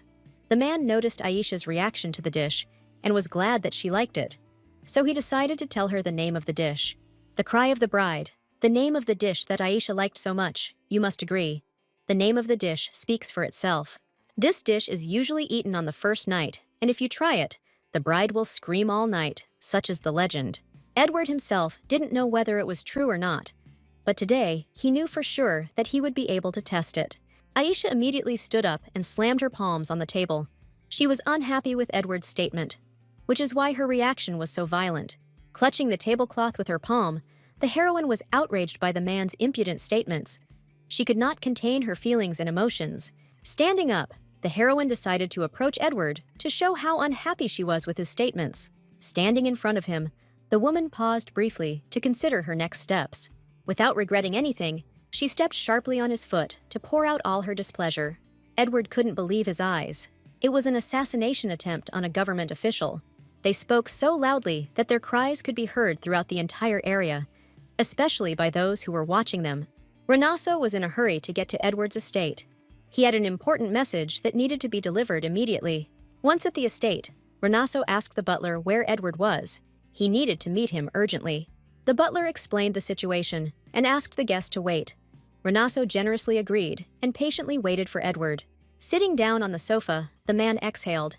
He was in a hurry to meet as soon as possible, so he was very tired. But Renaso was not so patient. His patience was running out. A little more, and he was ready to explode from anticipation. My nerves were giving out. It was no longer possible to wait, and the vein on my forehead popped out from discontent. Having started screaming, he did not notice how Edward came up to him from behind and heard all the swear words about himself. Turning around, Renaso saw Edward and was glad to see him. As the anticipation was killing him, he thought his friend had drowned in the bathtub. Coming closer, Renaso noticed that this time Edward was taking a bath with balm, which was surprising to him. Edward did not react to these words. He only wanted to know why Renaso had arrived in such a hurry. Renaso immediately reported that Her Majesty had ordered guards to be placed at Edward's mansion, which puzzled the man. Walking away, Edward told his friend that he was caught. All that was left was to wait for Julia to find out the whole truth. He informed his childhood friend that Her Majesty had been in his bedroom and had seen the former empress of Thanatos. But everything turned out well, because Edward said that he had brought a slave similar to that woman. Renaso was very surprised that Julia believed this and turned a blind eye to it so easily. Edward knew that if that were the case, there wouldn't be so many guards outside. While Edward was calmly drinking tea, Renaso asked many questions, as he was interested in how his friend would act in such a difficult situation. The foreign minister was not going to let his woman go so easily, and he knew that no one could take her away from him. Renaso exhaled. He knew Edward well, so he understood that no one would be able to even touch his woman. But then he handed over a strange note, which probably contained important information. Edward began to study with interest this document, which Renaso would receive at the auction house. This document contained information about the imprinting and the Iron Child, who needed to be rescued before he set foot on dry land. Edward understood who they were talking about and what treasure was mentioned in the document, so he immediately began to think about his next steps. He also wanted to know who else had seen this document containing information about him and his woman. Renaso claimed that no one except Edward had seen this document, and that he came across it by accident when he was buying a gift for his brother. Edward needed time to think about the situation and decide what was the best course of action. He couldn't rush into battle right away. At this moment, Aisha was taking a bath with rose petals. relaxing and enjoying the wonderful moment. She convinced herself that this was just an imprint and nothing more. She needed to steadfastly pass this test. As she got out of the bath, she also continued to convince herself that it was just a deal and nothing more. Tasha and Lou helped Aisha put on her robe, preparing her for the imprint. They were happy at that moment. But Aisha herself did not understand why she was so nervous, as if this was not just a deal, but something more intimate. Aisha was wearing a red sundress, standing near the door to Edward's bedroom, mentally preparing for the first night. It was clear from her face that excitement was taking over, something she had never experienced before, even though she was married. Exhaling, the heroine collected her thoughts and calmed down. She couldn't show her excitement.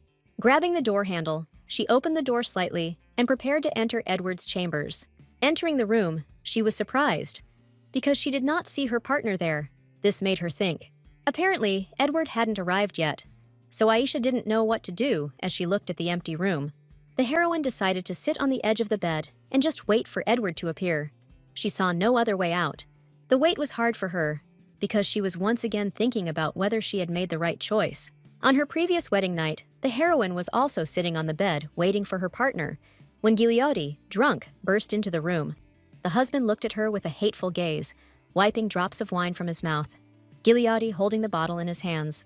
Looking at his woman, he screamed what kind of corpse was sitting in front of him, pale skin and an indifferent look. Gigliotti felt he couldn't touch someone as pale as Alexandra. Her cold gaze pierced him to the very heart.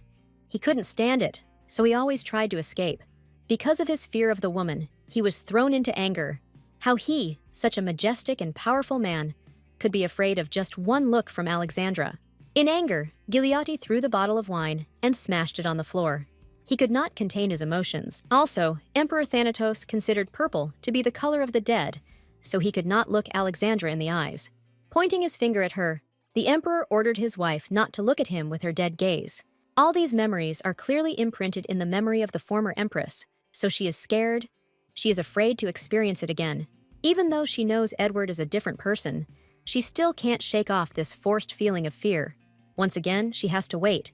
This kind of treatment has become habitual for her, so she does not react to it in any way. Her gaze dimmed.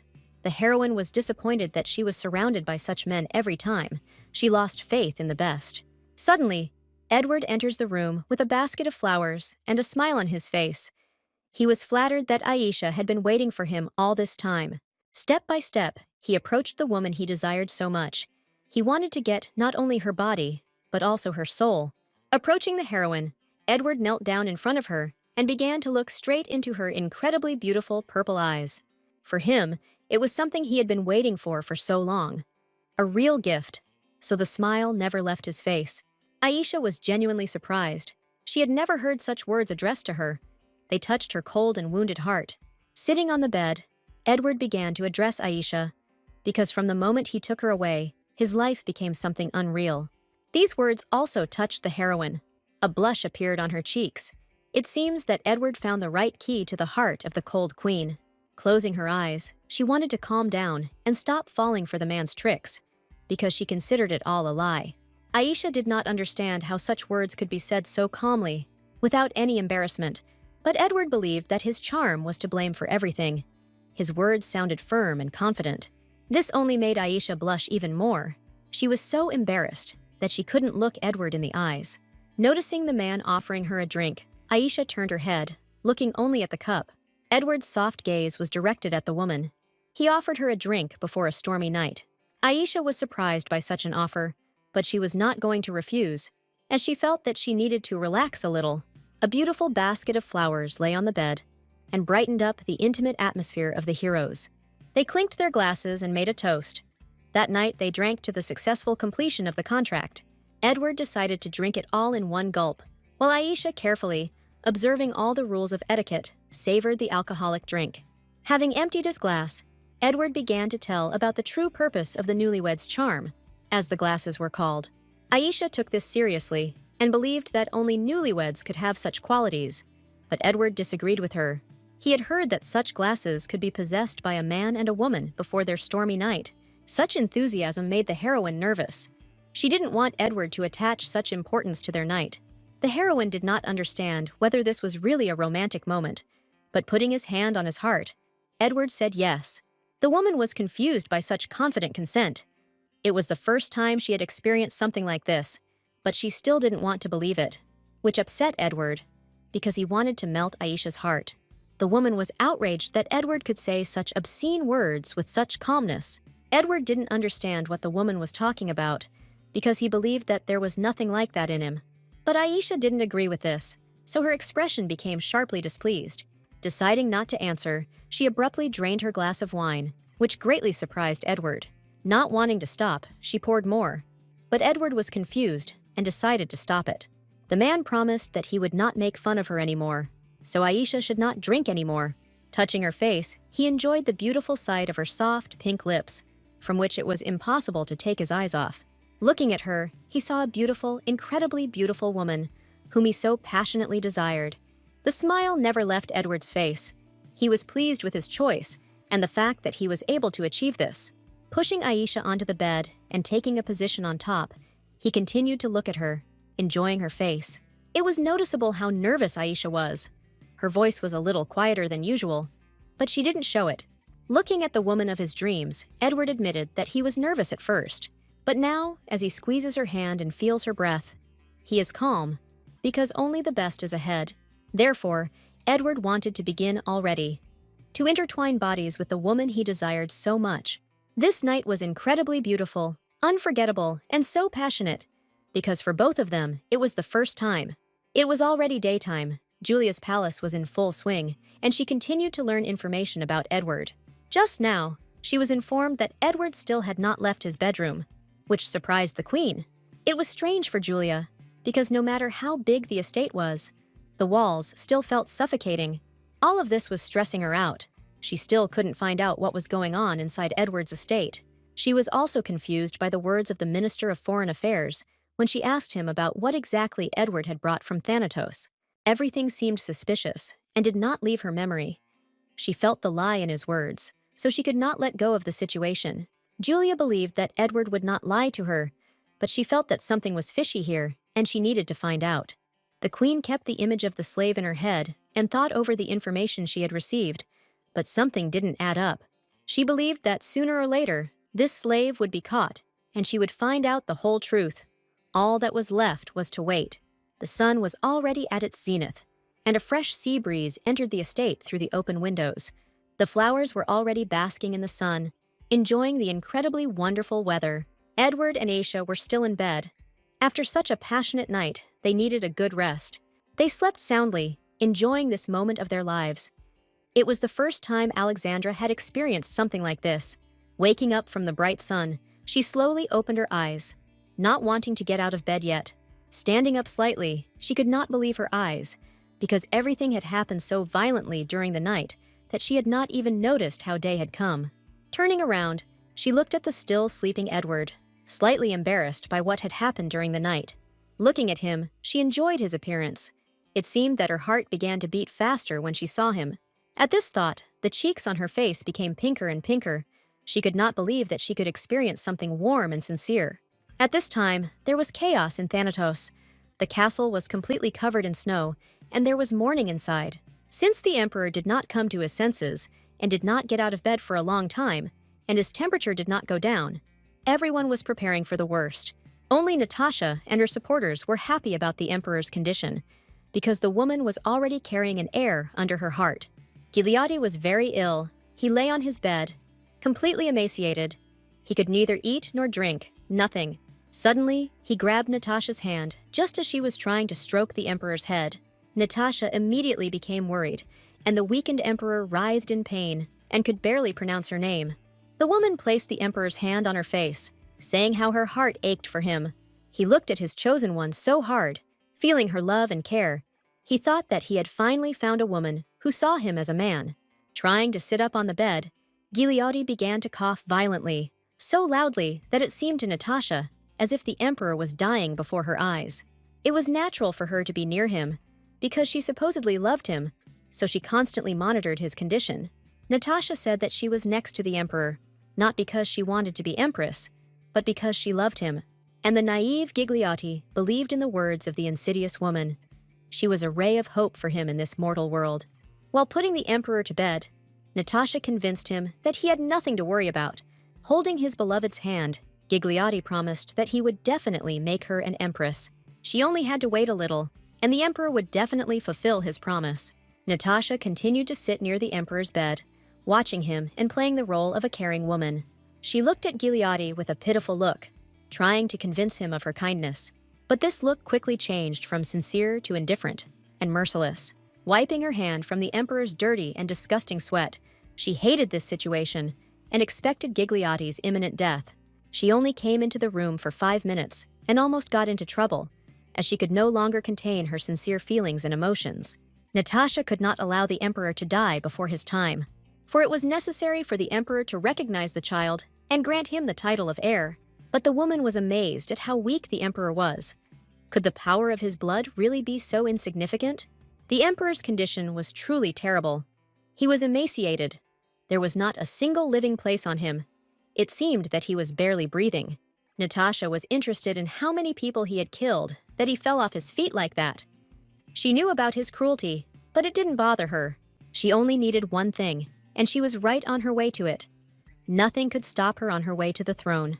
Stopping, she looked to the side and began to smile slightly, so that no one would notice. Looking at his portrait, she looked with pleasure at the great emperor of this country. After all, he was a man of extraordinary abilities, and Natasha was so upset. But it was all for show. In the southern state, peace and quiet reigned. An ordinary sunny day that brought a smile to every resident. Aisha and Edward were dining on the terrace as usual, enjoying the food and the view of the sea. The heroine looked with interest at the note that Edward had previously studied, because it contained important information.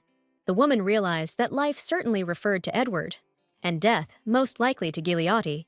It turns out that the Iron Child is arson, with a relic that belonged to Alexandra's family. Having understood everything that was written, Aisha said that they needed to find the Iron Child. Edward guessed that Aisha was familiar with this child, which meant she knew more. Aisha, although she didn't quite trust Edward, still decided to tell him that she had given this child a holy relic. The man thought, because with every word Aisha said, the situation became more complicated, but at the same time, it became clearer. From this note, it became clear that someone knew everything about what was happening, and that the former empress was alive was also known.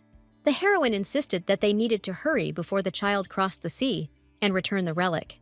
The woman told about the child, and that most likely he was caught while carrying out her instructions.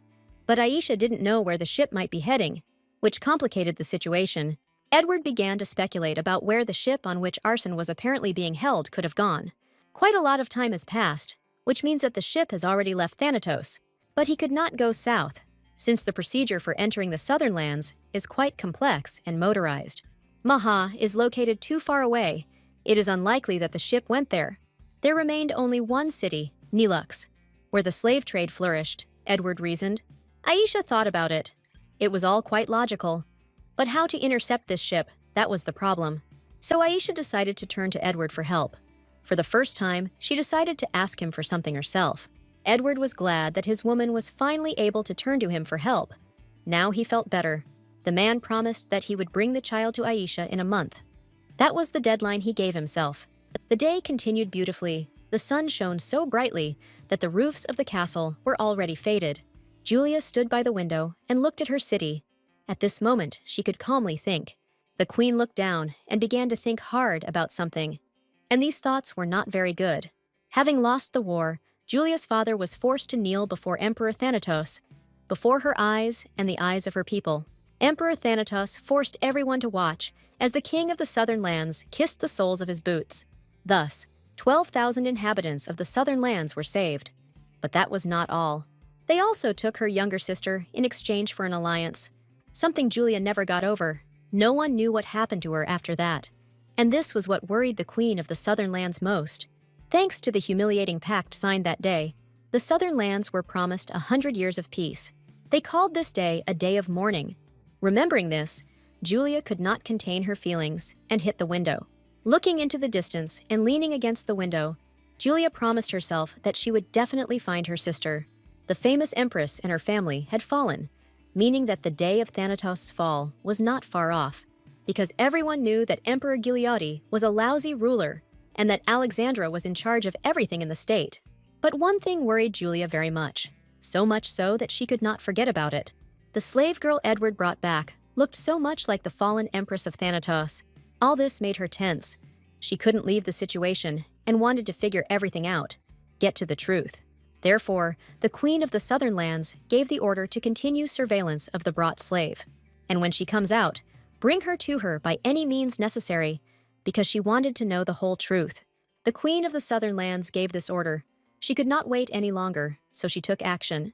In Thanatos, Natasha walked in a hurry along the dark corridor of the castle, without looking around. Supporting her stomach with one hand and holding her dress with the other, she was clearly in a hurry. She didn't know when His Majesty would die, so she had to think everything through. Perhaps the best option would be to move to another country to apply for political asylum. The southern lands were suitable for life, and according to rumors, Natasha concluded that this option was suitable for her.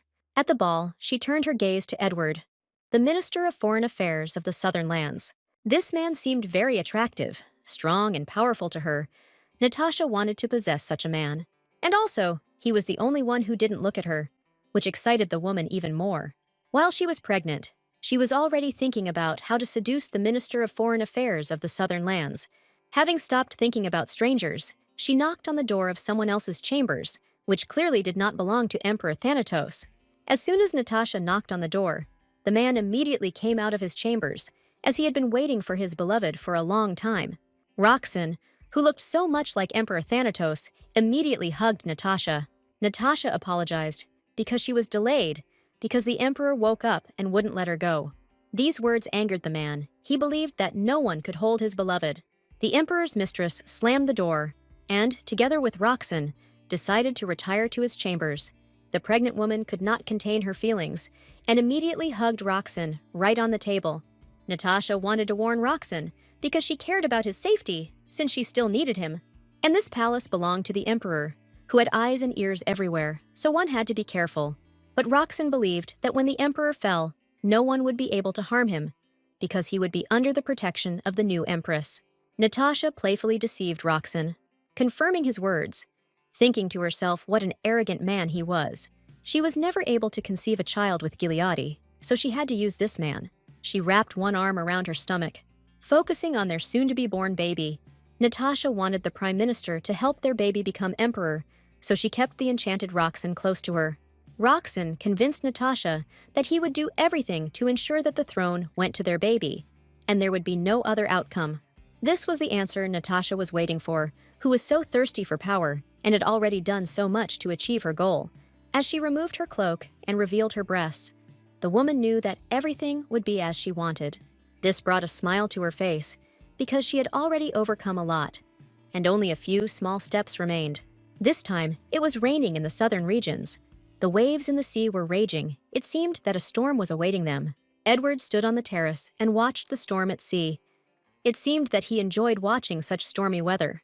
He recalled that the weather was also harsh that day. Edward heard a beautiful song. Unconsciously, succumbing to the music, he went out onto the terrace, which was covered in snow. Then he saw the beautiful Empress of Thanatos, Alexandra, who was singing at that time. Watching her mouth open during the song, he couldn't take his eyes off her beautiful lips. To avoid being noticed, he hid behind one of the columns and continued to enjoy the beautiful singing. Edward was embarrassed by this situation. He did not understand what he was doing. Such behavior was not befitting a foreign minister. But this time, Edward was able to see the Empress of Thanatos from a completely different side, not as cold as he had seen her before. Every time at the meetings, the Minister of Foreign Affairs of the Southern Lands saw her cold and cruel. Remembering how he tried to defend the rights of the southern state, he tried to get favorable conditions. The Empress always interfered with this, wanting to elevate her state to the skies. She controlled every matter. Alexandra herself held herself very majestically, wanting to show everyone the superiority of her state, and also her superiority, so she always looked like a strong and independent woman. He could not even imagine that such a strong and independent woman had such a beautiful voice. Alexandra was still standing on the terrace, sipping her drink from a glass, unaware that she was being watched. Opening her eyes, she looked up. She liked the view of the sky at this time of day. She enjoyed it. And she believed that on a full moon, when it snows, a spirit descends. At least that's what legends were told about it. It was a full moon that day, and it was snowing. Perhaps the spirit of her late grandfather would descend from the sky that night. Alexandra loved her grandfather very much and missed him a lot, so she wanted to be part of this legend. Edward was previously convinced that this woman was made of poison, but she makes such a beautiful face that he can't take his eyes off her. Closing his eyes, the man recalled Alexandra's facial features. He wanted to imprint it in his memory. Much had changed since then, and every time he looked at her, he again felt her tenderness and kindness. Looking at the storm, Edward remembered the old days and realized that this was not just interest. Closing his eyes, he thought about how much he wanted to hold her close and smell her hair. But now she does not need life force, so our serious empress will not understand. So Edward decided to resort to trickery, taking out his dagger. He knew that with its help, he could attract the attention of his beloved. His gaze dimmed. He didn't want to deceive Aisha, but he had no other choice but to trick her into his arms. Blood was shed. Edward did what he had planned. Now Aisha would not be able to turn away from him, since he knew that she had a good heart. Aisha was sitting on the bed reading a book. Suddenly, her attention was drawn to Edward entering the room. With the poser on his arm, he walked straight to Aisha's bed. The woman began to worry greatly about Edward. Sweating and bleeding, he came to her for help, wanting to be healed. Edward could not do this without Aisha. The former empress jumped out of bed and ran to Edward. She wanted to know what had happened to him. Edward made a face and said that he had been suddenly attacked and his arm had been wounded. There was a storm outside. The sounds of rain were coming through the windows, which created a more oppressive atmosphere. Kneeling before Aaron Rosia, he begged for healing, for there was no other way out, as he had lost too much blood. Aisha was stunned by such a request. She had never had to use her power before, and she did not know what to do. Edward was getting worse with each passing second. It was clear that the man would not last long like this. Holding Aisha's hand with his bloody hand, he was shaking all over, trying to show the woman how bad he felt. Aisha concentrated and asked in a calm tone if anything else besides his hand was hurt. Crouching down and looking him straight in the eyes, she squeezed his hand and promised that she would take care of Edward. Only through deception was Edward able to get what he wanted. But is it bad to be so crazy about the woman you love? Hugging her, he pressed Aisha as tightly as he could, because for this, he even went to deception. A beautiful mansion with a view of the sea, green grass, and clear sky. It was here that the former empress sent her last servant. Although the view was beautiful, Anna could not enjoy it, as she was grieving for the empress. Closing her eyes, she recalled the last instructions of the former Empress Thanatos, whom she loved so much. Alexandra said that if something happened to her, Anna would have to leave without thinking. At that moment, Anna did not want to leave the empress. She wanted to meet her end with her. Trembling and clutching her dress in her hands, she felt that she could not leave Alexandra at such a moment. Understanding why Alexandra is asking her to leave, Anna nevertheless agrees with the empress's position. That is why Anna left her mistress and returned to her parents' house, where she was apparently not expected. Her father met her at the threshold with shouts, not wanting to let her in. Poor Anna did not understand her father's position, but since the empress was overthrown, Anna became a threat to their house, and in order not to attract attention, they decided not to accept their daughter. Anna was left alone, on the threshold of her home. She no longer had her own place, which made her disappointed. She had to disappear from their lives, leave her title and all her wealth, and that's how she was kicked out without money or title. Remembering everything that happened to her, Anna could not live as before with a smile on her face. Once upon a time, a long time ago, they spoke with the empress about this place and wanted to enjoy the local scenery together. But in the end, she stands alone, on the edge of a cliff, desperate. She saw no future for herself. Anna also recalled how she met her love. It was also on this beach. At that moment, she was happy with her beloved and enjoyed life. The smile never left her face, but her lover informed Anna that he had been chosen as an envoy to Laban. This was an order from His Majesty. At that moment, Anna's world collapsed. She didn't know how to live on without her lover. The delegation to Laban never knew when they would return, so she knew she could not expect a future with her beloved. That's how Anna was left completely alone, because her lover didn't want her to wait for him forever. She tried to stop her beloved, shouted his name, but it was all in vain. He had already made his decision. Kay left without even turning around. He left his beloved forever. Anna couldn't hold on to her beloved. She couldn't do anything about it. The decision had already been made. Nothing would have changed if she had stopped him then. Kay would have simply fallen into a trap, like all the Empress's supporters, and they would have met the same sad end as Alexandra, who lost everything. These thoughts were killing Anna. Tears flowed like a river, and she saw no point in living any longer. The recognition of everything that had happened to her caused crazy thoughts to fill her mind. Whom she swore allegiance to, who she loved, who was her family. She lost everything, and it killed her. She had nothing left, so she went to the very edge, because she could not see the future. Anna thought that it would be better if Alexandra protected herself than left all the savings to her. Anna no longer had a reason to live. Alexandra was the meaning of life. She was everything to her. Suddenly, a woman ran out of the forest. She was obviously in a hurry, as she feared the worst. Seeing Anna's image on the edge, she hurried, because she understood how this could all end. Anna's maid tried to stop her. Realizing that she was not in time, the woman began to scream. Anna was already at the very edge and had no intention of stopping. Despair had consumed her consciousness. Hearing the nanny's voice, she finally came to her senses and turned around, wanting to know what had happened. The nanny reported that a letter had arrived, and Anna immediately understood who it could be from. At the very last moment, she managed to grab the edge, and by doing so, Anna was able to save herself from a certain fall. The woman immediately came to the aid of her mistress, helping her to climb to the edge. It was hard for the elderly nanny to hold Anna back, but she tried to help her mistress until the very end. Having made every effort, the nanny still managed to save her mistress from certain death. Breathing heavily, Anna wanted to urgently find out what kind of letter she had received. She felt that it was a very important letter. The nanny was in no hurry, and putting her hand under her robe, she carefully began to take out the letter. Although the letter was a little wrinkled, its appearance did not change its value. Taking it in her hands and opening it, Anna understood from the first lines that this was the letter, so tears immediately appeared in her eyes. Night had already fallen in the southern lands, a beautiful, calm, moonlit night, with an incredible scent of freshness. Aisha sat at her desk, writing a letter to her faithful servant, Anna. Looking at the moon, she didn't know how to address Anna so that she would understand everything, because she had to maintain anonymity. This was the most difficult thing for Aisha.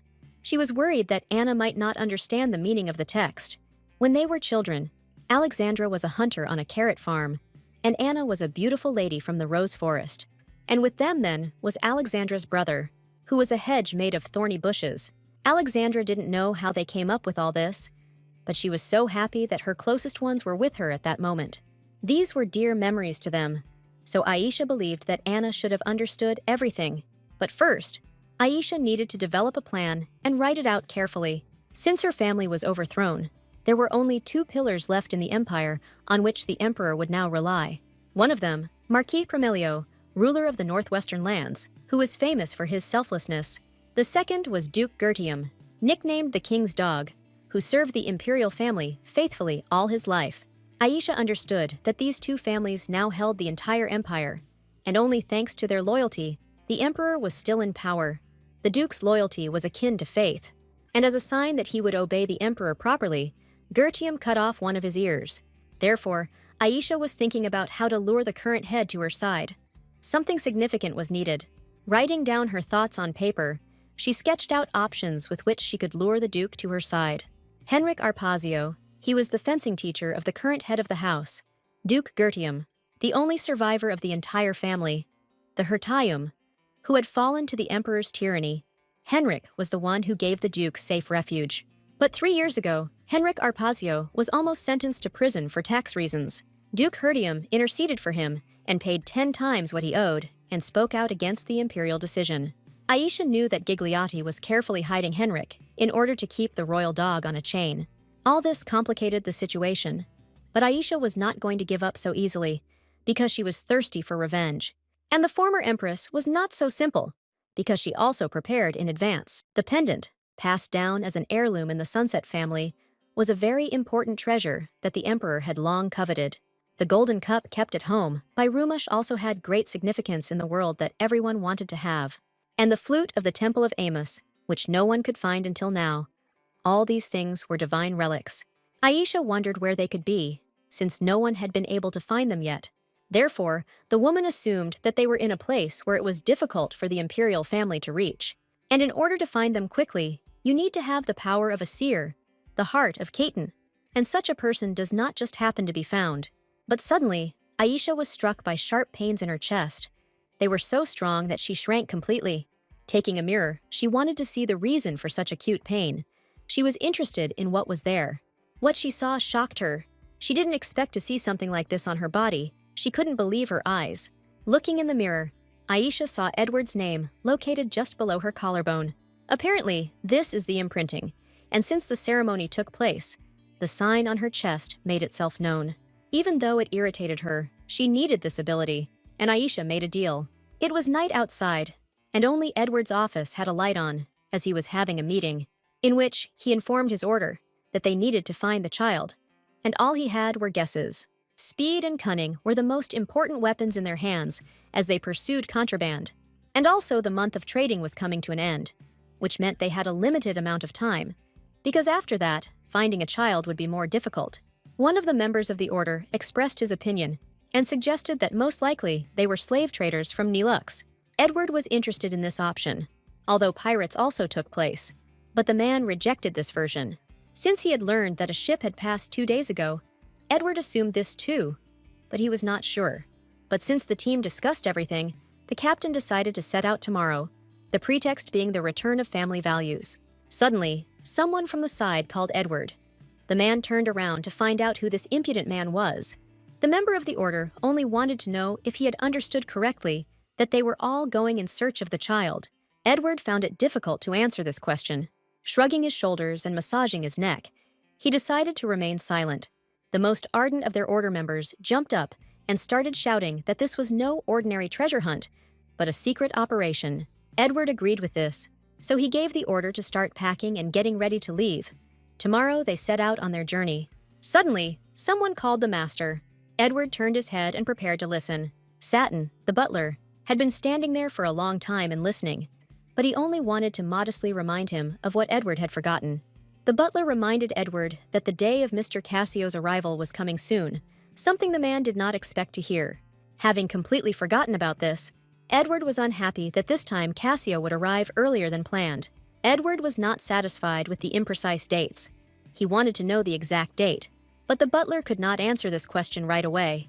Having calculated everything, Satan was afraid to give an answer right away, because according to his calculations, Cassio would arrive in a week. The man in the robe was already on his way. No one was blocking his way. Perhaps it was someone very important. At this time, peace and quiet reigned in Edward's mansion.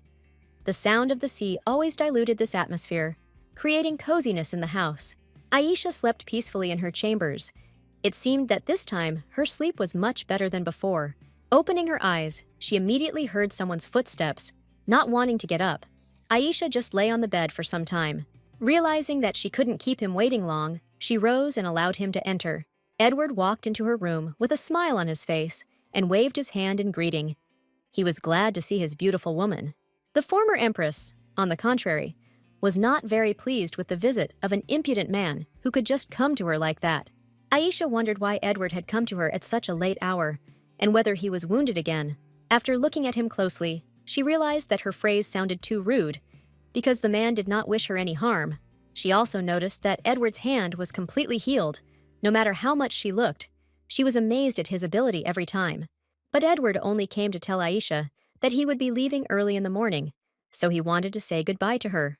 The woman was surprised that Edward would leave the estate so abruptly. It seemed she was not prepared for this. Edward enjoyed seeing the way Aisha's expression changed as he realized that they were worried about him. But Aisha didn't want to show that she was really worried about Edward, so she decided to just keep quiet. Turning away, Aisha did not want to show her emotions, so she tried to hide them. And even this behavior suited Edward. It even made him happy, because now he sees Aaron Rosia's emotions for real. Placing his hand on hers, he said Aisha's name. Edward wanted to tell her words of gratitude. Since this sweet face was much better than any gratitude for him, he read all her thoughts from just one glance. Edward asked to show such a face only to him, but Aisha did not understand what kind of face it was. Then Edward came closer and explained, an expression that could penetrate deep into the soul. But Aisha didn't agree with this, because she believed that she had never had such an expression on her face. Because of Aisha's stubbornness, Edward wanted to cheat again, and it was visible in his eyes. The woman didn't expect this, so she was confused when Edward began to act. Taking Aisha in his arm, Edward carried her somewhere. The woman did not understand his actions, but did not resist. Edward wanted to show Aisha her face, but she didn't want to see it and tried to dissuade him from this idea. Walking up to the mirror, he lowered her to her feet and said, "Look." Edward wanted Aisha to see how beautiful she was. Looking at her reflection in the mirror, Aisha didn't see anything like that, so she didn't understand what Edward wanted to achieve with this. But the man claimed that it was charming, so alive, not comparable to the time when it was in the snowy forests. After these words, Aisha seemed to understand what Edward was talking about, but she didn't want to remember the past.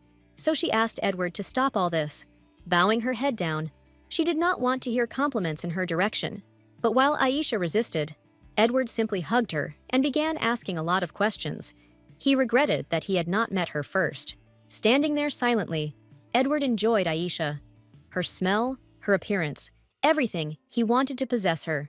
Placing his hand on her shoulder, Edward prepared to tell her important words that she could not expect. Standing right in front of her and looking into her beautiful eyes, he wanted to see her smile, so he asked Aisha about this, so that she would meet him next time with a smile. Aisha lowered her head, because she knew that she could not answer this request. Everything in her life was difficult. Her gaze became cold again. She looked at Edward, listening to his requests. He asked Aisha not to leave the house while he was gone, because the rumor that he had brought a slave girl with him had spread, and he did not know what could happen while he was away from home. He also said that in a few days, his younger brother, about whom Aisha knew nothing, would arrive. Cassio came for medicine once or twice a year, and Edward thought it would coincide with his departure. Aisha didn't know how to react to this, so she continued to calmly listen to Edward, who was apparently stressed about the situation with his brother, because he asked Aisha to ignore his younger brother, because he thought it would be better for both of them. The horse walked through the desert and was already approaching the city. The long road had exhausted him, and he was already walking slowly. But the rider didn't care at all. He urged on his horse, wanting to get to the city as quickly as possible. The full moon illuminated the rider's path. There was only a little time left, and the city was already visible. Taking off his hood, the rider was glad to arrive in the city ahead of time, where no one was expecting him. Edward's younger brother, Cassian, was happy to arrive in his hometown, and with a smile on his face, he rode at full speed to his native land. The beautiful baths in Edward's mansion, always amazed with the purity of their waters. The light literally penetrated into them. Edward, as always, took his morning baths and relaxed before the mission, wanting to sort things out as quickly as possible. He also thought about the words he had spoken to Aisha at night, wondering if he had done the right thing by saying such a thing. He asked to ignore his younger brother Cassio and avoid meeting him in every possible way so as not to create unnecessary problems. When Cassio arrives, Satan informed Aisha about this, and if she needs help, she can contact Arson. That was not all, for Edward could not leave the house with a calm heart, as he was not sure of Aisha. He asked her not to do anything stupid. Aisha did not understand what Edward meant by this. By stupid, Edward meant that Aisha might get hurt or sick in his absence. By holding her leg, he reminded her that he was the owner of this leg, so he asked her to be more careful. Aisha listened to Edward. Although she didn't like the idea of part of her body belonging to another, she didn't arise. Edward looked at Aisha with a satisfied face and asked her to never forget this. But what he saw struck him to the very heart, as he did not expect that such a thing could happen. All this time, Aisha listened to what Edward was telling her and did not say a word, because she could not say anything. She did not know what to answer to such kind words, because the former empress had never experienced anything like this before. Remembering her expression, Edward was pleased. He was slowly but surely moving towards melting the Ice Queen's heart. Coming out of the bath, Edward had already started getting ready, because it was time to fulfill his promise. Coming closer to the mirror, Edward began to examine his body, and could not believe one thing. The mark on his body after the imprinting interested him most of all, as it seemed strange to him. It seemed strange to him that Aranrosia was engraved and not Alexandra. But it was even pleasant. It is nice to know that he gave his beloved woman a name that he now wears on his chest. The city was already bustling with life. Everyone went to the market to do some shopping while it was still trading time. Tasha and Lou were happy and looking forward to something interesting, so they quickened their pace a little. They were in a hurry to get to the bookstore because they had recently written a book that they wanted to show to the world. But when they arrived at the place, the twins stopped, and from the expression on their faces, It was clear how worried they were. Entering the bookstore, they apologized for the intrusion and looked around, expecting to see the owner. The owner of the bookstore was happy to see the twins. One could even say that he was expecting them. Having greeted Uncle Bookman, the girl was interested in whether their book had already been published. The uncle did not answer right away, wanting to wait a moment, because he wanted to surprise the girls. And he succeeded, because when the twins saw the first printed edition of their book, they were delighted. The girls couldn't believe their eyes. Could this really be their first printed publication? Uncle was also able to convince the girls that among the books published in the capital this year, this one was the most elegant and luxurious. The twins, hugging their book from all sides, were very surprised by this news. They started jumping and hugging each other with joy. They were so happy. Now all that was left was to sell their book. The uncle was proud of the girls, because after 10 years, they were still able to fulfill their dream and write a book. These thoughts touched the uncle, and he began to cry. The girls noticed this and tried to calm Bookman down. "This is the first edition. The rest will be printed today after checking." That's what their uncle said. The girls had to read it again and check everything, because if the book was going to be published, everything had to be perfect. Uncle Bookman made a lot of copies, so he suggested that the twins take a couple with them. But this one was enough for them. The girls wanted to give one to someone, so they didn't take more. Bookman immediately understood who the girls were talking about, because it was thanks to her that they were able to write the book. Tasha and Lou knew Aisha's story and felt sorry for her, so they wanted to support their mistress in every possible way. After learning her story, they were inspired and were able to write a similar masterpiece that will be published. And since they knew that Aisha was left all alone, they tried to treat her kinder and more attentively. Uncle Bookman looked at his girls and was proud, because he was able to raise them to be worthy people. As he hugged them, he told them how proud he was of them and how much they had grown in such a short time. He knew that one day they would become great writers because they tried so hard. The twins looked at each other and were glad that their uncle was proud of them, because for them, his recognition was the most important thing. 6 days after Edward's departure, Aisha stood on the terrace and enjoyed the beautiful view of the sea. Looking at the sea, she thought about Edward, and also about whether he had been able to find and save Arsène.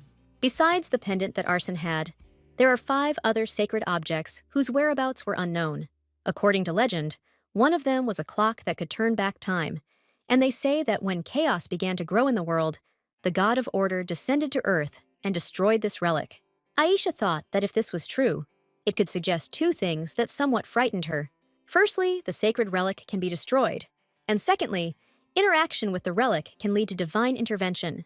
According to ancient records, sacred objects have special powers when collected together. Aisha didn't know if gods really existed, but she had to be the first to find the sacred objects. But if the answer was not in the relics, then in what was it? The former empress also asked herself this question often.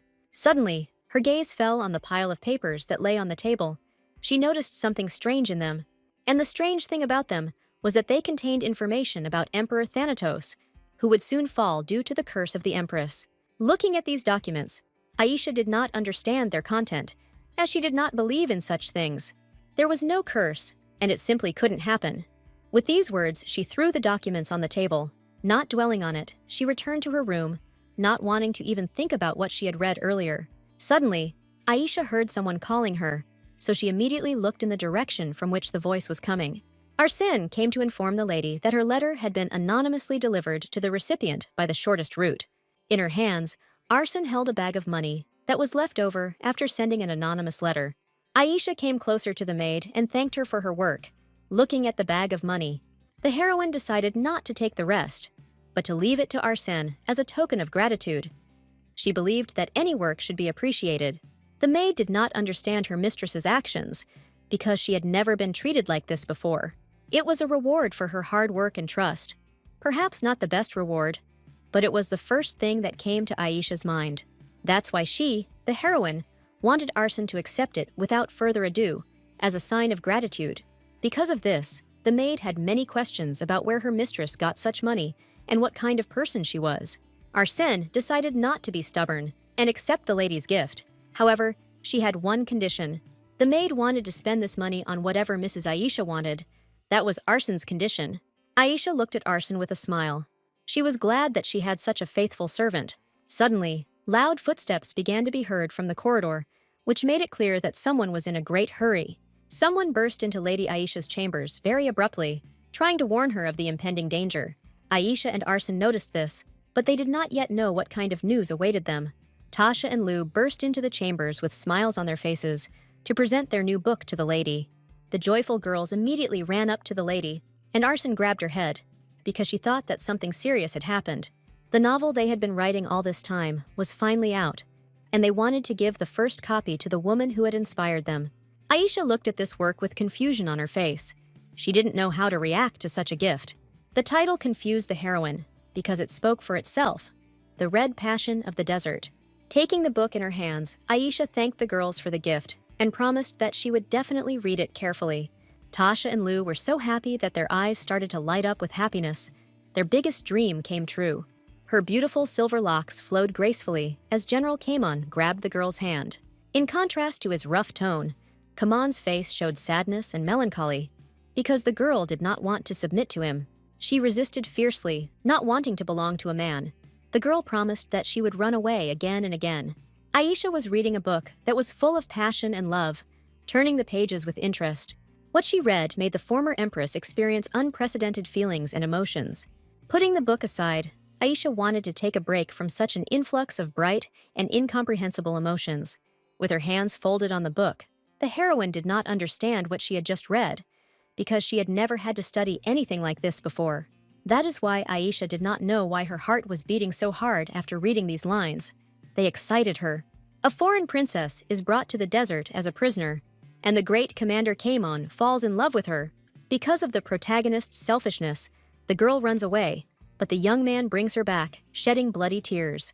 Aisha reasoned that if she were the heroine, she would be able to forgive the young man. It was so hard for her to read this story, although there was something philosophical in it. Suddenly, someone knocked on the door of the chambers, and Aisha, without thinking twice, allowed them to enter. Tasha and Lou brought the lady an afternoon snack. They brought a light mushroom soup. One of the twins noticed a book on the mistress's table and was pleasantly surprised by it. Realizing that the lady had read their book, the girls happily ran up to the table and approached Aisha. The book was short, so the heroine read it quickly, experiencing unprecedented emotions. The girls stood in front of the lady and were desperate to know her opinion about their book. But Aisha did not want to reveal her feelings to the girls, so she said that the book was very interesting. They were so happy to hear these words that they started jumping for joy. Now they are sure that their book will be a success. Aisha was very surprised that there was a book street in the southern lands, since not everyone in Thanatos could read and write. The girls realized that the lady was interested in this topic, so they suggested that she visit the flower festival next month. Aisha was glad to realize that she was surrounded by such wonderful people. It was nice to look at happy people. She did not resist and agreed to attend the flower festival next month. Suddenly, Aisha asked the girls a strange question, so they immediately started to worry. But the main character was worried about how the twins were able to write such a frank book. The girls laughed at the lady's question, from which they understood that apparently Aisha had not read erotic novels. That's why Tasha and Lou decided to give the lady a couple of such novels to introduce her to this genre. Aisha thought about it and decided to agree to it, and also decided to suggest changing some things in the novel. To begin with, she thanked the girls for such an initiative, as she was pleased to know that they cared about her so much. Tasha and Lou quickly agreed to Aisha's request and were willing to change one scene in the book. Opening the book, Aisha began to flip through the pages to find the scene she needed. The twins were interested in it. The girls understood what Aisha was talking about. They also found this scene very strange, so they decided to change it the way their mistress wanted. Suddenly, loud shouting began in the street. The noise aroused interest, which attracted the attention of everyone who was on the terrace. The girls didn't understand why they were shouting so loudly, so they stood up and moved closer to the edge of the terrace to see everything that was happening on the street. At this time, Arson returned. Bowing her head, she informed the lady that she had completed her assignment. Since Arsène had recently returned, the girls decided to ask her why it was so noisy outside. Arsène looked away. It was obvious that it was hard for her to talk about this, since this news was not the best. But it wasn't the best, because Mr. Cassio returned. He came for medicine. Cassio stood before the guards and wanted to know why he was not allowed to use the East Wing. They explained this ban to him by the fire that happened the other day, but it all looked suspicious. Since Cassio saw no traces of fire while examining the East Wing, This only aroused his interest even more. But the younger brother did not insist and let the situation go, since he was using the third floor anyway. Satin lowered his head and calmed down, although doubts about the master did not leave him. Looking at the guard, knowing Cassio's character, Satan decided to give a silent order. The guard understood everything from the butler's look and immediately began to carry out the order. Standing in front of Cassio, the guards crossed their spears and blocked the path of Edward's younger brother. Cassio did not understand this. Anger appeared on his face. He did not understand what the guards of his house were doing. Satin continued to insist on his own and explained everything by the severe damage to the building of the East Wing. But Cassio refused to believe it, since he saw no damage and did not smell anything. Satin reported that it was Edward's order, which scared Cassio a little, but he came to visit the East Wing, especially because of the stunning sea view from the main room on the third floor, where Aisha lived. Satin bowed before the gentleman and offered him to occupy the western wing. The view there was no worse than in the eastern one. Cassian didn't like being kept out of the East Wing, but with elite guards guarding him, he knew it was a hoax. The mansion belonged to his brother, but it was also his, so Cassio felt he could place it wherever he wanted. The butler did not know how to respond to this, how to ensure that Cassio did not violate Edward's orders. Satin put his hand into the inside pocket of his cape and prepared to take out what his master had left for him. It was a letter Edward had left in case Cassio became stubborn. Cassio did not like this idea and reluctantly took the letter left by his older brother. Literally snatching the letter from Satin's hands, he showed all his dissatisfaction with such actions. Having opened and unfolded the letter, Cassio was horrified. He was not just scared, but began to fear for his life. Crumpling the letter in his hands, Cassio could not believe that his brother could do this to him. It was incomprehensible to the mind. Leaving in a rage, he announced to everyone that he would listen to Satin's advice and settle in the western wing. Aisha watched this scene from the terrace of the East Wing with confusion. From everything she saw, she realized that this was Edward's younger brother, who had arrived ahead of schedule. Everything continued calmly. Aisha returned to the table and was already waiting for a cup of tea. While Arson was pouring tea, Aisha was interested in the age of her younger brother Edward. The maid defended Edward's brother, saying that he was not as bad as he might seem at first glance. Aisha understood that she could not judge a person without knowing him, so she silently listened to Arson's story. Arsène said that Mr. Cassio was weak from birth, and all the doctors said that he would not live to be 10 years old. She knew this very well, as her family had been serving Edward's family for quite some time. When Mr. Cassio almost died because of his weakness, the lady began to look not for doctors, but for fortune tellers. The fortune teller she found told her to keep Cassio away from her older brother. That is why the lady took Cassian and went with him to the suburbs, and miraculously, the young gentleman's health improved. Edward had special skills from childhood: studying, fencing, rules of etiquette. Everything came easy to this child. He was such a smart boy that he studied at a capital school and then grew up, became a big boss, and stayed here. Aisha was interested in listening to Edward's story from Arson's lips. After listening to the end, she took the cup in her hands and began her meal. Perhaps this is why Edward is so gentle with his brother Cassio, listening to all his wishes. Because he thinks his little brother was sent to the suburbs because of him. When Arson told her everything, she realized that she had made a mistake. So she asked Mrs. Aisha not to tell anyone about it. Although she asked for it in a joking manner, the former empress understood that it had to be kept secret. The whole situation seemed funny to her, so she lay down, smiled, and continued drinking tea. Evening came. Cassio stood on the terrace of the West Wing and looked at the beautiful garden, which was decorated with the sunset. The young master kept thinking about why his elder brother had closed the East Wing. It was something that was bothering him. Even after 3 days, he did not see any construction work going on or workers coming. Was it really true that no one was allowed in there? Cassio suspected that something important was hidden there, and his curiosity was torn. The smile that appeared on his face indicated that he would begin to act despite his brother's instructions, because he didn't believe that his brother could actually kill him for visiting the East Wing. Edward's ship cut through the seas. Not even the curtain stopped it. It stubbornly continued on its way. Edward did not hide from the storm. On the contrary, it helped him in his thoughts. The cold and gusty wind cooled his thoughts. Thoughts about Cassian haunted him. Satine and Arcel would be kind to him, but something still bothered him. Suddenly, one of the members of Edward's order began to scream as he noticed movement ahead. Ahead of them, sea monsters appeared on the path and unexpectedly blocked their path. Edward boldly drew his sword and went into battle, informing the other members of the team that he was leaving the left one to them. The man was firm and strong. He knew that he could deal with the monster alone. Having given the order to raise bows and harpoons, the hunt for sea monsters began, which was supported by all members of the team. At this time, everything was calm near Edward's mansion, and the weather was beautiful. Cassian thought so too, and he set out to explore the eastern wing by swimming. He knew that he would not be allowed into the east wing so easily, so he decided to take a roundabout route. At this time, Aisha stood on the terrace and enjoyed the cool sea breeze. While looking at the sea, she noticed something strange that aroused her interest, so she tried to make it out. Having seen who was on the coast, realizing that it was Cassio, the heroine could not believe her eyes. Cassian, meanwhile, was wiping his face from seawater and managed to penetrate into the eastern wing. Aisha watched her younger brother Edward's actions and looked down at him proudly. As soon as Cassian saw the woman on the terrace, he immediately cried out in surprise. He couldn't believe that his older brother was hiding a woman in the east wing. It was a shock to him.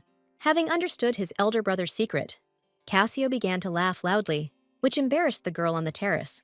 Realizing that his actions were wrong, he covered his mouth with his hand. Standing up and coming closer, Cassio immediately began to find out the name of the girl who was standing in front of him on the terrace.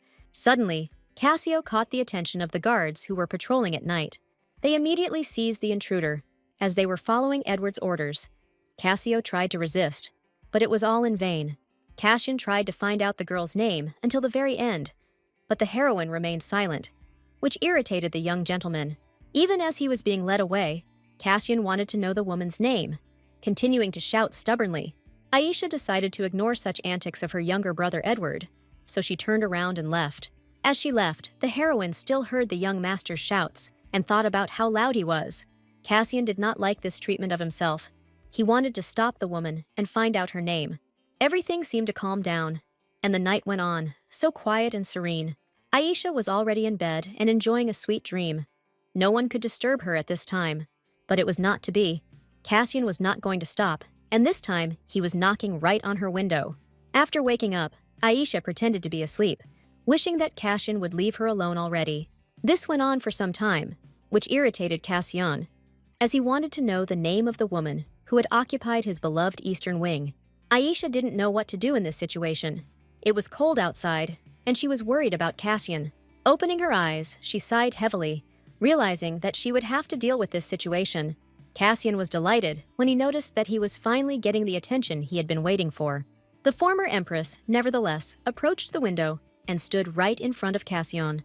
She still didn't say anything, and when she approached the window, Aisha silently looked at the young gentleman. Cassian stood frozen in anticipation. He didn't know what awaited him next, but he was glad to meet face to face with his brother's woman. Aisha looked away and sighed, thinking about what was the best thing to do. The heroine reached out to the curtains and grabbed them, deciding what she would do next. Having made her decision, she closed the curtains of her window, causing a violent reaction from Cassian. The young gentleman could not believe these actions. He was irritated by such treatment, but Aisha was firmly confident in her actions, and also decided to call Arson to sort out this situation. Upon leaving the room, the former empress immediately met a guard who asked where she was going. Aisha did not talk about what happened and said that she decided to go for a walk because she could not sleep. The guard talked about how night walks could be dangerous, and Aisha listened to him attentively, so she asked the guard to tell Arsel that she wanted some ginger tea because she couldn't sleep. The guard went to convey Aisha's wish, advising the lady to return to her chambers. Aisha decided not to argue with the guard and returned to her chambers, closing the door. She knew what awaited her. Not much time passed before there was a knock on the door, which the former empress had been waiting for. Arsel entered the room and brought warm ginger tea, which helps one to sleep. Aisha immediately turned to the maid because she wanted to tell her about something delicate. Pointing to the window, Aisha wanted Arson to sort this out. The maid didn't yet understand what was behind it. Arson didn't understand what the problem was, but Aisha explained that the problem was what was behind her. The maid understood her mistress, and, placing the tray with ginger tea on the table, she began to perform her duty. Arson came closer to the window and began to carry out the mistress's order. Opening the curtains, she saw something that shocked her, because she didn't expect anything like this. It was madness. Outside the window, Cassio stood trembling and waited to be let into the room of the lady whose name he was so desperately trying to find out.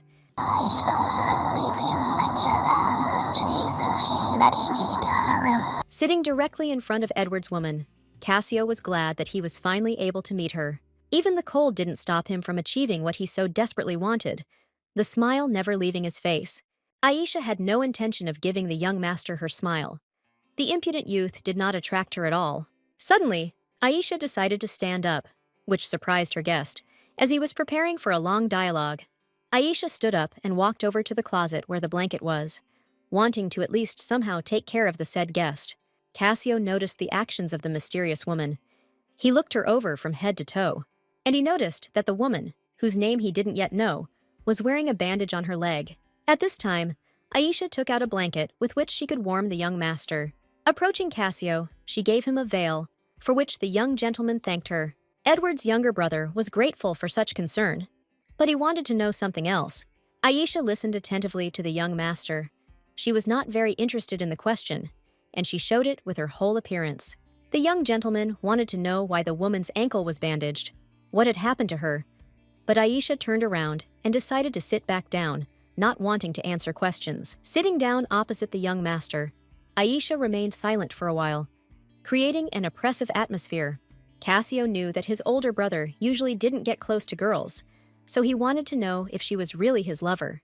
For everyone, Aisha was a slave, so this time too, she played her role, answering the young master's questions. The young gentleman did not understand what language the woman sitting in front of him was speaking, which complicated the situation. But Aisha had no intention of stopping, so she continued speaking in a language unknown to Cassio. Cassio didn't understand anything, so he asked her to speak in the official language. But Cassio noticed one thing: even though he did not understand the language, he could see her, and this meant a lot to him, because for him, she was very beautiful, more beautiful than anyone he had ever seen. The young gentleman was struck by the color of her hair. It was so attractive that he wanted to touch it. Suddenly, Aisha stretched out her hand and pointed to the window. Cassio immediately noticed it. Cassio understood what Aisha wanted, but the former empress was not going to give in. She wanted the young master to leave her chambers. Edward's younger brother stood up. Although he didn't like it, he didn't want to bother his brother's woman with his presence. But before leaving, the young gentleman wanted to explain himself and introduce himself, so he began to repeat his name. Cassio stood up and wanted to convince the woman that he did not want to offend her or harm her in any way. Arson, who was watching this, could do or say nothing. She could only watch silently. Cassio promised that he would leave, but he wanted her to promise him one thing that was important to him. The young gentleman wanted to have lunch together the following afternoon, so he suggested it to Edward's woman. Aisha did not answer right away. She needed to think about the young master's proposal. After some thought, she decided to accept Cassio's invitation to dinner, which the young man was very happy about.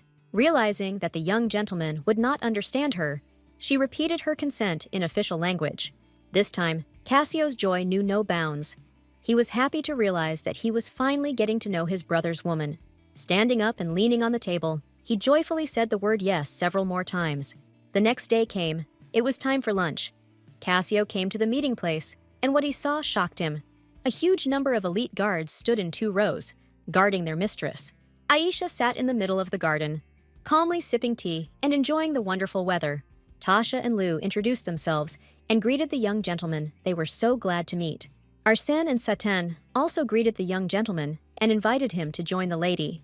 Cassian didn't understand the reason for such a large number of guards, because it would create a lot of unnecessary noise. But there will still be noise, since Cassio burst into the mistress's room at dawn, and Edward will definitely find out about it. Therefore, from that day on, Satan decided to increase the number of guards, which amazed Cassio, because they were going to use more than 30 people to protect the woman, because of what happened in the morning. But Satan explained that he had noticed a gap in security, so he decided to fix it so as not to bring more trouble upon himself. Cassio did not understand this behavior of Satan, because he believed that, in the absence of his brother, he had to serve him. Even if Edward wasn't here, Satan served only one master. He had no other masters. The young gentleman was tense at such devotion from his brother's servants, but he had no choice but to accept it. The brother had everything: a healthy body, a reputation as a hero, loyal supporters, and even a woman. A woman who was striking in her beauty. Her appearance was majestic and superb. All this caused unprecedented envy in Cassian. He also wanted to possess everything that his brother possessed. This time, the young gentleman did not come alone. He prepared and brought a translator. Satan informed Cassio that it was forbidden to bring strangers, but the young master did not care about this rule. Walking further, he approached the place of the meeting, grabbing the back of the chair. Cassio was about to sit down. Sitting down at the table, the young gentleman was sure that this time the dialogue would take place, so he suggested starting the meal. Aisha was ready and confident. She knew that she could handle the young and daring boy. First, Cassio told his translator to tell her his name. It was important for him to introduce himself. And also, young master, I wanted to know the name of the woman sitting right in front of him. The translator began his work, following all the instructions of his master down to the last detail. Aisha liked this game and was ready for it, as she knew the language and could speak it fluently. The former empress said something provocative, and the translator immediately understood it. He didn't know how to convey this information to the young master because it wasn't just words. Cassio understood that something had happened. He did not want to wait long and wanted to hear what the woman said. The translator, nevertheless, decided to say that the woman did not want to introduce herself to an ignorant person. The young master was angered by such impudent statements from the woman because he wanted everything to go according to his plan. Aisha sat quietly and looked straight at the young master, enjoying her meal. Unexpectedly, Cassio jumped up and expressed his desire to get closer to the woman. Tasha and Lou, who were watching this picture, were delighted. They liked Cassio's interest. Arsene and Satine did not see anything romantic in this. They were disappointed by such an influx of passions. Cassio wanted to get this woman, so it was better for her to know his name, for he wanted to become her master. Aisha listened attentively to the young gentleman, sitting quietly. She did not react in any way to the young man's words. Putting down her cutlery, she prepared to say what she thought about this man. She thought that the young master was very disrespectful to his brother, that is, to the head of the house. Hearing the translation of her words, Cassio jumped up, because he believed that all this was not true, and he treated his brother with respect. He didn't think it was disrespectful. Cassio was just taking what was his, since everything that a brother enjoys should become his. So thought the young master Cassio. Aisha did not understand why the young master thought so, but he justified it all by his illness. But if Cassio were the head of the family, would he be able to raise its greatness to such a level? That was the woman's question. The former empress understood that the well-being of the family depended on the head, and she knew that Cassio could not cope with this. These words touched the young master. He could not bear such humiliation, and the reaction was not long in coming. In a fit of emotion, the young man abruptly hit the table, showing all his discontent and anger to the woman. He believed that he deserved everything that belonged to his brother, and she was just an impudent woman who knew nothing. Aisha did not even point out their differences in behavior, citing a recent incident as an example. Satin watched all this and did not understand what kind of pressure the woman was putting on the young master. Noticing all this, Satan understood that this was definitely not an ordinary slave. Many questions arose. Having said everything and finished the meal, Aisha put the cup on the saucer, and that was the end of their dialogue. Standing up, Aisha also asked the young gentleman not to disturb her anymore, as she did not wish to see him anymore. She didn't want to deal with children who lacked respect and manners. Those were her last words. As she was leaving, she heard for a long time the cries of Cassio, who did not agree with her and tried to justify himself until the very end. Realizing that all this was useless, the young man was shocked by such treatment and had nothing to say. The door slammed shut, and he could no longer disturb the woman whose name he could never find out. Despite the storm, Edward continued to search for the boy that Aisha needed so much. Things weren't as rosy on the slave trader's ship as they would have liked, as a storm put their lives in danger. The boy was in a terrible state, emaciated, and had no strength to save himself. His empty gaze seemed to say that all attempts to escape were futile, and that he had no strength left to resist.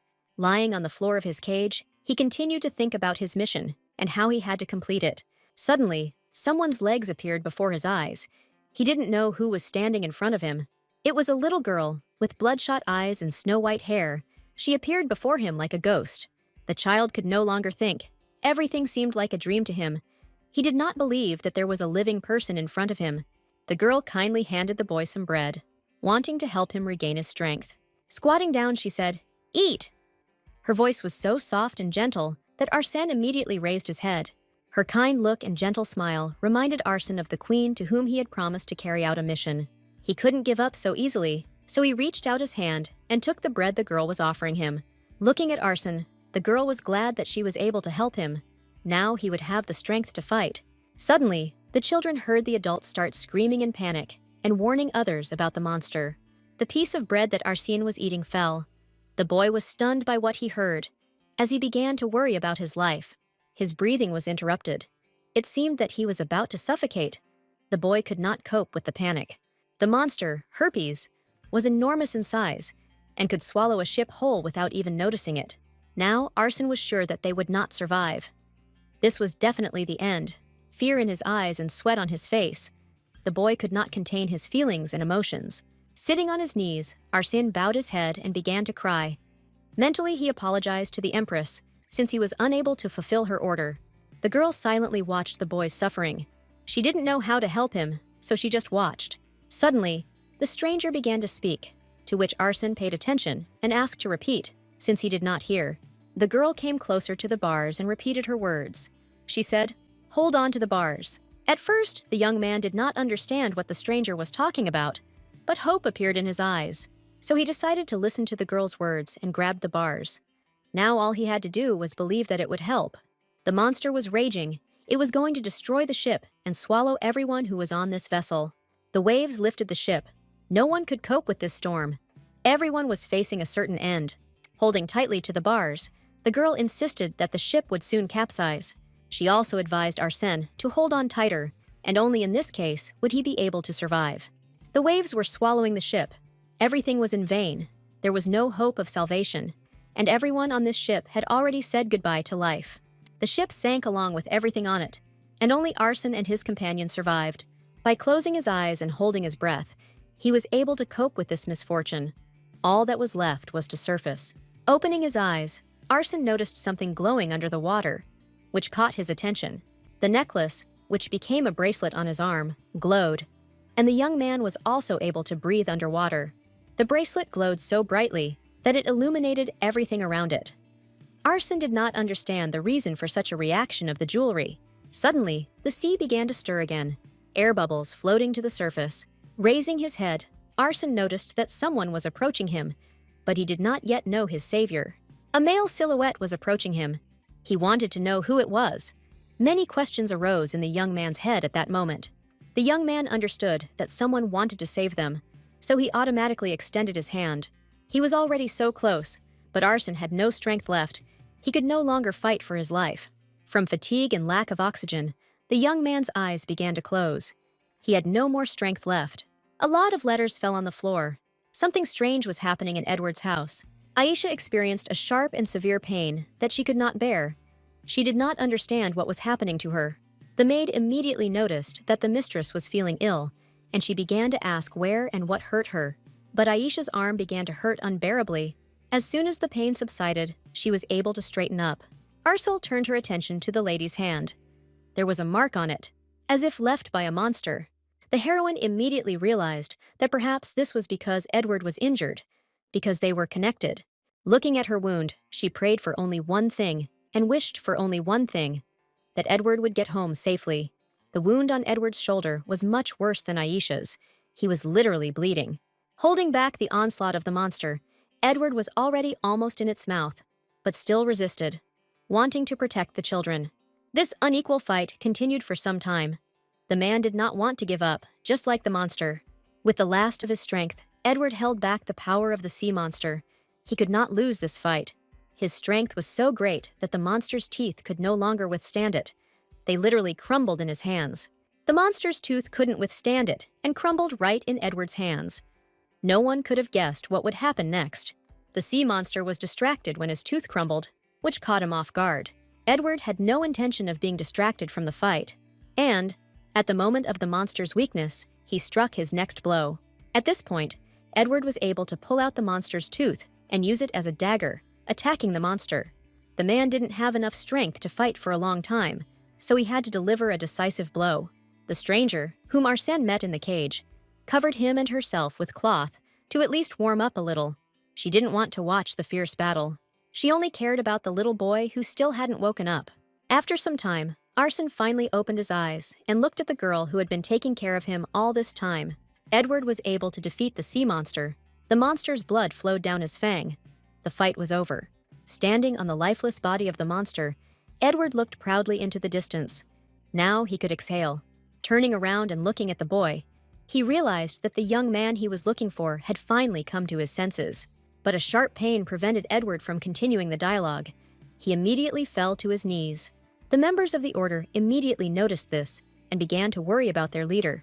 They did not often see him in such a state. His heart began to ache sharply. He did not understand what was happening to him, but he assumed that perhaps it was because of the mark. The comrades were still worried about the captain, but as soon as the pain subsided, Edward stood up and went straight to the boy. He didn't think the wound was serious, so he wasn't worried. Wiping the sweat from his forehead, Edward continued on his way. At that moment, the man thought of only one person, his beloved, Aisha. These thoughts made him smile. He was pleased to realize that they were now connected. After such a long journey, they will finally be able to return home, safe and sound. It was already night in Edward's mansion, a restless night, the wind howling so loudly that the windows rattled. But this did not bother Aisha. She continued her work, thinking everything through carefully. Only one thing distracted her from writing, which seemed very strange to her, because she had never felt anything like this before. Her heart was beating so hard that it didn't give her peace. She kept thinking about what could have happened to Edward. Continuing to think about Edward, she could not fall asleep for a long time, so she tried to somehow distract herself from bad thoughts. The heroine understood that she could not doubt Edward. She had to trust him. It was better for her to concentrate on business and continue her work, which is what she did. The only seer she needed was Hearts, who had not been seen for several years, and it was necessary to find him as soon as possible. Aisha knew where to start, so she immediately began to raise her connections. The weather was beautiful during the day, and the gardens were, as always, incredibly beautiful. You could enjoy these views forever. Cassio stood on the terrace and thought about what had happened to him a couple of days ago. The woman's words had hurt him deeply, and he was still thinking about them, not wanting to agree with her opinion. Having thought about this for several days, Cassio could not believe one thing, which seemed very strange to him. He didn't believe that the words of his brother's mistress could have such a strong influence on him. So he was interested in where this woman came from, so bold and daring. Cassio was irritated by the fact that for several days now, he had been thinking about the words of his brother's mistress. As he was leaving the terrace, Cassio's attention was drawn to the noise coming from the coast. He noticed that the woman had gone out for a walk with her maids, and they were having a wonderful time. Tasha and Lou were probably the only ones who saw Aisha's sincere, tender smile. Suddenly, someone shouted at the heroine, and her expression immediately changed. She again began to look at everyone with her cold gaze. Cassio ran towards her, but Aisha, not wanting to see him, turned away and hid behind the maids. Tasha and Lou tried to protect their mistress, so they stopped Cassio. Aisha understood everything Cassio said, so she knew he wanted to say something important. The young master insisted on his own, so Aisha had to turn to face him and listen, a little timidly, but Cassio apologized for what happened recently. He was ashamed of his behavior. The young man also apologized for entering the woman's room without an invitation. He believed it was wrong. The heroine didn't expect the young master to come to her with an apology, so she needed a little time. After some time, Aisha finally answered. She was glad that Cassio understood everything and apologized for his inappropriate behavior. The young gentleman did not understand anything of what the woman said, since he did not know the language. He was embarrassed by the fact that the twins were laughing at him. The young man wanted to understand what the woman was talking about, but this whole friendly atmosphere was destroyed by Arsel, who ran to the lady in a hurry. The maid immediately reported that Mr. Edward had returned to the estate, but the worst thing was that he had returned wounded. These words struck Aisha in the heart. She knew that something had happened, but she did not expect it to be serious. The feeling of pain in her shoulder did not leave her, and each time she remembered how she experienced this pain for the first time. Therefore, not noticing anyone around, the heroine immediately headed straight towards Edward. Cassio did not understand such concern for his brother, because in his eyes, Edward was invincible. But he was surprised by how fast the woman, who had just been barely able to walk, ran. Looking at her bandaged leg, the young master was worried whether everything would be okay.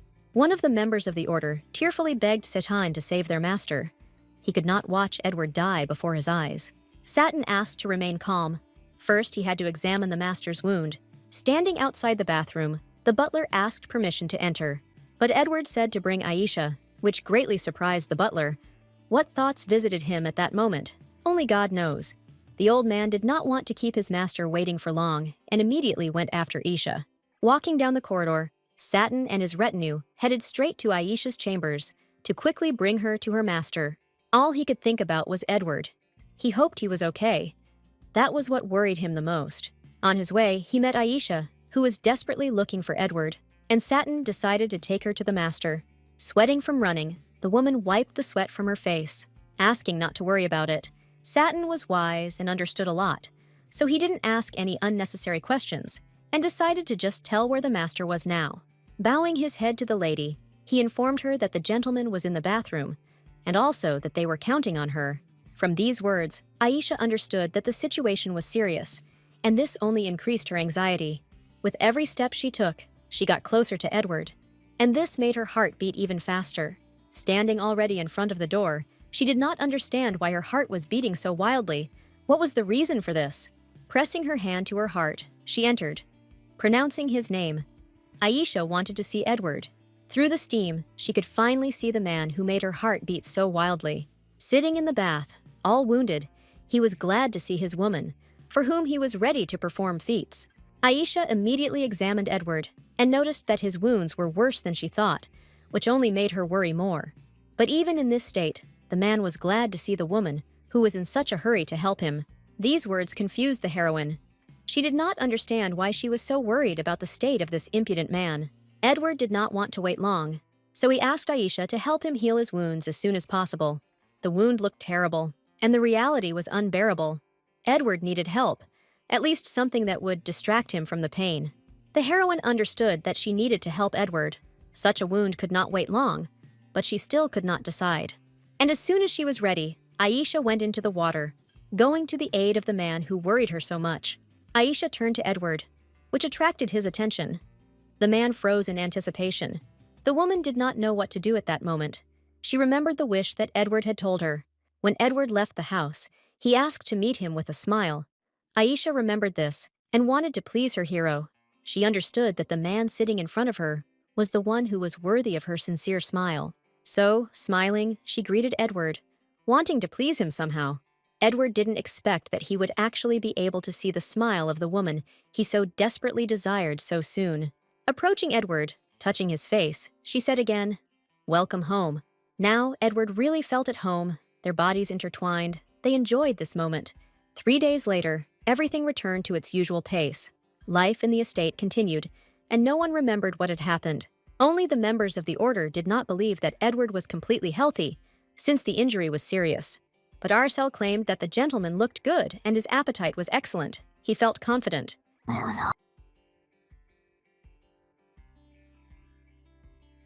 Didn't get to the basis of it. The boy, Arsène, brought by Edward, was also in the estate. His gaze was empty because he did not know what awaited him next. Arsène still could not believe that the former empress was alive and well. He wanted to see her in person. The girl felt that someone was approaching, and she knew that it was exactly the person Arsène had been waiting for. Finally, she came. The girl's gaze dimmed. Now she could be sure that nothing would happen to Arsène. The young man was incredibly surprised. Until the very end, he did not believe that this was his empress, to whom he had made a promise. Walking slowly but surely, Aisha approached Arsène. He could recognize her even by the sound of her footsteps, and as soon as he saw it, the boy immediately jumped up, because he could not believe his eyes. The empress, whom he thought was dead, was alive. His breath caught in surprise. He wanted to address her as he should, but he forgot about everything. The former empress looked at the little boy and asked him not to make noise. Aaron immediately dropped to one knee and looked at his beloved empress. Crying with joy, he could not believe that in front of him was actually a living Alexandra. Alexandra in the past, Aisha in the present, could not hold back her tears. She was glad to see Arsène. The woman knelt down and apologized. Because the boy had to go through such trials, she thanked Arsène for staying alive, for managing to survive in this terrible world. Wiping the tears from his face, she thanked him for everything, because he was a dear person to her. In that moment, the young man remembered the necklace, which turned into a bracelet. When handed over to the former empress, the bracelet changed its form again and became a necklace. Aisha kindly wanted to accept her thing, which she entrusted to Arson for a while. But as soon as the woman extended her hand, Edward intervened and extended his own. Taking the necklace, he stood before Aisha and asked her to allow him to put the necklace on her. The woman didn't mind, so she allowed the man to do it. With this necklace on her neck, Aisha looked beautiful. It emphasized her thin neck. Looking at this, Edward couldn't stop smiling, as he realized how beautiful Aisha was. Looking at the former empress, Arun couldn't take his eyes off her. He also enjoyed her appearance. He also wanted to tell his queen that this necklace saved his life. Aisha was very surprised, because she did not understand what Arson was talking about, how the necklace helped him. Then the boy decided to tell his story, and what happened when he fell into the sea. After all, at that moment, the bracelet lit up, and Arsène was able to breathe underwater. The main property of this pendant is dry. It does not change the physical strength of the owner, but she has the ability to protect from invisible forces. And it was she who protected Arsène. All this time, the girl who helped Arsène stood to the side and watched what was happening. The heroes immediately noticed her, but they still didn't know anything about her, who she was or where she came from. The little girl, who looked so much like the former empress, amazed everyone with her calmness. It was time to clarify the picture, and she told about herself, that she was a young follower of the prophet. The prophet who sees the future of the southern lands, she was his messenger. Aisha was very surprised by this, since she was looking for the prophet Hearts, but he got ahead of her and found her himself. The girl held out the box, saying that Hearts had asked her to give it to the former empress. The woman did not know what this thing was, so she asked the messenger how to use it. The little girl told me that this is an incense burner, and if you press on the moon, a black pearl will rise from the shell, and Aisha will temporarily be immersed in an illusion if she sets it on fire. This will allow the one who inhaled the incense to see what he wants, the messenger claimed. From the description of the action, Aisha and Edward understood what was in front of them, and this amazed them the most. After all, it was not just a gift, but a blessing from God to receive a sacred relic, the Largan censer. Aisha did not even know what to say or how to thank the prophet for such a great gift. But the messenger said that nothing was needed, because the great prophet Hearts knew that the woman was collecting relics. The girl also reported that Hearts knew the location of the golden cup kept by the Rumish house. The woman did not understand why the prophet was helping her, but she accepted his gifts with gratitude. Aisha was thinking about the future, about her plan, but Edward was not going to rush, as it was necessary to remain careful. The girl found the man's behavior strange, but she was ready to dispel all his doubts. Edward wanted to know if her master had sent him that message, to which the little girl answered positively. She also claimed that if he came to them without imprinting, the sea serpent would become a danger to him. Aisha also had a few questions for the messenger, because she wanted to know why the prophet was helping them. She didn't understand why Hearts had also sent this sacred relic that the woman now held in her hands. Then the girls decided to quote the words of the prophet. For a new beginning, there must be an end. Aisha did not understand the meaning of these words. It was difficult for her to understand what they meant. Therefore, the messenger decided to continue. Your anger will lead to the end. Your soul will turn into the beginning. The girl also told that Mr. Hearts was captured on the territory of Thanatos. This was something that could not be avoided, so she asked to save the prophet. Aisha wondered if the girl had allowed herself to be captured in order to convey these words to them. The little girl smiled sweetly, because she was not afraid at all. She knew that they would definitely be saved. She believed that Edward would definitely come to their rescue. And also, taking Arson by the hand, she wanted to continue speaking, looking at him, because she believed that a ray of hope could shed light and end despair. Looking at his companion, Arsène did not believe that she would say exactly these words, remembering how he tried to reach underwater for the hand of the man who was going to save them. Arsène supported the girl's words and then smiled because he sincerely believed in them. Edward looked at the children but said nothing. He was thinking about the girl's words. It was a dark night at Edward's estate, and only the moon lit up the star-studded sky. Aisha stood on the terrace, her thick white strands of hair fluttering in the wind, but she was in no mood for pleasure. Thinking about the girl's words, she lowered her gaze to the beach, which was located under the terrace. Edward also thought about the messenger's words and understood that there were less than 3 months left. But if Aisha wants it, he will bring her the prophet Hearts, so said the man. These words shocked the woman. She could not believe that Edward was ready to do this for her sake. Prophet Heart stood at the window. It was snowing heavily. Everything was literally covered with it. He remembered that very day when the weather was just as harsh and snowy. He walked along the snowy street. Every step was difficult that day. Walking down the street, he saw two freezing red-haired girls who were covering themselves with thin cloth. As he passed them, he heard the voice of a girl asking for help. She said that if a man saved them, they would not forget his kindness and would repay him one day. The man looked at them silently with his blue eyes. He had not yet made a decision, but he still saved them. 4 years have passed since that day, and now they are sitting with him at the same table.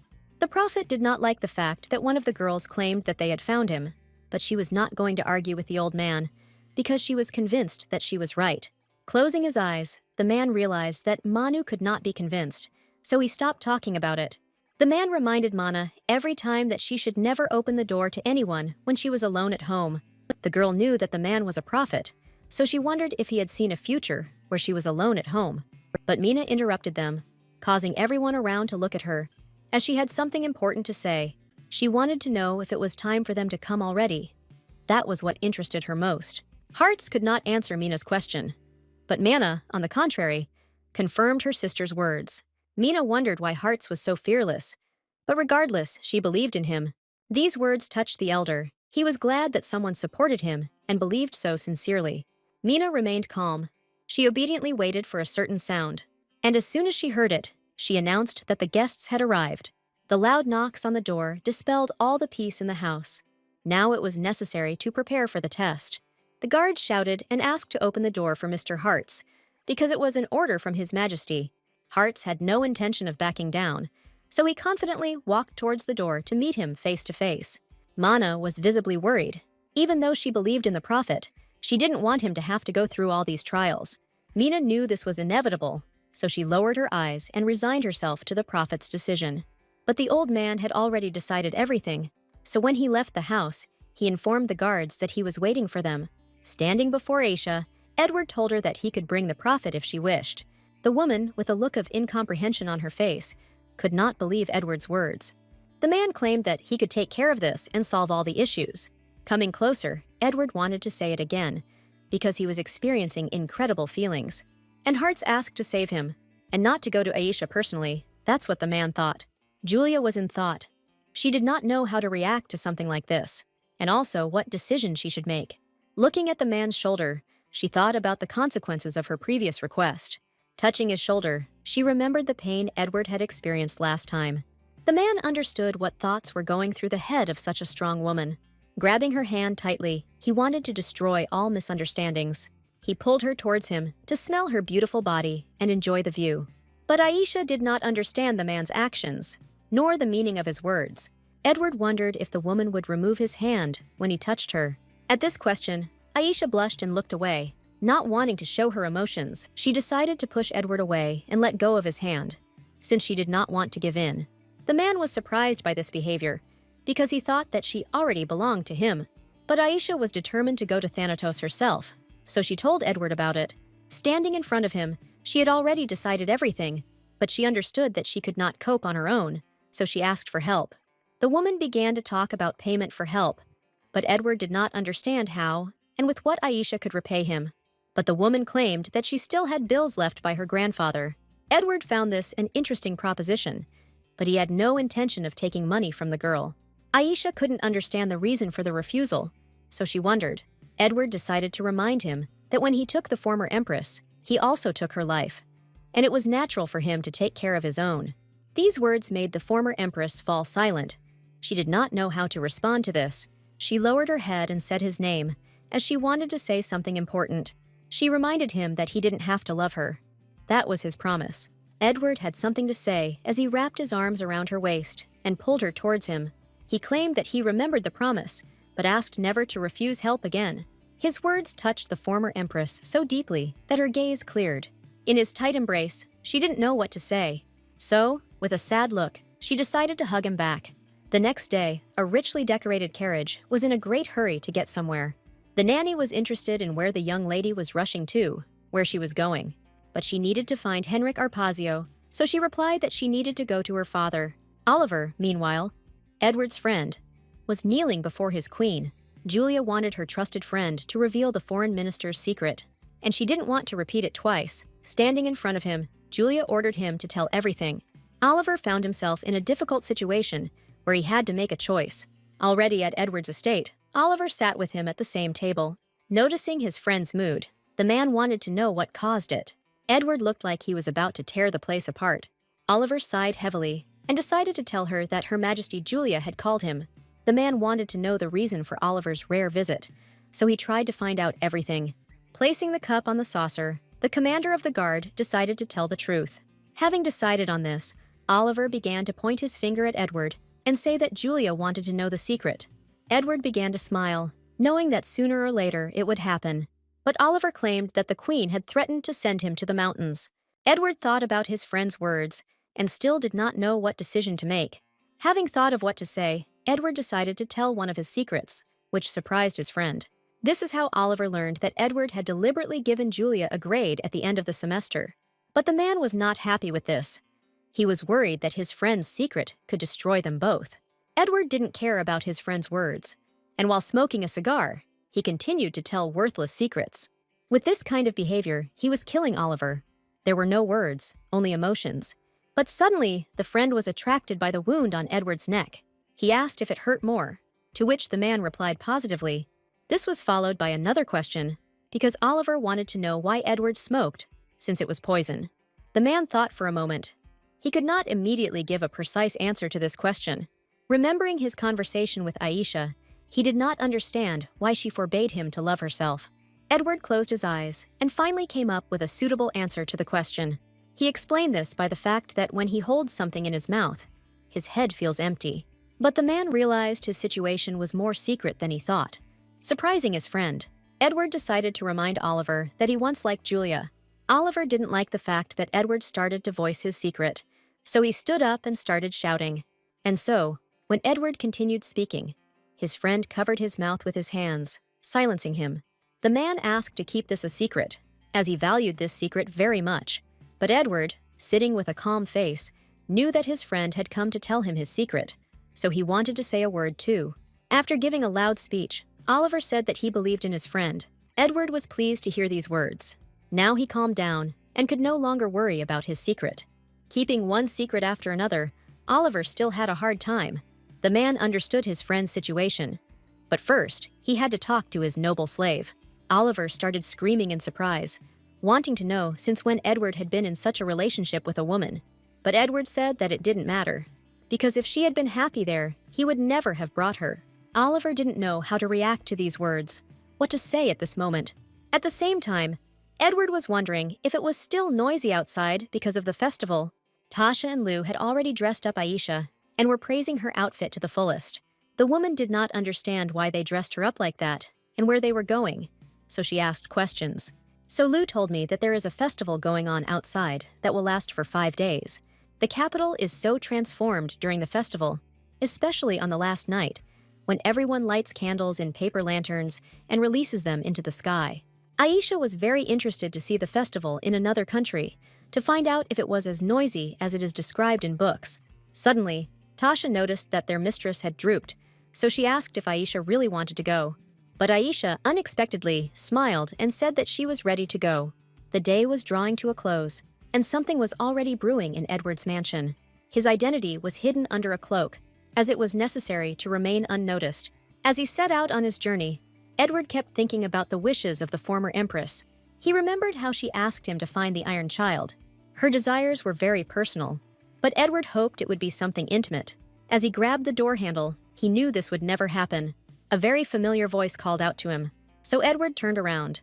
Cassian called out to him, wanting to talk about what had happened in Edward's absence. You could see from the guy's face how ashamed and awkward he was. After all, despite the ban, Cassian still penetrated into the East Wing, as reported by the butler, and Edward was very dissatisfied with the command of his younger brother. Turning around, Edward didn't understand why his brother was still in the estate. Then the young man emotionally said that this was his estate too. But Edward was dissatisfied with his brother's actions, as he did not show due respect to him. Cassian didn't understand how his older brother could tell him such a thing, since they were from the same family. Edward closed his eyes and took a deep breath, preparing his answer. Looking at his brother's shoes, He asked who was the real owner of the shoes that Cassian was wearing. The younger brother hesitated, and then replied that she was originally his. But Edward did not agree with this, because according to Cassian's logic, it belonged to the shoemaker who made it from the very beginning. These words dawned on the young man. He understood what Edward was talking about. The man continued to talk and explained to the young man that he was intolerant of those who encroach on what belonged to him. However, he is ready to show mercy once, so he will take care of the request of his father and mother until today. Leaving his younger brother in thought, Edward set off on his way. Arcel ran to the young master, feeling that something had happened between the brothers. Approaching Cassian, she was surprised, because she had never seen the young man in such a state before. He hung his head and dejectedly realized that his interest had ruined his relationship with his brother. Taking the young master by the hand, the maid wanted to support him, seeing how hard it was for him. She invited him to come with her because she wanted to make him hot chocolate. Looking at the young man, Arcel wanted to somehow cheer up Cassian, who was broken. As the sun set, she continued to call him, wanting to treat him to hot chocolate. As soon as the sun set, the capital was painted with different lights. Everything shone like in a fairy tale. Aisha reassured herself that she had to go after the prophet, but she believed that one day would not do anything. Covering his face with a hood, Edward knocked on the carriage window, attracting the woman's attention. All this time he was waiting for her, because he wanted to protect her during the walk. Sending the twins on their lawful vacation, Edward decided to accompany his mistress himself. Aisha was already looking around and thinking about where to start. While she was looking for a place, Edward had already offered her his hand, wanting to go on this journey together. The woman looked at this and did not understand why they were holding hands, but Edward explained all this by the fact that he could not lose his imprinted mate. These words made the girl feel good, but at the same time, they weighed on her. Despite this, she decided not to refuse Edward and accepted his proposal, taking his hand. The sounds of music echoed throughout the street and attracted the woman's attention. Dancers in oriental costumes easily performed various acrobatic tricks. They performed their part so easily that it looked like cherry blossoms blooming. Edward reported that the flower dances had begun. Aisha clarified what it was. In the southern lands, each year a flower of the year is determined, so each time the dancers perform new dances, symbolizing one or another flower. Aisha looked at the dancers with admiration. Such grace amazed her. At this moment, the smile did not leave Edward's face. He was glad to give the woman new emotions, and Aisha was irresistible at that moment. This genuine admiration attracted Edward. Holding hands, the man suggested visiting the market further, which aroused the woman's interest. Already heading to the market, the heroes felt the pleasant aroma of food in the air. Walking through the streets of the market, Aisha looked around, wanting to see as much as possible. Suddenly, her gaze was drawn to various kebabs, which were not only made of meat, but also seafood. Approaching the counter, Edward asked if Aisha wanted to try anything. The merchant immediately began to court potential buyers, wanting to sell his goods. Unexpectedly, the name of the dish alone interested the woman, and she wanted to try it. Raksho is meat marinated in pork thigh sauce and grilled. Intrigued even more by the dish, Aisha asked for 2 rakshos. Edward then came closer to pay for the food, but Aisha stopped him. Looking away, she informed the man that she wanted to buy him some food herself. Edward raised his eyebrows, not knowing what to say at this point. Having purchased it with her own money, Aisha accepted the food from the seller's hands. But that was not all. She also asked for some octopus, to which the seller responded positively. While eating the raksho, Aisha also decided to share the octopus with Edward. The man was very surprised, because he didn't think that it was for him too. Looking away again, Aisha said that she enjoyed treating the man. Edward held a skewer with octopus tentacles in his hands and looked at it closely. And after that, he decided to accept such a gift from his mistress and taste the food, which Aisha was happy about. He himself also felt happy at that moment. He was pleased to feel her care. As he continued his journey through the market, Edward reported that this was the most delicious octopus kebab he had ever tasted. Suddenly, they heard someone in the middle of the street start shouting loudly and attracting a crowd. It was a merchant who asked everyone to pay attention, because it was a special event where treasures made by a master of weapons from silver and gold were at stake. He informed everyone about the archery tournament that the royal family was holding. Edward immediately became interested. He found it strange, since it had never been done before. Looking at the former empress, he remembered that she was a master of archery, and the confident smile on her face only confirmed this. Turning to Edward, She wanted to ask something, or rather find out something. Does he want her to demonstrate her skills? Looking at Edward, Aisha was so pleased to see the surprise on the man's face. Smiling, the man agreed that it sounded very interesting. Therefore, Aisha was already on the women's team, participating in an archery tournament. The judge announced that the participants would have only 3 arrows, and the team that scored the most points would move on. The semifinals will feature a unique target and shooting at objects, so the fun is just beginning. 4 men and 4 women, making a total of 8 participants, advance to the semifinals. It's time to direct your amazing talent to these unusual objects. Many were indignant, but fate said that an apple was a very respectable target. It was possible to hit it, so 10 points for hitting the apple. Strawberries already give 10 more points. Well, grapes already gave as many as 30 points, which was considered very impressive. The first participant, Ronald, he was clearly worried and did not know what to choose. But, having hit the bull's eye, he amazed all the spectators with his shooting skills. Unfortunately, he missed the strawberries, which made him very upset. But his beloved calmed him down. Many, after the first failure, decided to immediately give up and not try their luck. Because of this, the girl realized that her young man could take first place. But the next participant didn't think so, because she was heading straight for the bow. Taking the weapon in her hands, she took precise aim and released the arrow. The arrow flew straight.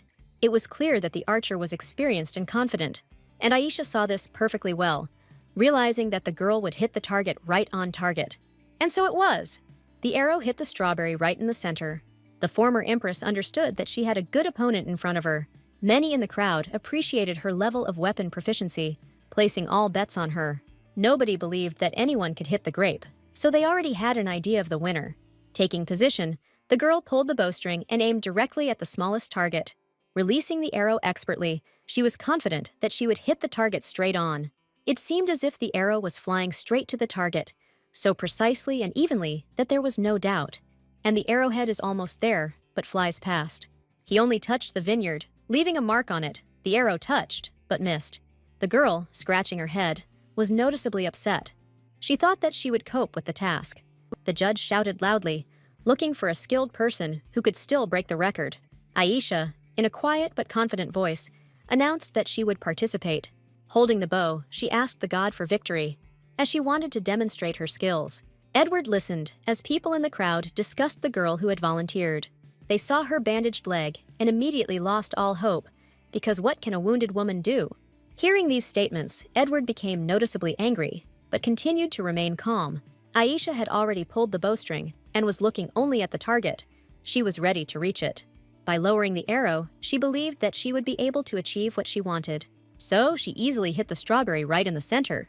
Everyone's eyes immediately popped out of their heads, because they didn't believe that a lame woman could do anything. The judge announces that the contestant, driven by her ambitions, is targeting the grapes. Aisha drew the bowstring again, concentrating as she prepared to shoot. Maintaining proper breathing, she kept her eyes on the target.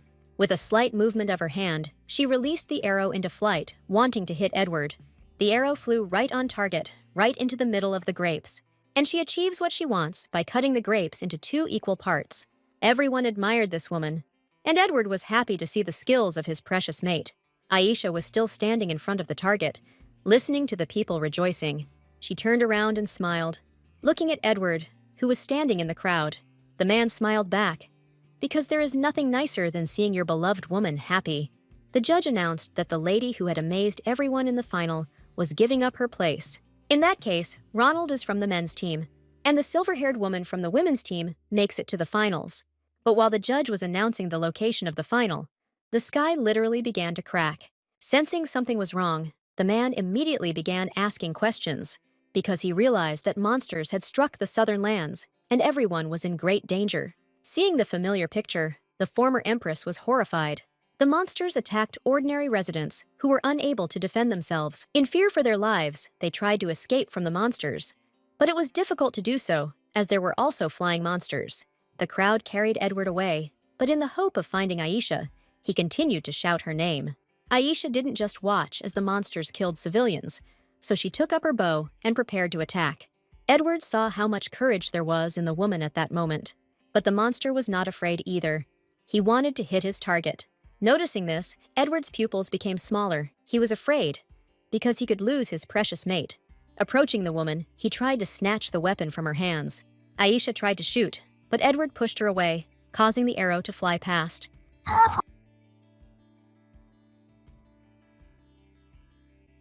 It's unnecessary to deal with the monsters as soon as possible. Yeah. But Edward insisted that it was the soldiers' concern and that the woman needed to hide in a safe place. These words touched Aisha, but at the same time, they hurt her pride, because she understood that there were too many people in this place right now because of the festival, so she knew that there would be many casualties. One of the monsters noticed the couple and immediately headed towards them, wanting to attack. Edward took out his dagger, but he didn't know if he could handle 30 monsters. By striking at the monster, he tried to protect his precious mate. With such a dagger, it was not possible to inflict a deep wound, only a small scratch. Edward left on the monster's body. Realizing that he would not be able to cope with so many monsters, he asked Aisha to leave as soon as possible. Suddenly, he noticed that the bull running towards him was hit by several arrows. Turning around, he noticed Aisha, with a bow in her hands, who clearly had no intention of leaving. Asking Edward to watch his back, she insisted that she would fight alongside him. A man once told her that she would not die, so Aisha was not afraid of battles. She asked Edward to save the people, since they are the only ones here who can do it. Edward was amazed by the woman's courage, but he also knew that he would not be able to convince her otherwise. Clutching his head, he understood that the situation was difficult, but he could not refuse Aisha's request. At night, in the courtyard of the Southern Lands, they just learned about the attack of monsters. Julia was shocked to see a gap open in the square during the festival. Having learned about what had happened, she ordered to gather all the guards and knights and go there. She also ordered to find Edward and Oliver, who were the best warriors. One of Julia's maids burst into the throne room and started screaming because she had important news. The queen immediately asked why the servants were there, since they were supposed to be watching Edward. Only from the servants' editing did Julia understand that Edward was already in the square. The servants looked at each other, not understanding why they were in such a hurry if the queen had guessed everything so quickly. Understanding the whole situation, with a smile on her face, Julia decided that she would also go to help him. But it was he, the maid, who wanted to warn the queen that Edward was not alone. Thinking that Edward was with Oliver, the queen smiled even wider. The maid continued speaking, and Julia's gaze changed at that moment, because she realized that Edward was not with Oliver. The girl reported that Edward, along with his silver-haired slave. Julia was surprised, because she did not understand why the servant stopped her. But the man decided to continue and show what he found strange. Looking out the window, Julia wanted to know what the servant thought was strange. But when she saw what was happening in the square, the queen was very surprised, because she did not expect such a thing. Looking at the fighting heroes, she thought that they were very lucky, since the monsters that came out of the rift were weak. At this moment, the former empress also noticed the size of the monsters and decided to set fire to the arrowhead. She aimed to burn all the monsters, and just then, the first target she was going to hit was flying towards her. Having released the arrow, she did not deviate from her target, but flew straight at the monster. In this way, she was able to hit her first target. Looking at the lifeless body of the monster, Aisha understood that she had a difficult path ahead. Suddenly, she heard Edward scream and immediately turned around, worried about him. The man was wounded. He no longer had the strength to fight, but he wanted Aisha to think only about herself at that moment. All the woman's fingers were already covered in abrasions, and there was only one arrow left in the quiver. Realizing that there were practically no arrows left, Aisha was horrified, as she understood that she would not be able to withstand. Looking at Edward, she realized what a dangerous situation they were in. Suddenly, she heard a voice telling her to take care of the others. Edward immediately recognized whose voice it was, so he knew how difficult it would be for him later. The members of the royal guard stood before the heroes, their lives now safe, and the queen of the southern lands stood before him with an extremely displeased face. She knew that she and Edward had something to talk about, but all this could wait, because now they needed to deal with the monsters, Julia thought. The queen also looked at the former empress and understood everything. Hearing these words, Aisha was confused, but she did not intend to show it. Raising her hands up, Julia used wind magic to defeat the flying monsters. She continued to cast spells, wanting to protect her city. The guards were very surprised, as they had never seen anything like this before. Aisha herself couldn't take her eyes off this, because she had only read about it in books before. The queen's palms collected air magic, creating a vortex. But these were not all the inabilities. Because as soon as she clenched her fist, lightning struck all the flying monsters in one fell swoop. Everyone around was horrified, as it was the first time they had seen anything like this. But Julia, using her abilities, was able to hit not only the flying monsters, but also the bulls. Cracking her fingers, she made it clear to everyone that it was better not to fight with her. In the courtyard, sitting on her throne, the queen waited for an explanation from Edward. Looking at him with an ominous gaze, she waited for her friend to finally tell his story. Edward and the former empress stood before the queen with their eyes downcast. Julia clutched her head, unable to believe that she had fallen for Edward's stupid tricks. Remembering the moment of their first meeting, she kept thinking about how she could have believed in this performance. Julia understood that they had deceived her, and something had to be done about it. Aisha justified her behavior by saying that she needed to save her life. The queen was disappointed with Edward. The man understood the gravity of his guilt and immediately began to apologize. Julia, however, argued that this act by the Minister of Foreign Affairs was even more burdensome than betrayal. Bowing his head, he said that he would not make excuses because he was asking for mercy. These words angered the queen so much that she could not contain her feelings and emotions. Rising from her throne, she shouted his name throughout the castle. Coming closer, Julia grabbed Edward by the collar and began to scold him. Aisha couldn't just watch this silently, so she asked her to listen. But the furious queen was not going to listen to Aisha's meaningless speeches. But suddenly, she noticed something that caught her attention. All the fingers of the former empress were rubbed raw in an attempt to protect the inhabitants from the monsters. Seeing this, Julia understood that she could not act so recklessly. Having let go of Edward, she calmed down a little and stepped aside, which surprised the man. Standing before the former empress, she began to ask many questions, and most importantly, Julia told Aisha that she was not going to forgive her. But then, the former empress announced that she was going to kill Gigliotti Thanatos. With these words, she struck the queen of the southern lands to the very heart.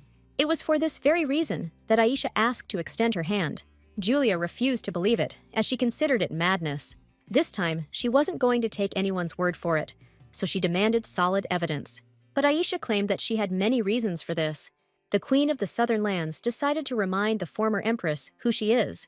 After these words, Aisha smiled, because she knew what to say. Julia didn't like this behavior of the former empress. Her gaze became embittered.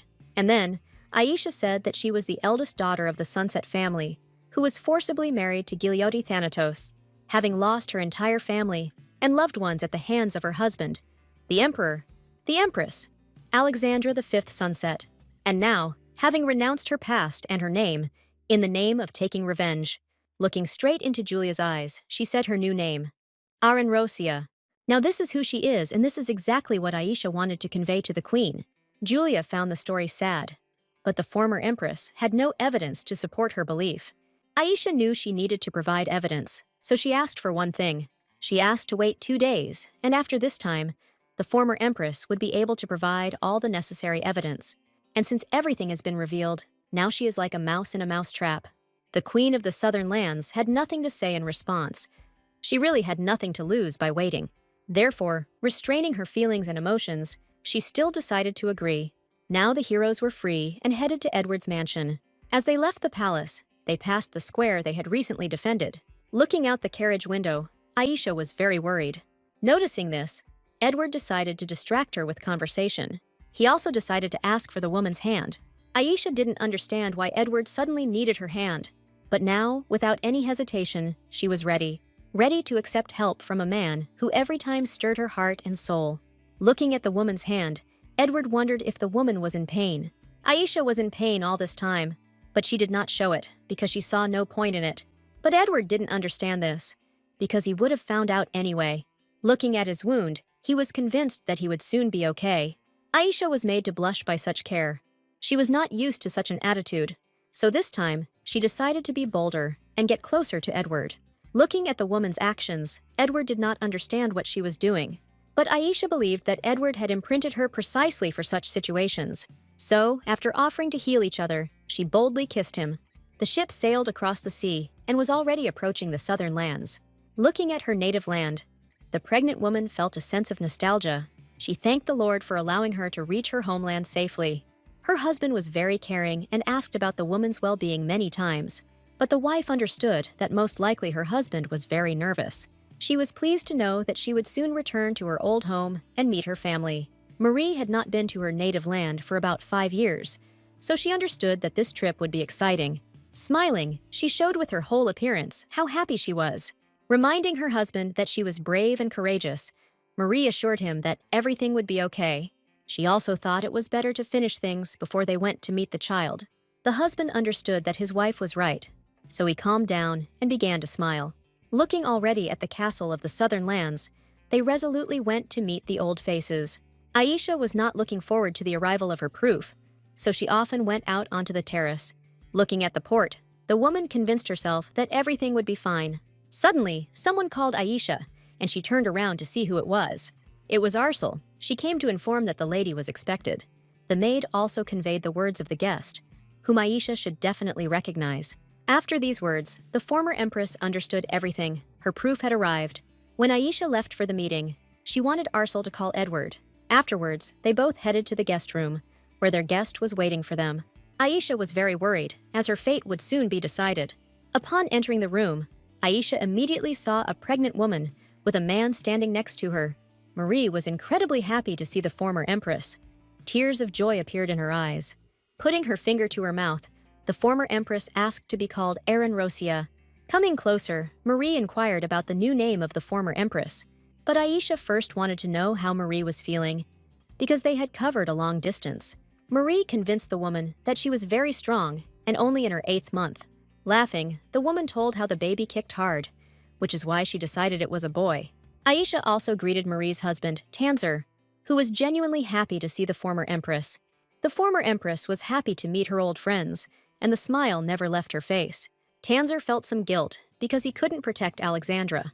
Tanzer Ohaim, one of the Sunset family's supporters, the eldest son of the Ohaim family, and also a knight who protects Alexandra. One winter evening, Alexandra was in her wing, and at that moment she said something to Tanzer. Standing by the window, she looked at the snowfall that was falling outside the window. Alexandra had a very personal request that she asked the knight to fulfill. Addressing Tanzer, Empress Alexandra asked him to protect someone. These words struck the young man. He could not refuse to serve the empress. But remembering this, Tanzer experienced warm feelings, because then, after all, he decided to fulfill the empress's request. Aisha looked at her knight with a soft smile. She was grateful to him for everything he did. The former empress did not know that Marie was pregnant, so she felt guilty. But the pregnant woman ran away from Aisha in that even if she were giving birth, she would still come. Aisha was glad to hear such words, because she understood how much her loved ones valued her. At that moment, Edward entered the room, not expecting guests to arrive. Looking around the room, he saw faces that were unfamiliar to him. Therefore, I decided to immediately greet the guests and introduce myself. Marie immediately recognized who was in front of her, so she felt confident. That's why she decided to shake Edward's hand and tell the man that they were seeing each other not for the first time, but he did not recognize her. Then it dawned on Edward, but he still couldn't believe his eyes. Realizing that the man remembered her, Marie immediately smiled. Then, Aisha decided to introduce the pregnant woman. Standing in front of him was Mari Lantifu, the younger sister of the Queen of the Southern Lands. Edward still couldn't get his head around the fact that the Queen's younger sister was actually standing in front of him. Marie wondered if Edward remembered, since he could see her next to her older sister. Grabbing his head, Edward suddenly remembered everything. This was the reason why Aisha was confident of her victory. The time has come to appear before the Queen of the Southern Lands and present your proof. Julia sat on her throne and waited for the proof that the former Empress of Thanatos would provide her. She was irritated by everything that was happening, and her patience was becoming less and less. Shouting to the servants, Julia wanted to know why Edward was not here yet. Wanting to leave herself, she was suddenly informed that the Minister of Foreign Affairs had arrived. Edward walked into the throne room with Pichet, his gait bold and confident. Although with a delay, the heroes arrived at Queen Julia's castle. Edward insisted that the sun had not yet set, so they were not late, but Julia was not going to listen to him. Bowing her head, Aisha apologized for keeping Her Majesty waiting. Julia immediately turned her attention to the people who stood behind the heroes. She was interested in them because she thought that this was the evidence of the former empress. This didn't bother Julia at all. She wanted to know who was breaking loose under these cloaks, She was interested in seeing their faces, so she ordered them to raise their heads. But the pregnant woman was confident that Queen Julia would be glad to see her. As soon as Marie raised her head, the Queen of the Southern Lands immediately froze. Softening her gaze, she couldn't believe her eyes. But in front of her, indeed, was her younger sister Marie. As Julia got closer, she couldn't believe what she saw, so she asked questions. To convince Julia, Marie asked about the wound she had inflicted during training. No one knew about this, only them. So Julia immediately realized that it was her sister in front of her. At that time, they were still little girls, and their mother scolded Marie a lot. In tears, Julia immediately rushed to her sister, wanting to hug her. Hugging, tears flowed down her cheeks. She was incredibly happy to meet her sister, whom she had previously thought was dead. But Marie couldn't allow herself to be hugged so tightly, so she pushed her sister away. Looking happily at Julia, she announced that she was pregnant. Stroking her belly, Marie talked about the baby. Julia couldn't believe it. She wanted to know if her sister was married. Marie was happy, immediately grabbed her husband's hand and introduced him to Julia. Looking at the queen, Tarzan greeted her and introduced himself. Julia was angry and gritting her teeth. She called him a scoundrel.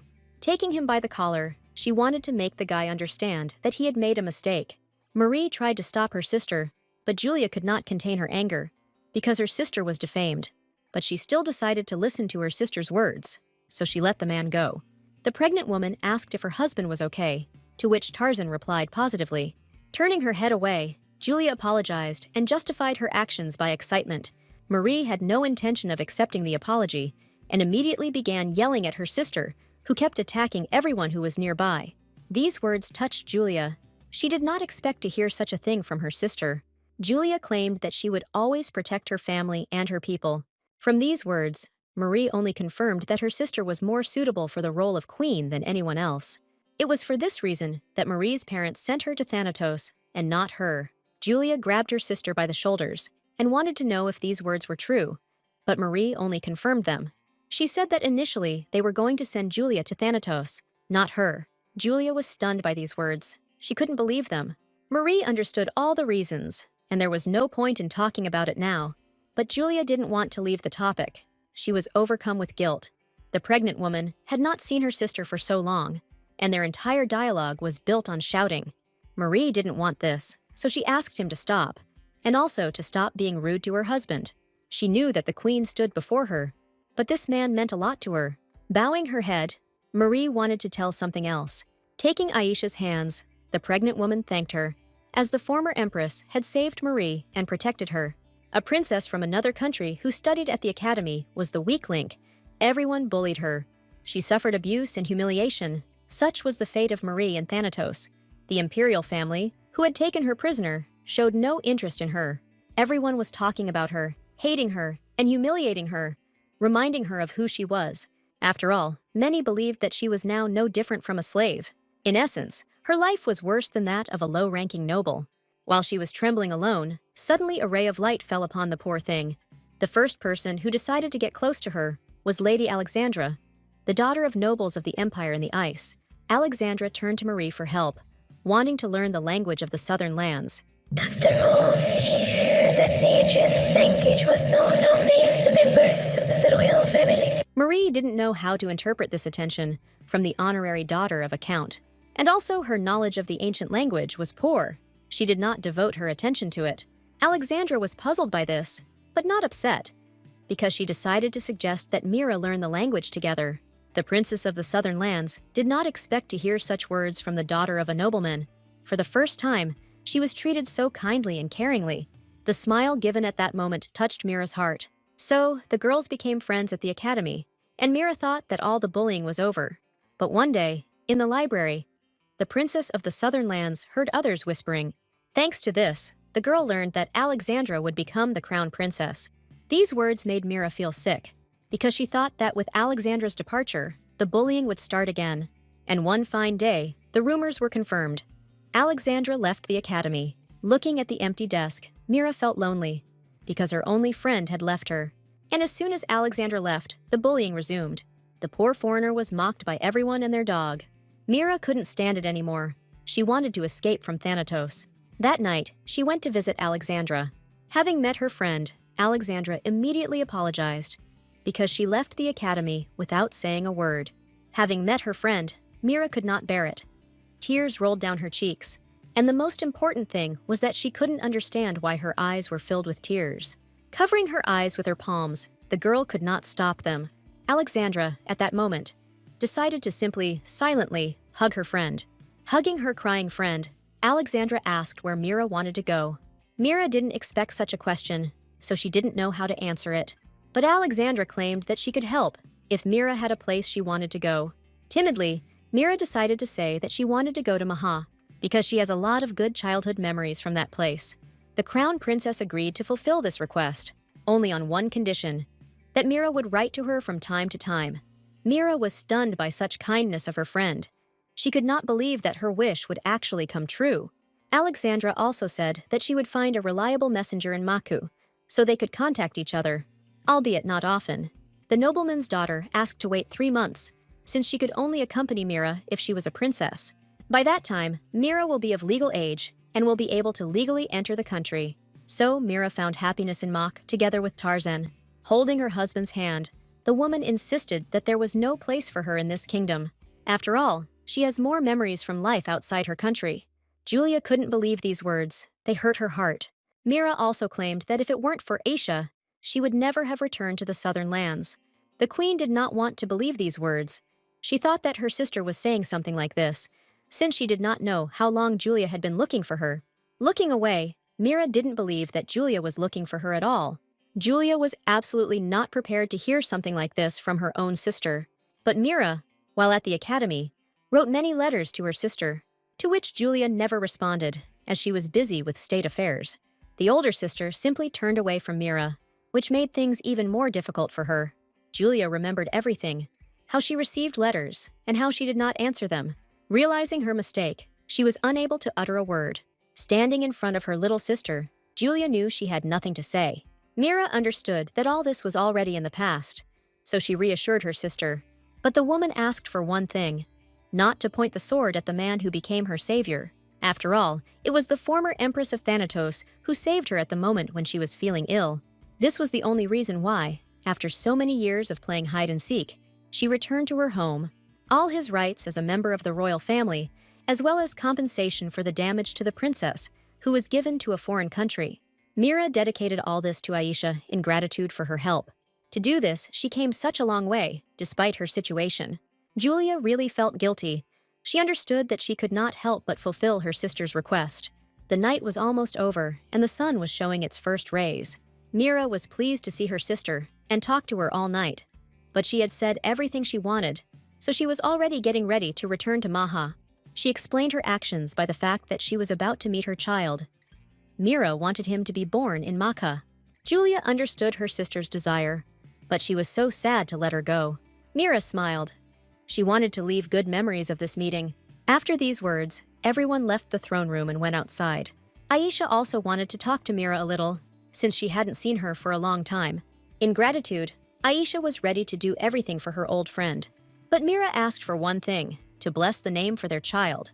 Aisha didn't expect this, so she was a little surprised. Then the former empress asked, what if it was a boy? If it was a boy, Mira decided to give another name. But if it was a girl, she wanted to give the name of the former empress of Thanatos, which she considered the most noble. Aisha was embarrassed. She didn't expect that this was exactly what Mira wanted, but she still decided to bless the future parents and also wished Mira an easy birth. The pregnant woman was so happy that she blossomed in an instant. Tarzan was glad to see his wife happy, but feeling a little awkward, he wanted to add something. Aisha and Edward waited impatiently for what Tarzan would ask. The former empress wanted to know what her former knight wanted, but the person he wanted to address was next to Aisha. Edward immediately showed interest and was ready to listen to any request. This request was related to Lady Erin Roshia. After all, Tarzan knew that Aisha was the kind of person who, no matter what, would go towards her goal. The man was ashamed to ask for this, but he wanted to shift the responsibility he should have borne onto Edward, which greatly surprised the heroes. Edward was not embarrassed by such a request. He just smiled. He grabbed Aisha's shoulder and pulled the woman towards him, because Edward was going to hold her tight until he died. Mira and Tarzan were happy because they finally saw a worthy person next to Aisha. As she said goodbye, Mira decided to note how well Aisha and Edward looked together. The former empress was glad to see her old friend, and with a smile on her face, saw her off on her long journey. In the note, Mana conveyed a message from Mr. Hartz.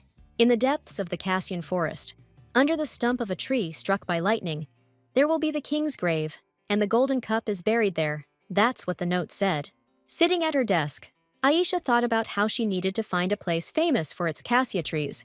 In this golden cup, the most powerful poison in the world is created. The only thing that can neutralize this poison is a red dagger. In order to preserve all the sacred places until the 7th month, one must find and obtain both of these items, Aisha believed. She also knew about a man who collected daggers. All these thoughts weighed on the head of the former empress. She was worried that they might not be able to get everything done in 3 months. The fear of these thoughts frightened her, but she continued to remain calm. Deciding that she needed to check her head, she got up from the table and headed out onto the terrace. Standing on the terrace, Aisha admired the sea, which always calmed her. Her hair was fluttering in the wind, so she tried to support it a little with her hand. The woman recalled a conversation with Mira when she was still in the kingdom. Mira wondered if the lady knew the meaning of the name Aranrosia. The pregnant girl smiled, because she said that in a forgotten ancient language, this name means the most beautiful sea. It can also mean shining sea. All this made Aisha think, because before this, she did not realize the meaning of her name. Having understood everything, she began to smile and, having calmed down, decided to go to bed. Deep night enveloped Edward's mansion, and he himself decided to join in the sleep and was already lying down next to his precious couple. Holding a lock of Aisha's hair in his hand, the man enjoyed the sight of her. He kept thinking about why the woman asked him not to fall in love with him. It didn't give him any peace. Sadness enveloped his face, and his lips were pressed tightly together. That night, he decided that in order to have Aisha by his side, he would not call his feelings love. Looking away, Edward noticed something. The butler stood on the 2nd floor and was clearly waiting for the master. Exhaling heavily, he prepared himself for the difficult decision. It was necessary to knock on the door and tell the gentleman the important news, although he knew that it was better not to disturb Edward at night. But hearing footsteps outside the door, Edward got ahead of the old man and left the room. The man immediately put his finger to his lips, asking for silence, and also asked what had happened during this time. Then the butler informed the master that a message had arrived from the palace. Hearing this, Edward knew that hard times were coming for him. Looking at Aisha, he wanted to admire her once again. While sleeping, this cold-looking woman looked so beautiful. Edward also turned his attention to Aisha's leg, which now belonged to him. All this made him think, because he wanted more. Taking her ankle in his hands, he wanted to completely heal the woman's leg. Hoping for God's help, he believed that everything would work out. Saying goodbye to sleepy Aisha, he said that he would return soon. After some time, Edward had already arrived at the training ground and began to fight with Julia. The queen attacked furiously, wanting to pour out all her anger and resentment, but Edward confidently parried her attacks. He could accurately reflect her every attack without showing any feelings or emotions. Julia was irritated by Edward's strength. She could not harm him. Out of rage, pain, and resentment, she fought until her pulse was exhausted, wanting to defeat her opponent. Edward calmly dodged her blows, still managing to think about something else. Realizing that this fight was useless, he knocked the sword out of the woman's hands with one precise blow. Julia noticed that Edward was letting go of his sword. She didn't understand his actions. The wooden sword fell onto the training ground with a crash. After these actions, Julia, all on edge, wanted to know what Edward was doing. But Edward said that he was not going to continue this awkward circus, so he gave up. He believed that this was the whole point of this fight. Julia realized that Edward had figured her out too quickly, and she didn't like it. Edward smiled, because he understood why Julia had arranged this fight. As he continued speaking, he wanted to provoke the queen with his speeches. And he succeeded in this, because Julia was literally grinning with anger. Realizing that the man in front of her was right, she raised her sword, because she decided to continue this fight. Wanting to beat Edward until he begs for mercy, Edward knew what he was getting into, so he was prepared for this development of events. And standing before his queen, he wished that she would begin already. Grabbing the sword with both hands, Julia decided that she would hit Edward as much as she wanted. As she swung, she wondered if Edward was ready, as Julia wanted to make a strong strike. With great force and scope, the woman attacked Edward, wanting to pour out all her pain and resentment. Thus, with a sharp sound of wood, someone's blood was spilled on the training ground. Aisha was sleeping at this time, The sun's rays were already falling on her fair skin, and as soon as they reached her eyelids, she opened her eyes. Aisha stood up and realized that she had slept until lunch again. Sitting on the edge of the bed, the woman was about to check her schedule. As she stood up, she noticed something strange that surprised her. Her ankle no longer hurt, which seemed impossible to her, but there was none of the pain she usually feels in the morning. And then she began to wonder, from what moment did her ankle stop hurting? Tasha entered the room and brought soup for breakfast. But Aisha was interested in something else. She hadn't seen Edward, so she wanted to know where he was. Then the maid informed the lady that the master of the house had gone to the palace. Aisha didn't understand why Edward could be called to the palace, since they had already sorted out all the problems. Therefore, she decided to think about the reason for such a sharp call. But her thought process was interrupted by Lu calling out to the woman, who immediately turned around. Lu entered the room with some strange chest, which looked very heavy. The royal family sent Aisha a gift, which was held in the hands of a servant. Aisha immediately became interested, as she did not expect such a thing from the royal family. Having placed the chest on the table, the former empress asked Lu to open it. The maid diligently listened to her mistress and began to open the chest. When the chest was opened, Aisha was stunned by what she saw. After all, this was the prize of the competition at the festival, a bow and arrow.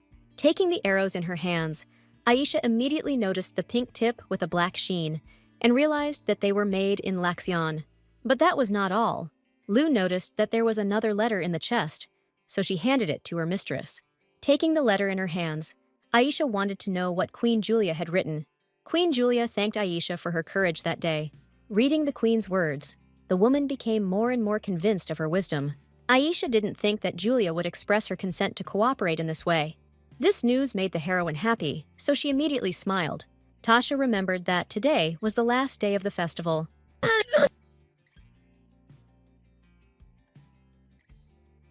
Having realized this, the girls immediately went to Arcel and Satin for permission. But Aisha immediately stopped the girls, causing them to turn around. The girls did not understand the reason for the mistress's doubts. Did she really not want to go? Aisha stopped the girls only so that they could find a headscarf for her and also gather the children. Tasha and Lu immediately rejoiced and happily ran to fulfill the lady's request. Having found Arsen and Manu, they immediately grabbed them by the hand. Arsen did not understand the reason for such activity of the girls. To calm the boy down, Tasha said that they were going to a festival. The boy did not expect such a turn of events. He did not believe that he would go for a walk. But Aisha, in her new black image, was already expecting children. The black cape and veil suited her very well, highlighting her white skin.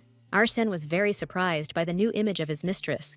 He could not believe his eyes. Aisha apologized for not having time to tell the children anything because she was in a hurry.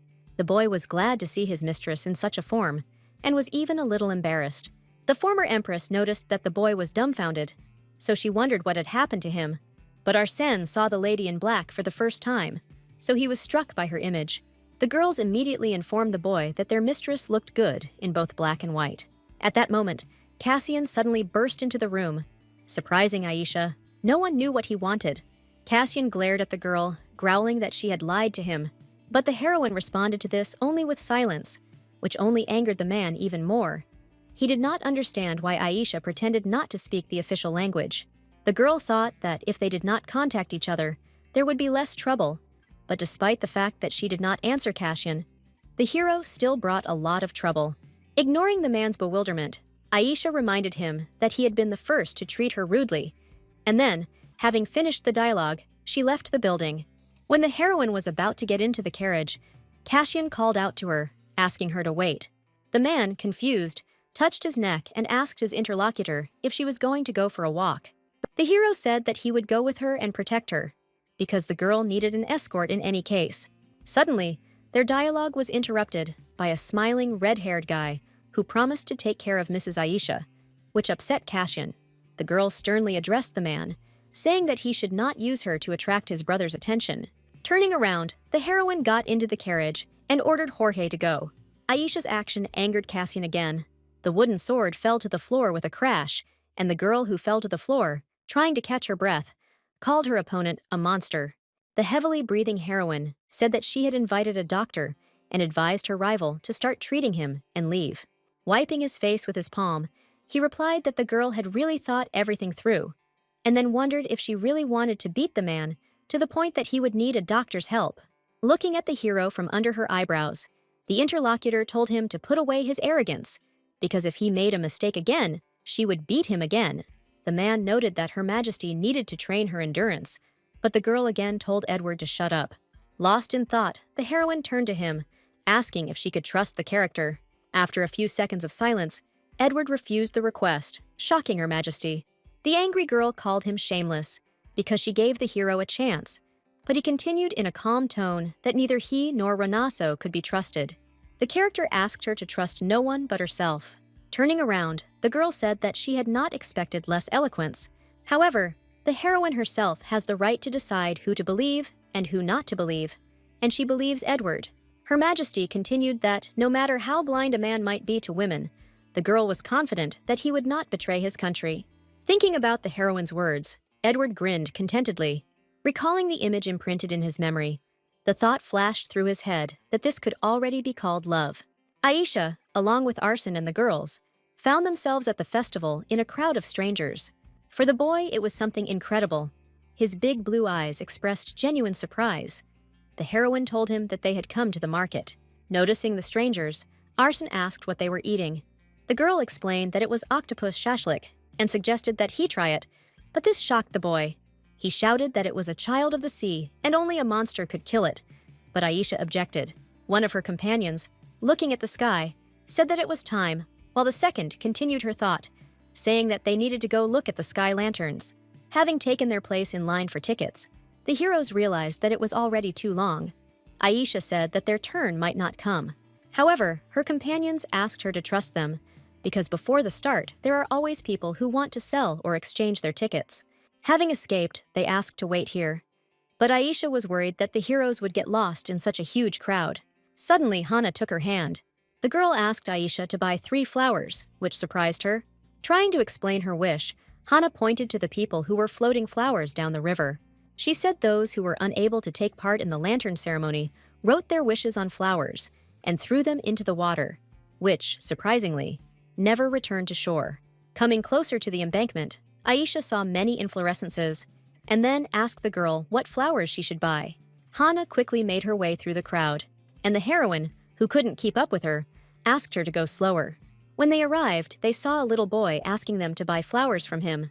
He said that daisies signify hope and can bless the future, and approaching the child, Aisha noted their beauty and asked their price. The boy was very surprised when he found out that the girl wanted to buy a whole basket. The child doubted her words, but Aisha suggested looking at the flowers. The girl, having roughly estimated the number of flowers, handed the boy a bag of coins. When he opened it, the child saw a mountain of gold, saying that it was too much and he could not accept so much. Aisha insisted that the boy take them.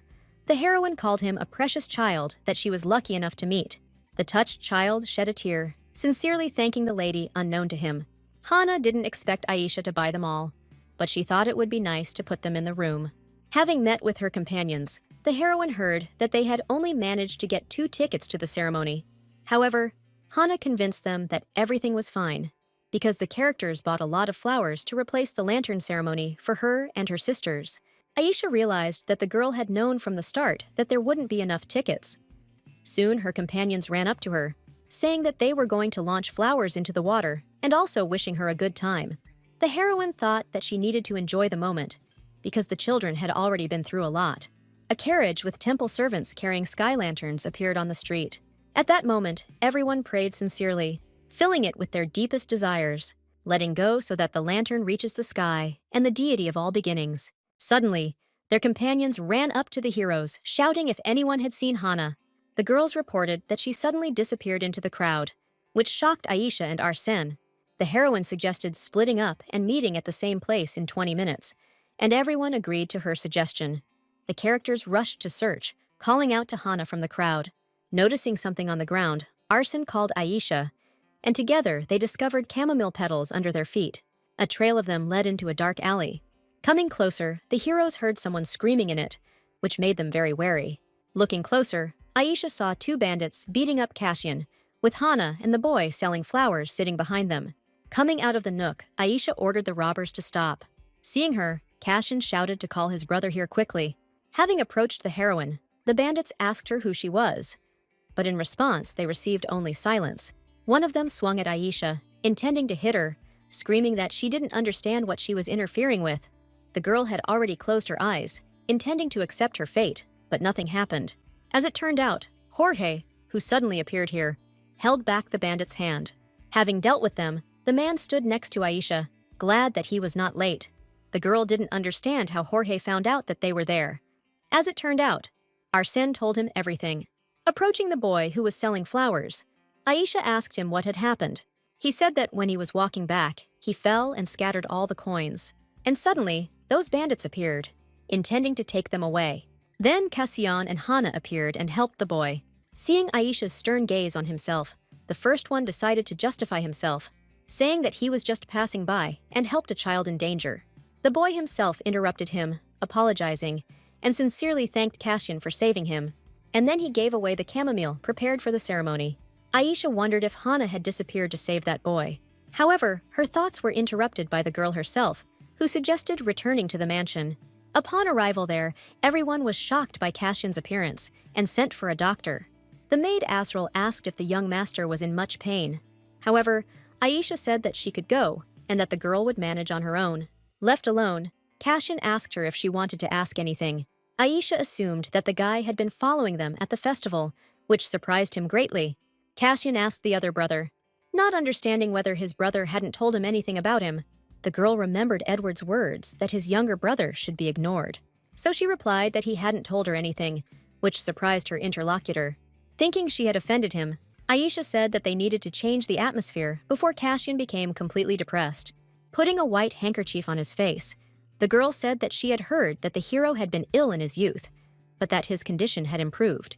Cassian didn't understand how his brother found these medicines, and when he asked, Edward didn't tell him. Aisha was surprised, not understanding why it was so miraculous, and asked where it was now.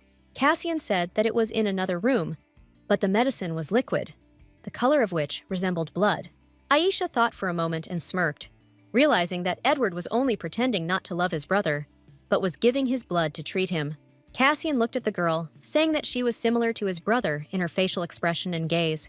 Aisha said that she didn't like the guy following her, but the heroine thanked him for saving the children. A few seconds later, the girl said that her interlocutor also looked like Edward. However, Aisha did not answer with what exactly. Cassian wanted to continue the conversation, but she had already left. At the castle, Her Majesty was surprised that Edward would leave without a physician, but he said that he was not used to showing his body to others. Despite the ruler's displeasure, the hero still refused, explaining that he had his own healer, and even if he found himself on the brink of death, only he would treat the man. The interlocutor was surprised by such an answer and remained perplexed. After leaving Her Majesty, Edward still felt his whole body burning with pain. The servant who ran up was seriously afraid for his master, but the hero only asked where Aisha was. Edward was dumbfounded when he heard what had happened to the girl, and then he rushed towards her as fast as he could. The hero was about to enter the room, but in the corridor he met Aisha, who was surprised that he had already returned. Grabbing the girl by the shoulders, he began to ask if she was okay and if she was hurt. Having heard that his interlocutor was okay, Edward asked her not to go anywhere without him, because she was always getting into trouble. Aisha, noticing the bruises on the man's face, was upset, not understanding how this happened, but he replied that the queen needed to let out her anger by beating him. Now it seemed to the girl that it was not she, but Edward who got into trouble if she was not around. The hero responded to Aisha with a slight smile. Putting her hand in his, the man said that he was sick and asked the girl to heal him. Exhaling loudly, the heroine replied that they needed to change places. Jumping onto the windowsill, Edward complained that it was very painful for him and therefore asked to do it gently. Looking at his face, Aisha decided that it seemed like everything was really serious. While the girl was nearby, Edward lightly touched her lips with his own, and he asked to give him gentle treatment. Aisha responded to the hero's kiss, placing her hands on his strong shoulders. Meanwhile, Gileati was tormented by difficult thoughts, in which strangers asked him to consult his wife in everything. Father regretted that such an idiot could become the only crown prince. The guy tried to run away from all this as quickly as possible. The terrifying figure of his father haunted him, repeating that he should listen to his wife in everything, that his son was disgusting and pathetic. Cutting through the darkness, Gileati shouted to his father that he didn't want to do this. He repeated this with all his might, while tears rolled down his face. Suddenly, the guy woke up, jumped out of bed, and screamed. Gileadi stood up and looked at his trembling hands. Clutching his head, he cursed his father, who tortured him even after death. Looking around, the guy called Natasha. The servant standing at the entrance to the room asked Gileadi what had happened, and he asked where his Natasha was. Suddenly, a beautiful girl came into him, asking what the guy was looking for. Irritated, Gileadi said with displeasure that he had told her that when he opened his eyes, she should be there, while Natasha responded carefreely that light walks were a must for pregnant women. The girl said that she doesn't want to get fat because she's expecting a baby, in case the hero stops liking her. Calling her by name, Gileadi placed his palm on her fragile thigh, his fingers sliding under her robes. However, Natasha intercepted the hero's hand, stopping him. The girl replied that it was dangerous now, to which the guy cursed. Gileadi said with displeasure that he hears this all the time, but Natasha interrupted him. She replied that there were more important things than that. The boy became alert and heard that it was first necessary to find a way to cure His Majesty's illness in order to conduct business with the prophet Hearts.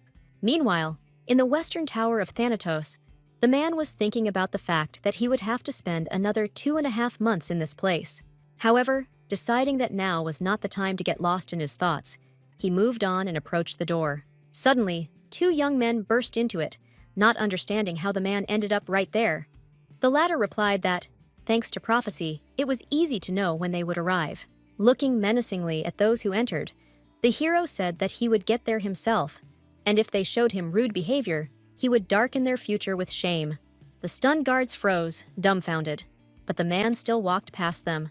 Moving on, he came to Gileadi's room. Approaching the servant, Hearts said to allow him to see His Majesty, which the subject immediately did. Notifying the emperor, the surprised couple sat on the bed, waiting for the man to say more. Turning to the prophet, Gileadi said that he certainly knew why he was here, and the ruler also noted the prophet's amazing talent. Hearts asked to speak more specifically. The emperor wanted to flare up, but his wife interrupted him, speaking instead of the guy. Turning to the man, Natasha said that they wanted to know why His Majesty's condition was deteriorating so much, and if the prophet did not know the reason, then at least suggest how to ease the suffering. Coming closer to Hearts, the girl asked him for help. The prophet replied that, according to legend, the power of Gigliotti, used for evil purposes, would turn into a curse. The emperor accused him of lying, exclaiming that this power was entirely his. It could not harm if the guy used it for himself. Hearts could not understand why his interlocutor could not believe that Gileadi had not met the descendants of kings who had ruined their lives by using power for personal gain.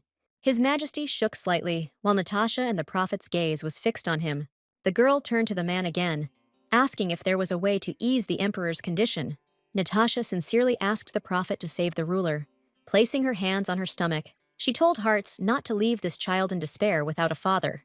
After these words, the prophet thought that Natasha was a real seductress. Frozen, the couple heard that there was one way, but the chances were slim. The emperor jumped up from his seat, demanding to know about this method, but Hearts' face remained impassive. Looking around, the man said that it was much colder in the western tower where he was than here, and it seemed to affect his memory. His words infuriated the emperor, but he continued, noting that he was simply asking for his comfort to be taken care of for a while. Gileadi jumped up, shouting that, despite the sage's strength, he could finish off the prophet right now. However, Hearts only laughed loudly. Seeing the bewilderment on the guy's face, the man said that if he killed him, he would shorten his life by half. The prophet continued by saying that the more the emperor tried to cause harm, the more step by step Gileadi's life would fade away, and he should think about making a will. The ruler became angry with Hearts, grabbing him by the clothes, and Natasha hastened to stop him. The girl said that she understood the emperor's feelings, but now was not the time for anger. She needed to calm down and listen to the prophet's request. Gileadi listened and said that he would order the man to be transferred, but in exchange, he must tell him how the hero could improve his condition. Hearts replied that it was necessary to collect all the holy relics so that they would enter into resonance, called the divine answer. In other words, if you collect them all and make a wish, any wish will come true. Smiling, Natasha asked where these relics were located. The prophet reported that among the merchants in the waters of the Caliph, there was a merchant who used the emblem of a red octopus, and it was he who had the poisonous dagger. However, the words that this relic should be taken by a certain person shocked the emperor. Gigliotti asked whether, despite his condition, he should go after the relic, but Hartz only shook his head. He replied that only Marquis Promelio, who lived in the northwest, could go for this dagger. If he does not find a merchant by the 10th day of the next month, then the relic will probably never fall into the hands of the emperor. Natasha, seeing the irritation on the ruler's face, said that she would help persuade the Marquis to do this work. Gigliotti responded by calling the girl a real treasure and his diamond. Meanwhile, Aisha and Edward were sleeping in bed, illuminated by the moonlight. Suddenly, the man woke up, hearing strange sounds. Looking at the girl, he saw how she clutched her shoulders, trembled slightly and blushed. Aisha had a nightmare, chained up, sitting helplessly on the floor, and heads falling in front of her. Taking a closer look, the girl saw that they belonged to relatives, and suddenly, the heroine felt someone's voice. Aisha suddenly woke up and heard Edward waking her up. Grabbing the girl by the shoulder, the man looked at the heroine with concern, then asked if she had a nightmare. Helping her sit up, Edward said that Aisha was breathing so heavily he couldn't wake her up.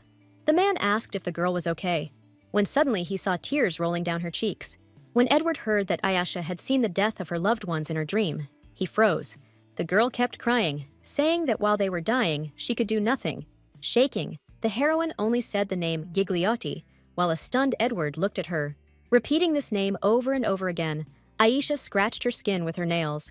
Even though Edward asked her to stop, the girl did not hear him and continued. To stop Aisha, the man pressed the heroine tightly to himself. Taking her into his arms, Edward said that even if he broke, he would become the girl's claws and protect her. Even if he turned into an animal, he would pave the way. He promised Aisha that he would be there no matter what, and asked her not to cry. However, the tears that continued to flow seemed to choke Edward. His heart seemed to crumble into grains of sand. The sea, which he could barely catch, trembled in his hands. The man could not stop this stormy flow. For the first time in his life, he was overcome by a feeling of helplessness. In the morning, Aisha was awakened by the rays of the sun. Sitting up in bed, she turned her gaze to the seascape. The girl did not understand whether yesterday's events were real or a dream. However, later I remembered Edward's words, convinced of the reality of what was happening. Looking back, Aisha saw a maid asking if her mistress was awake. In her hands, the subject held a flower, the lilac tree, which drives away nightmares, which Edward had asked to prepare. Hearing this, Aisha called the man truly extraordinary, and the maid replied that his soul was much more sensitive, even if the master himself was made of stone. Suddenly, smiling girls burst into the room and said that they had prepared a beautiful outfit for the heroine to wear to the palace. Taking her by the arms, the assistants led the lady to try on the new garment. However, one of the girls saw the bandages on Aisha's hand and asked when she managed to get hurt, but the heroine only replied that everything was fine now. Meanwhile, Anna and her servant made their way through the forest thicket to find the place where her father was hiding. It turned out to be the castle of Count Markrup. The man sitting in the chair was filling out paperwork when suddenly there was a knock at the door. A servant entered the room, announcing the arrival of Viscountess Lorraine. The man was shocked by this news. Meanwhile, Anna and the servant were awaiting an audience in the reception room. Suddenly, the girl turned around to hear the rustling of someone's boots. Seeing the man who entered, she exclaimed, calling him father. But the man could not believe his eyes, asking if she really was Anna. Having answered in agreement, the girl threw herself into the arms of her loved one, tears streaming from both of their eyes. Looking her father in the eye, Anna turned to him with a request. Edward was already waiting for Aisha near the exit from the palace, next to the prepared carriage. The girl appeared before him in a new image, and the hero noticed that she was late, which made her shudder. However, after yesterday, Aisha no longer knew how she should feel about Edward. The hero extended his hand to the girl, but she continued to stand motionless. After a moment's hesitation, Aisha finally placed her hand into the man's palm, thinking that she simply needed to behave as usual. The carriage with the heroes set off on its journey. Upon arrival, Edward helped the girl down the steps of the carriage, offering her his hand. Raising her head to the sky, Aisha saw birds flying past and remembered that Anna also raised such birds. The girl wondered if her friend was okay, if everything was okay with her. Edward worriedly asked the heroine what she was thinking about, but Aisha replied that she was thinking about the beauty of the birds flying by.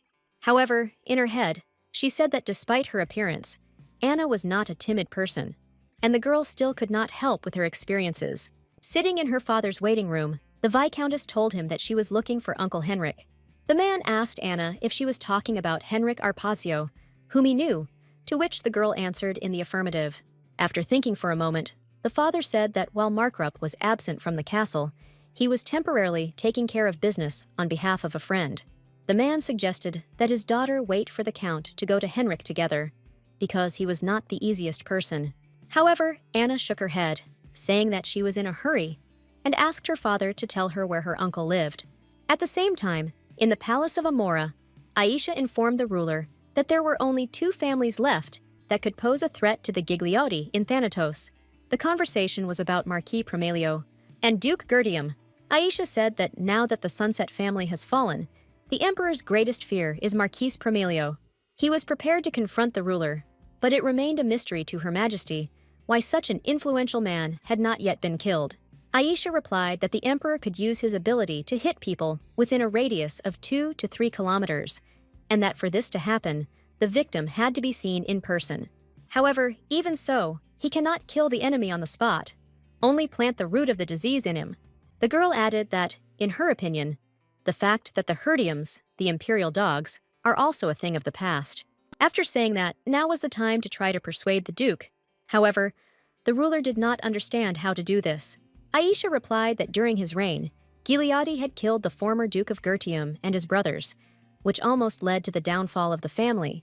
The current Duke, who survived after this, settled on the outskirts of the empire, under the pretext of protecting it. The woman holding the cup asked if the emperor would not come running to him in a crisis. Aisha agreed with this statement, but doubted whether the Duke would stand up for such a ruler.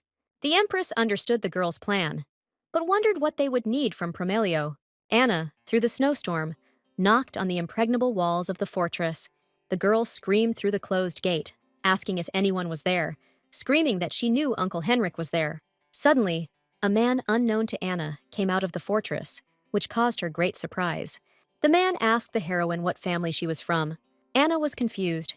She did not understand who this man was and what to do now.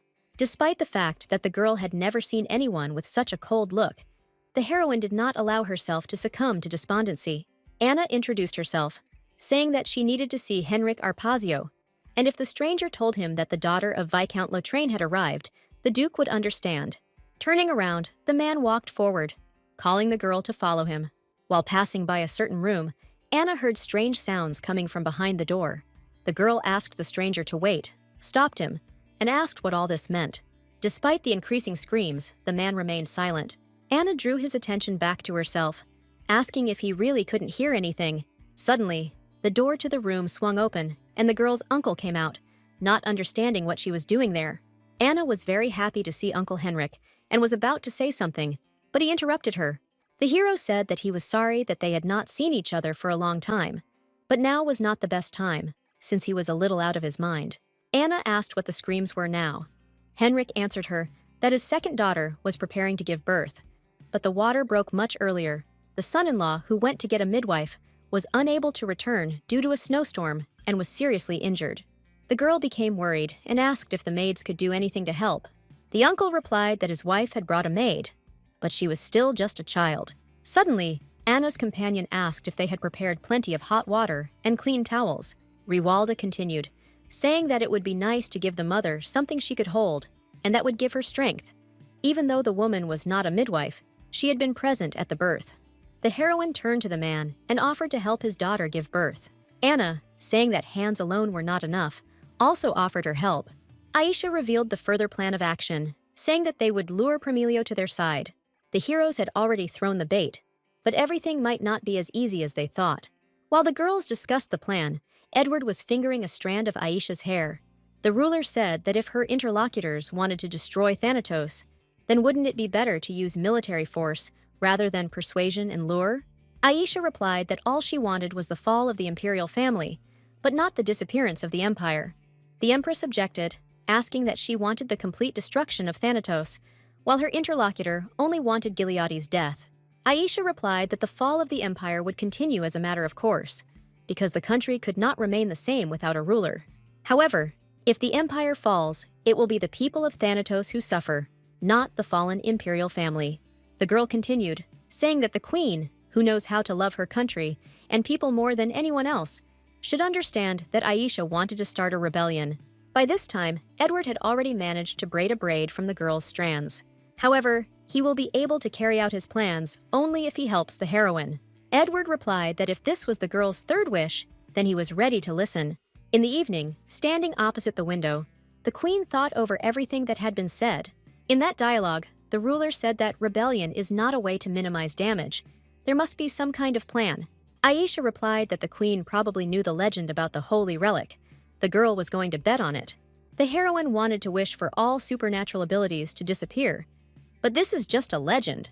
Despite this, Aisha was confident of the success of the plan, since the Prophet Hearts himself was helping her collect the relics. The queen, pondering this, noticed that her ability had also begun to weaken, but the appearance of cracks had also begun to decrease. Moreover, the seer had bet on the future that she was creating. The empress was expecting the beginning of a new era. Meanwhile, Aisha and Edward's carriage was returning from the palace. The girl was thoughtful again, but her thoughts were interrupted by her companion, who asked what the heroine was thinking about. Clutching the hem of her dress in her shaking hands, Aisha replied that she wished the trap over Gilead's head would snap shut sooner. Edward agreed, saying that he should pay for the girl's tears. Aisha waved it off, replying that people often cried because of nightmares, so the man was acting too strangely. Edward agreed, saying that he thought so too. Pulling the girl by the waist, the man said that he just wanted to comfort her. After all, he didn't want Aisha to cry. Edward asked her not to cry, because tears are a waste. Everything will be fine, because he will always be there. The man pulled Aisha towards him and kissed her on the lips. Meanwhile, a masquerade ball was taking place in the city center. The stranger spoke to the guests, saying that she was sure everyone knew why they had all gathered today. She continued by reporting that the book, the first 300 copies of which were sold out the day after it went on sale. And today, for the women who couldn't get it, they begin reading Red Passion of the Desert. Leaning against Edward's shoulder, Aisha turned to him, asking him to stop here. The man did not understand why, so suddenly. The girl said she would like to walk around the shopping area if her companion did not mind. In Red Passion of the Desert, a man asked the heroine if this was the punishment she was talking about. He continued by saying that the girl was good at tying. The partner replied that everything would be as they had agreed. If the man couldn't stand it, he would lose and then give her freedom. And if the girl loses, she will stay with the hero. A stranger who read this story suggested that we stop there. Some of the guests were burning with embarrassment, while others wanted to know the rest of the story as soon as possible. Two listeners were discussing this moment, when suddenly one said that perhaps because so many people liked this episode, the leather shop had already run out of bondage belts. Also, at yesterday's dinner party, many of the young girls were wearing silver wigs. While walking through the shopping district, Aisha and Edward looked into one of the shops. The girls' attention was drawn to the fountain pens, richly decorated on the outside.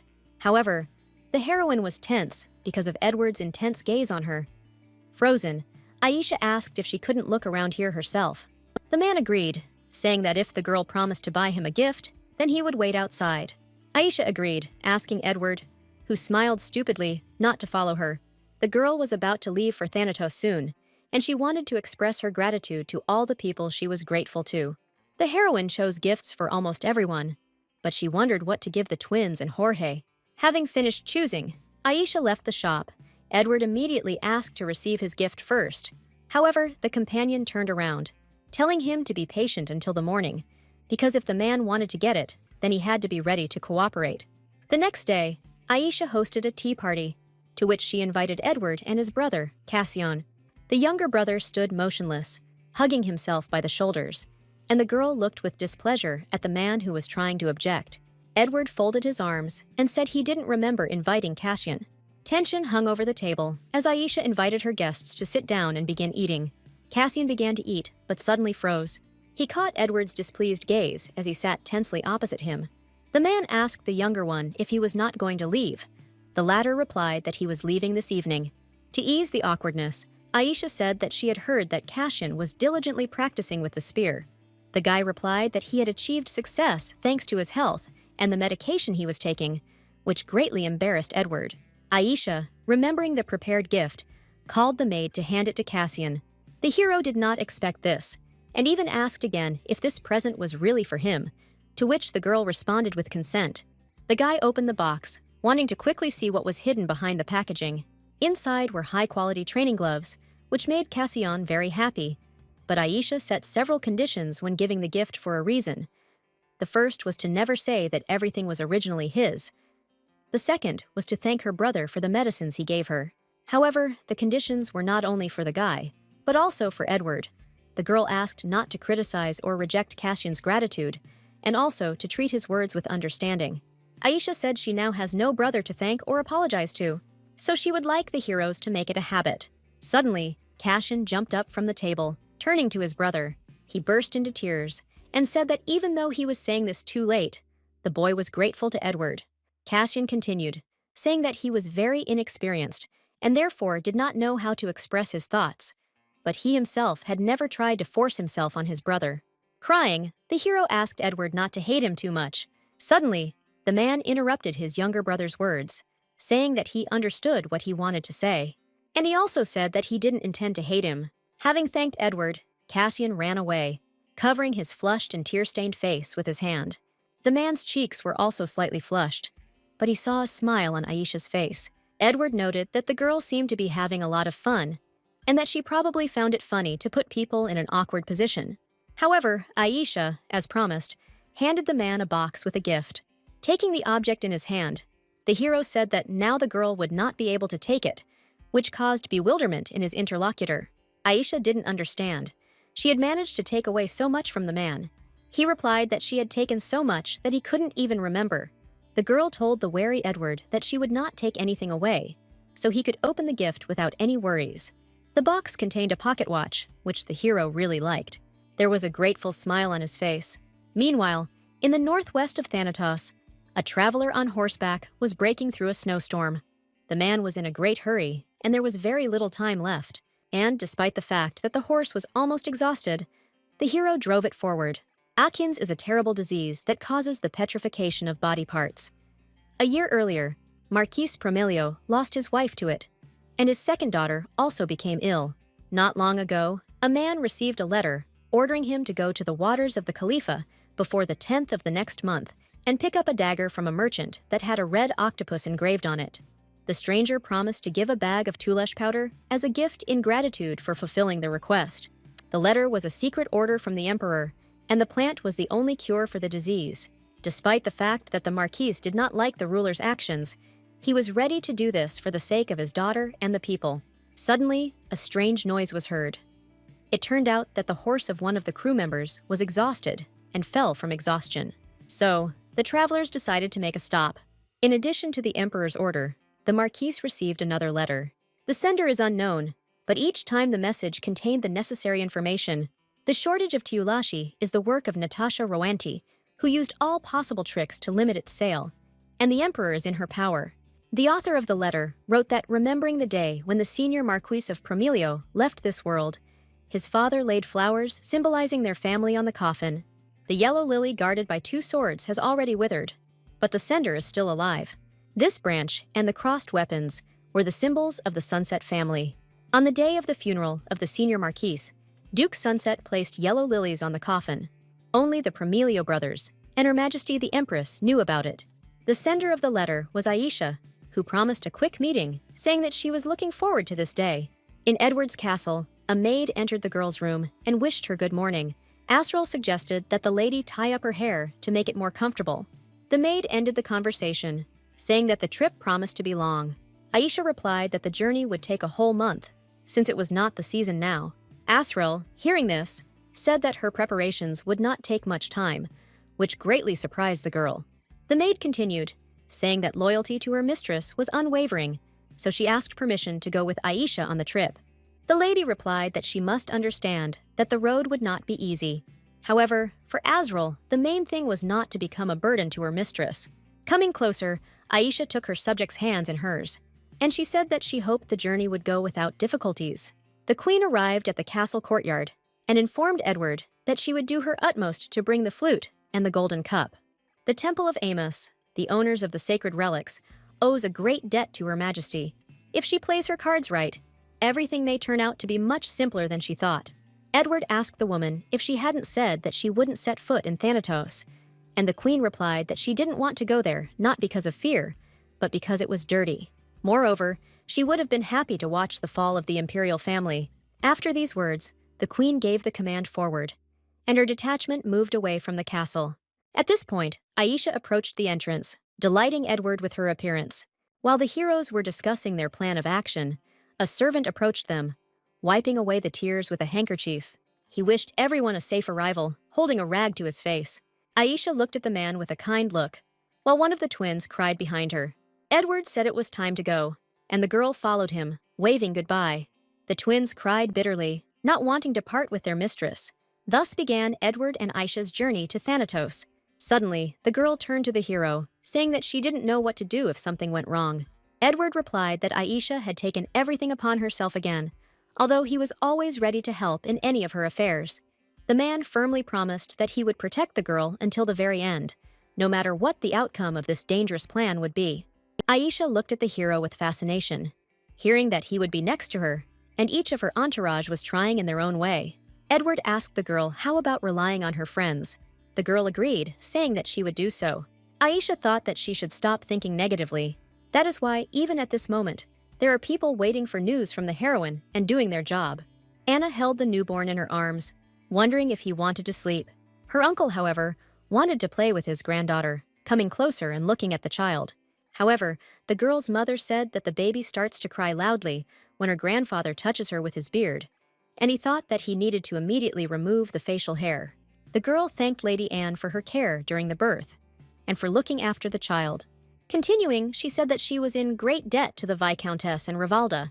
Anna suggested asking the maids for some hot tea, while the Duke was thinking about something. Smiling, he invited the heroine for a cup of tea. During tea drinking, the man talked about how this place was the region of Kistania, the birthplace of his mother, and that many childhood memories were associated with it. Anna heard that perhaps the current Duke of Gurdium found out about this and gave this castle to her interlocutor 10 years ago. The man continued by saying that he had not really had a chance to greet the girl and then thanked her for her help. Anna replied that her interlocutor's wife and daughter were enough to thank her. However, he objected, saying that it would not be enough to express gratitude to the family's benefactor for the rest of